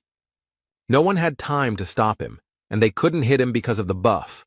But the long-range fighters weren't that defenseless, or rather, Rothmiller wasn't that defenseless, so he took out a small shield, which he used to block Dvalka's attack.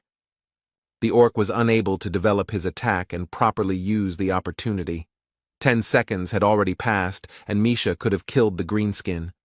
Soon, almost all the enemies were defeated, and the last of them, the orc shaman, lost his head from a crushing blow from the barbarian's mace. The battle was over, so the team began to rejoice and share their impressions with each other. The hero was thinking that the battle had taken 8 minutes. They were lacking damage, so it was slow, but expected, because the squad had 2 tanks and a scout who did not have much power, not fast, but stable. After that, the explorers continued to walk through the monster settlement and fight. The closer to the center, the more monsters they encountered along the way. Once they even met a great 7th-rank orc warrior, whom they managed to defeat without any particular problems. But the calm and simple hunt could not last long. Right in front of the squad, a powerful explosion of some high-ranking fire spell thundered. And after that, the unknown wizard said that the orc settlement was the territory of the Zarvi clan, so they should leave this place. Dungeon and Stone is a single-player game, but it had a lot of content restrictions. For example, at first you were forbidden to move freely around the map, but if you create a clan, you can take territories for yourself. Of course, this requires a lot of people, so they only do this for the sake of rare mobs and bosses. But why then capture the zone on the 3rd floor? The hero wondered. Hikuro Murad, the leader of the squad, asked about the reason for their presence here, since their clan was active from the 6th floor, but the magician was not going to explain anything, which he said. Then the dwarf said that he knew about the granting of territories to clans for their merits, but he had not heard that this place belonged to Zarvi. Whether it was the responsibility of the team leader or the famous stubbornness of the dwarves, it doesn't matter, but he decided to take the hard way. While the two were arguing, Misha, for some reason, tried to hide behind the barbarian's broad back. But it was pointless. The beast man, who had been standing next to the magician all this time, turned his attention to her and asked if she was stupid, at which the cat came out of her hiding place and said his name, Talon Orifring. The guy demanded that they not call him that outside, and the wizard said that since she was his sister, an exception could be made for her. But Talon refused, saying that he couldn't explain, but it was a family problem, so his father wouldn't mind.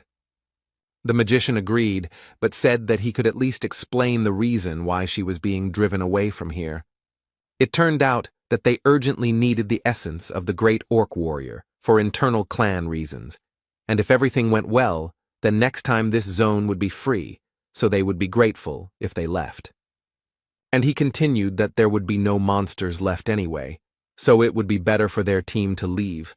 But the hero understood that if this requirement was not met, the clan would use force. In the labyrinth, the rules are written by the strong, so it's best not to forget about it. So as not to do stupid things, Bjorn understands that the dwarf wants the best for the squad, but you need to know your place and leave while you're alive.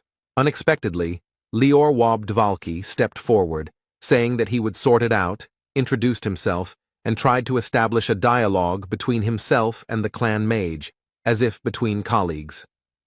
But nothing came of it. The wizard from Zarvi said not to call him elder, and that he was only a pitiful worm, that he was not worthy of being called by the proud word of a sorcerer.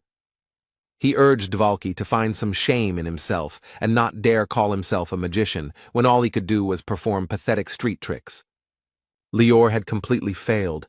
It was sad to hear such cruel words, but the hero believed that nothing could be done. He had to leave. But Hikuro Murad, as the leader, decided to stand up for his own, and Björn believed that now was not the time or the situation for arguments. The dwarf finally lost his temper and began to charge his discharge skill, and the hero was already doubting his sanity because he was going to fight the clan of the 6th floor. Additional fighters from the Zarvi clan approached the magician. They all just looked at Hikuro and were not going to leave, because what could such a low-ranking researcher do to them? The dwarf lunged towards them with a cry of rage, while the wizard seemed to be only waiting impatiently for this, since in this way he would be able to kill this squad with impunity, citing self-defense. But the hero couldn't let that happen, so he made a lightning-fast dash and knocked the commander of his squad into the ground. He pinned Hikuro's head to the ground, not allowing him to move, and told him to stop. The dwarf himself seemed to also begin to understand what had almost happened just now. The Zarvi clan members just watched the performance with predatory eyes, and their wizard said that they had a good team, and Murad should definitely thank the barbarian later. The squad moved away from the scene, and then Hikuro began to apologize for his actions, saying that he had lost control. Rottmiller began to scold the dwarf, and the hero thought that it was right, because it was better to accuse him now so that he would remember everything. But the next moment, Brown forgave him and even praised him for defending his comrade. Misha Karlstein also began to ask for forgiveness. She said that if it were not for her participation, it would have been much easier to cope with the situation, and Dvalki began to deny her guilt. Hikuro noticed how awkward but sincere this consolation was, and the atmosphere between the squad members somehow changed, and the hero began to feel some kind of shame from this situation, as always in such cases. Misha began to talk about how she doesn't like to talk about her family because she is the only one who couldn't make a contract with the spirit beast. Beastmen are able to make contracts with the spirits of ancient animals. This agreement itself can have different forms. Some of the beasts themselves aid in battle when summoned, others cause obsession, increasing the contractor's physical attributes, and some bestow blessings and abilities. Of course, not everyone can sign a contract, but the problem is that Misha is the direct heir of the Karlstein family. She cannot summon a spirit, and this disgraces her family. Meanwhile, the girl continued her story by saying that as a child, she had good relationships with her brothers and sisters. But when she became an adult and was not chosen by the spiritual beast, then everyone began to ignore her, and also called her a half-breed. They say that she has dirty blood. Misha's mother died immediately after giving birth, so there was no one to tell the truth to. The girl could not tolerate such an attitude, so she left home and learned to fight, and that's how she became a researcher.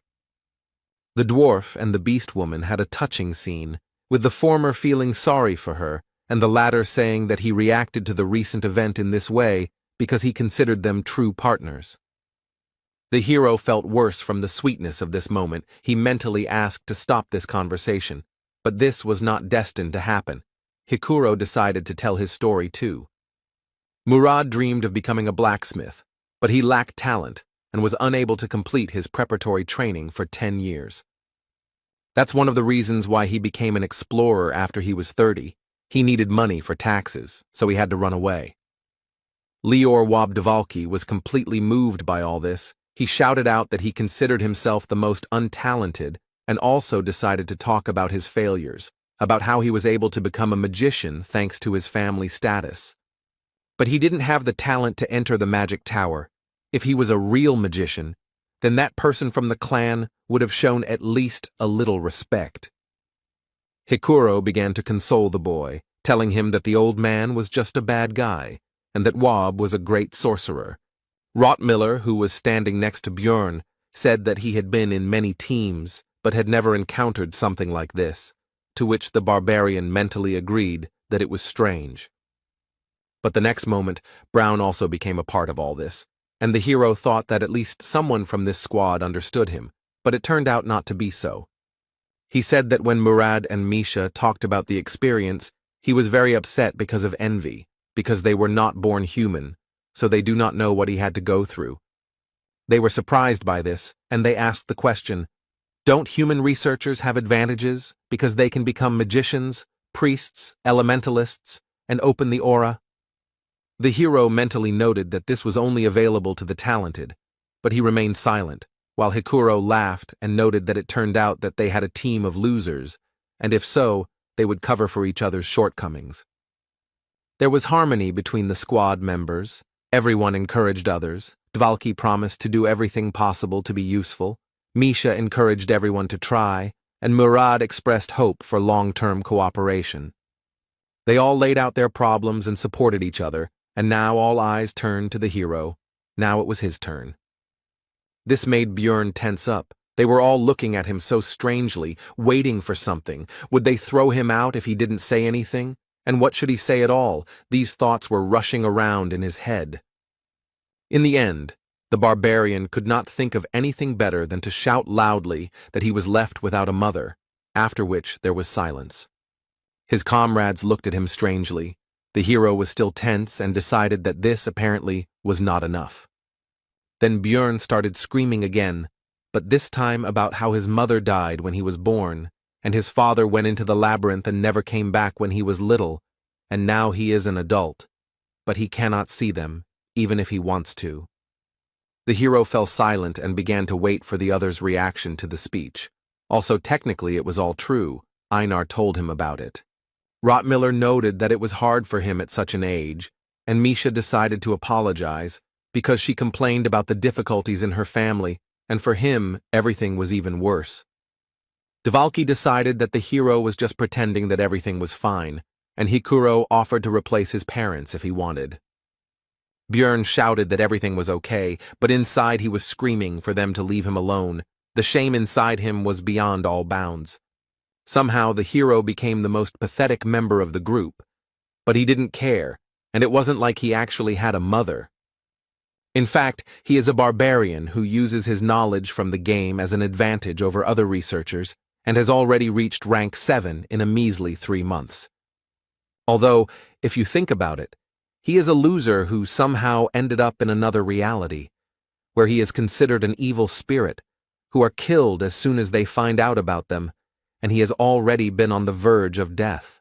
While Björn was thinking about how shitty his life was and was being consoled by Misha and Dvalki, Hikuro and Rothmiller discussed the group's next steps, eventually deciding to go to a location called the Witch's Forest. When asked why not move to the 4th floor, Murad replied that he had seen too many teams underestimating the difficulty and dying there, so they needed to work on their teamwork first.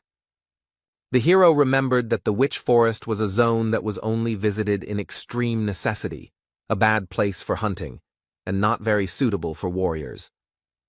But the 4th floor is no better, because in addition to monsters of the 7th and 6th rank, there are also occasionally 6th rank ones, which can be quite problematic. The hero died there many times because he went there unprepared, so the dwarf's fears are understandable. But despite this, Björn still approached the squad members with a proposal to go to the 4th floor, because Hikuro and he are pretty strong tanks, so if something happens, they can provide an opportunity for escape. He wouldn't even have to run away with the vampire essence, the hero thought. And they also had a mage and 2 experienced researchers in their squad, although the damage would be small, which would make the hunt slow, but they should be able to overcome the floor. Misha told Dvalki that Björn was saying the right things, but she was worried because he was a barbarian, but even a broken clock shows the right time twice a day, so she might as well listen. The hero didn't say anything, but he got angry because he could hear them perfectly well, and in the meantime, the dwarf suggested holding a vote. As a result, their pathetic team decided to go to the 4th floor. They had a long way to go. 3 days had passed since entering the labyrinth. Rothmiller was once again choosing a place to stop. Hikuro suggested walking for some more time, but Brown said that it would take a long time to find another suitable place.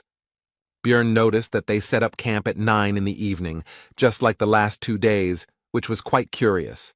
It seems to choose its future resting place based on the remaining distance and speed, which doesn't sound very complicated, but is impressive, especially in the labyrinth, where the concept of day and night does not work. The hero asked Brown about his plan for tomorrow, to which he received the answer that they would be at the Witch's Forest before lunch, and he also advised everyone to have a good rest, because moving through the forest would require a lot of strength.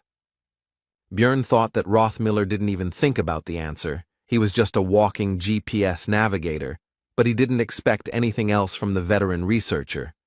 In the middle of the night, Brown woke up the barbarian. Although it was not his turn, the hero, seeing the tension of his comrade, asked whether they were people or monsters, to which he received the answer that both. The sounds were like those being pursued.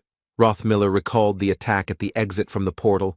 Björn replied that the guide said that it looked like a trap for those who escaped. Brown confirmed this and said that he smelled the same scent as then, and their conversation also woke up Hikuro, who became tense from this news. It seems that for some reason they were specifically targeting them, and now they decided to deceive them by pretending to be people in trouble. In this situation, Björn decided to take advantage of the opportunity and ask the others not to interfere. Soon, 3 explorers appeared from behind the trees, screaming for help, but the barbarian stopped them with the words that if they approached, he would break their skulls. Orcs appeared behind the night visitors, and they themselves began to talk about the fact that the rest of their team had died, and also promised to reward them for their help. Bjorn demanded that they first put their weapons on the ground, but the adventurers were unwilling to do so, arguing that there were monsters right behind them. The orcs themselves were in no hurry, but simply watched and, it seemed, tried to understand whether the researchers had united into one group, but the hero decided that it was even better that way. The next moment, the barbarian threateningly announced that the choice was theirs: either throw down their weapons or get out of here straight into the clutches of the monsters. The researchers nevertheless decided to agree, and threw down their weapons. Then Bjorn asked Rothmiller to collect it all. After this, the orcs turned around and hurried back into the forest. It seems they are retreating because they do not want to attack a large group, cunning monsters. The woman began to thank for the help and also introduced herself. Her name is Eliza. Also, her clothes were damaged, especially the bottom. The dwarf, due to his short stature, had a better view, and he was distracted by the girl's appearance, which irritated the barbarian. The others also decided to introduce themselves. One is called Irida Tyson, and the other is called Hans Argoth. The hero asked the latter again, because he remembered the first marauder he had met, who was also the first person he had killed, which was an interesting coincidence. Argoth replied that it was a fairly common name, and also asked if he knew the other Hans. Bjorn answered in the affirmative, and mentally added that he was already a corpse, so the acquaintance was very conditional. Eliza, meanwhile, even shed a tear, and also said that their meeting was probably the protection of the goddess Ritlus, which surprised Rothmiller, and he asked if she was a priestess. The girl replied that it was true, that she served the deity of light who protected explorers and relationships, the star that rose at dusk and guided them. The hero did not believe her speech, because he already knew that they were actually marauders, but one of the guests asked Eliza to heal his wounds. And the girl used a divine spell, which surprised the barbarian, because this meant that she really was a priestess. The comrades behind were also surprised, and began to whisper to each other and express doubts that these explorers were actually marauders. And Rothmiller himself could not believe his mistake, and his feelings can be understood, because in the world of Dungeon and Stone, priests are sacred and pure beings, and people are very devout believers. The priestess beamed and asked with a smile whether this was sufficient proof of their reliability, and whether they could take the weapons. But Bjorn answered negatively, and thought that all this only works for people, and he is a barbarian, a different race, and also a different religion. The hero demanded a reward from their team for saving them, because even though they were using a holy attribute, he didn't care, but the priestess asked about the amount of the reward. Bjorn demanded 2 million stones, but they did not have that kind of money, so the girl asked to give it to them when they got out of the labyrinth. But the hero said that he only trusts those who belong to his tribe, and if they do not have the required amount, then let them give in things. Armor will be just right. Soon the night guests' gear was neatly stacked nearby. This was part of Bjorn's plan to first take as many items from them as possible. The researchers had already relaxed, but the hero, thinking that in any game you need to kill the healer first, had already raised his mace over the priestess's head. The girl's head was broken, blood splattered everywhere, and both the teammates and comrades of the dead woman were shocked by what they saw. The barbarian, however, responded with a grin and an apology, and explained that his hand had twitched, and it also seemed to him that they might be marauders, and he could not help himself. Irida and Hans began to panic. They said that they would die now, and all because of this crazy savage, but they were looking somewhere down. Soon one of them was enveloped in some kind of dark purple haze, and he began to die quickly. Hikuro asked Dvalka if this was his magic, to which he received a negative answer. Suddenly the seemingly dead priestess, whose body lay behind Bjorn, stood up and in an inhuman voice remarked that this was strange. Her face was covered in blood from the wound, Her eyes were red and her head was turned at an unnatural angle. She asked the barbarian how he knew she was an enemy. The hero only wondered whether his life could be normal and why everything couldn't go peacefully. Eliza's resurrection from the dead clearly left no one indifferent, and Rottmiller and Misha froze as if they had seen a corpse golem. Bjorn, saying that he would sort everything out, rushed forward and hit the priestess on the head with his mace again, and he also realized that since she had come back to life, there could only be one answer to the question of how this was possible. This is a hidden class that can be unlocked upon reaching the 5th floor, the Karui priest, who has a huge number of combat spells and curses. It also allows them to use dark and light magic at the same time, allowing them to disguise themselves as ordinary clerics. Of course, there are also weaknesses, for example, the fact that Karui is an evil god, and if such a priest is found out, his head will be cut off immediately. Also, for full use, it is necessary to regularly sacrifice living creatures. Apparently, for this reason, she became a marauder, because it is easier to find prey in the labyrinth. The hero was taken out of his thoughts by the fact that the second researcher was also quickly killed by the same dark purple haze. The mist gathered around Eliza, forming a skull mask across half her face, and she stated that she had lost 2 useful servants because of their group. The hero, it seems, decided to unbalance her, so he said that she had a bad upbringing, since she blames them for what happened, because it was she who killed Hans and Tyson, and now he will avenge them for their comrades. This speech discouraged not only the priestess, but also the barbarian's companions, while he himself was anticipating the amount he would receive for equipping the dead. Suddenly, corpses began to rise from the ground. Now everything was not so simple, because this is the skill of the priest, Karui Call of Death. Usually he calls the dead, but with the bodies of subordinates, you can get stronger undead.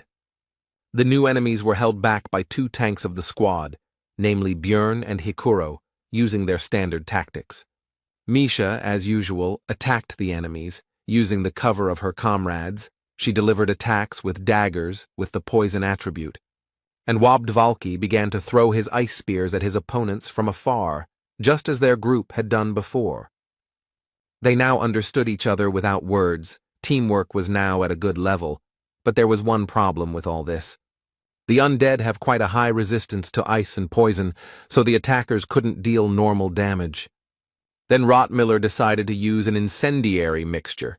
It took some time to find it in his backpack, but soon the bottle went straight to the enemy. The living corpse was engulfed in flames, which was their weakness, and he even screamed piercingly despite his dead state. But with the statement that it was all useless, Eliza took advantage of the team's distraction and used the dead man's flame spell. It immediately began to absorb the fire in the surrounding area, which negated almost all of their group's successes. The only attack that could work against the undead was rendered useless, and they had no way to use the holy element. Then the hero came up with another plan of action and shouted to his comrades to deal with the priestess, and he and Hikuro would hold off the reanimated corpses.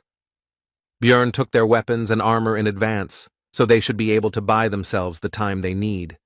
Brown, Dvalki, and Misha rushed towards Eliza, leaving the rest to the tanks.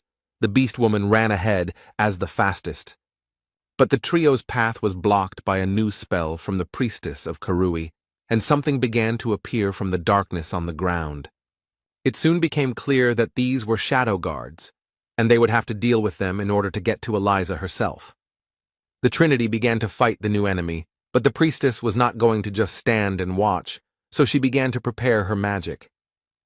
She cast a curse on Misha, which prevented her from escaping in time from the attacks of 2 shadow guards. But suddenly Hikuro intervened in the battle and covered the girl, instantly destroying one of the opponents. When the beast woman asked him what he was doing there, he replied that Bjorn had told him to help in their battle, which meant that the barbarian was currently holding off both of the undead alone.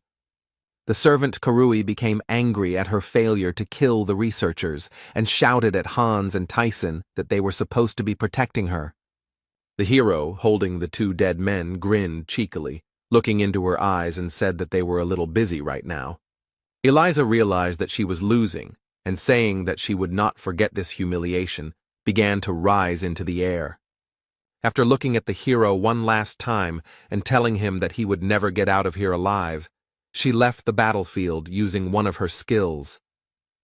Looking after her, Björn understood that they had almost won, and she had run away at the last moment, harboring a huge grudge against them. The next moment, the barbarian felt extremely ill. The priestess left him with her entire arsenal of curses, of which there were over 15. It's good that Dvalki understands them, the hero thought, after which he turned to the magician with a request to remove the negative effects from him, to which he only hesitantly asked again. Then Bjorn said that Wob claimed to understand this magic, but he replied that he only knew a couple of spells from this school, but did not know how to remove them. This was very bad news because physical characteristics could be permanently reduced if the curses were not removed by magic or holy power. Soon the squad was running as fast as they could towards their destination. Hikuro asked how Björn was feeling, to which he replied that everything was fine, although in fact it felt like he was dying. It was all because of the negative effects. If it weren't for the vampire essence, which gives resistance to magic and darkness, he would have fallen off his feet long ago. The rest of the crew were also cursed, but they only received 2 or 3, rather than over 15 like him. It was extremely unfortunate that out of all the effects, he received one that hits stamina, but does not affect vitality, which is why high regeneration does not help. In the game, the character stopped moving when his stamina dropped below 10%, and since he was moving, there should be about 30% left, he had no idea that it was actually 5%. Soon, the area around changed dramatically. It became very gloomy. The team finally reached their destination. It was the Witch Forest. 5 hours ago, immediately after the priestess's escape, the squad discussed the battle that had taken place, and the hero noted its enormous danger, as well as the fact that none of them could have dealt with it one-on-one. Björn said that if they hadn't taken the weapons and equipment and attacked first, some of their group would have died in an instant. Misha's eyes lit up at this, and she shouted that reliable barbarians are the best. She had doubts, but the hero simply went and smashed Eliza's skull. Björn asked Rothmiller if he could track the priestess, but he replied that there were no traces, so it was impossible. The hero informed everyone that she would definitely try to finish what she started before the labyrinth closed, because they would be able to reveal her, to which Dvalki said that they did well and could do it again. Bjorn became angry at the wizard's frivolity and asked what would happen if monsters intervened in the battle, after which he said that they needed to go to the witch's forest. This is the area surrounding the portal to the 4th floor. There are monsters of the 7th and 8th ranks here, many of which have a spiritual body that is immune to physical attacks, so it is not the best place for warriors. But right now, this is the best option, because in this special zone, all status effects, except for the effects of the zone itself, lose their power, which allowed the squad to get rid of curses.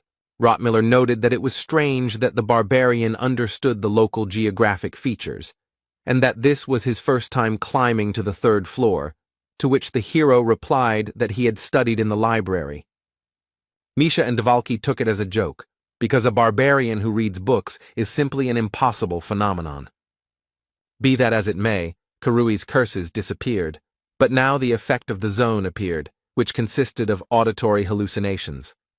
The voices constantly screamed at him to die and tried to hurt him by telling him that he had no mother, but he didn't care about their words. Björn thought it wasn't that strong to be called a mental attack, but not everyone thought so. Misha asked how he could listen to all this nastiness and be okay, to which he received the answer that it was quite bearable. Hikuro and Brown were perfectly fine. The beast woman was more or less coping. They had all visited this place before, and Bjorn himself was also normal. But Lior Wob Dvalki, who entered the labyrinth for the first time, felt unwell and began to vomit. This happened because, in addition to auditory hallucinations, ordinary hallucinations began to take effect, as well as disorientation. Now the hero looked at the world as if through a crooked mirror. Bjorn asked the wizard if he would be able to use his magic in such a state, to which he received an affirmative answer. Hikuro Murad decided to set up camp to rest a bit, since the hero had barely slept the night before. And then there was this race. The dwarf said he would watch for a bit, but the barbarian was no longer listening. He threw his things to the sides and simply fell right onto the bare ground. The hero lay with his eyes closed, and also thought that with such adventures he would definitely not be able to bear it one day. His thoughts were interrupted by Hikuro, who leaned over the barbarian and said that he had seen Eliza before when he came to the guild to recruit a team. In the Bloody Citadel, where they went with Bjorn, the dwarf received a numbered item called the Guardian's Bracers, thanks to which his rank was raised. Perhaps she heard about it somewhere. This artifact has the number 3112. It is usually found in rifts above the 4th level. It is one of the 3000, so it is quite strong. The hero was again in a bad mood because of his luck, because he had worked so hard to get the essence, and the guy who had barely lifted a finger then took the numbered item for 50 million. Bjorn asked his comrade why he didn't recognize her right away, to which he received the answer that she was dressed completely differently, and her clothes were so dirty and torn to pieces in places. But it was crystal clear that these were just excuses, and in fact, he was busy staring at something completely different from her face. Bjorn realized that when their team was meeting and discussing their plans in the bar, she could overhear everything and set up an ambush. Hikuro said that treasures always bring trouble, but the barbarian told him not to shift responsibility. It was he who was not careful, to which the dwarf quickly left. Soon, Bjorn was awakened by his comrades, and Rothmiller noted that he was sleeping very soundly, and he had heard that even barbarians could not stand it on their first expedition, and Misha simply asked how one could sleep in such noise. It turned out that the hero was disturbed by the presence of a group of enemies nearby. These were fairies who were flying nearby. These are rank 9 monsters whose only skill is releasing poisonous pollen mixed with stimulants, one of the few types of non-combat mobs in the game. Bjorn said that there were quite a few of them, and that certain guy should be nearby, so was it worth fighting, to which Hikuro noted that Dvalki had gotten better, so they could handle it. The fight began with Murad sending his lightning at the fairies, after which the monsters simply fell to the ground. But that was not the end. For a monster of the 7th rank appeared, a half-troll that only appears in the witch's forest and has a habit of chasing large groups of fairies. The monster brought its club down directly on Hikuro, who covered himself from the attack with his shield, although it was not so easy for him. He stepped back a little, and the hero remembered that the dwarf simply did not have the same resistance to pain as he did. This is one of the main reasons why the location is not suitable for warriors, because they have to take damage, but here the pain is greatly increased due to the effect of increasing pain sensations. Most monsters are immune to physical attacks, and also use mental magic. The hero finished his analysis while Hikuro led the fight. Soon Dvalki finished preparing his spells. First he used Improved Freeze, which strengthened the following ice magic, and the half-troll was defeated. The strengthened ice spear pierced through him. Rothmiller urged everyone to get ready quickly, because the witch's forest is not the best place to relax, so they need to quickly move to the 4th floor. But the plans changed abruptly, because some group of researchers was coming out to them. Hallucinations and disorientation prevented them from being seen, but they were getting closer, so this would not last long.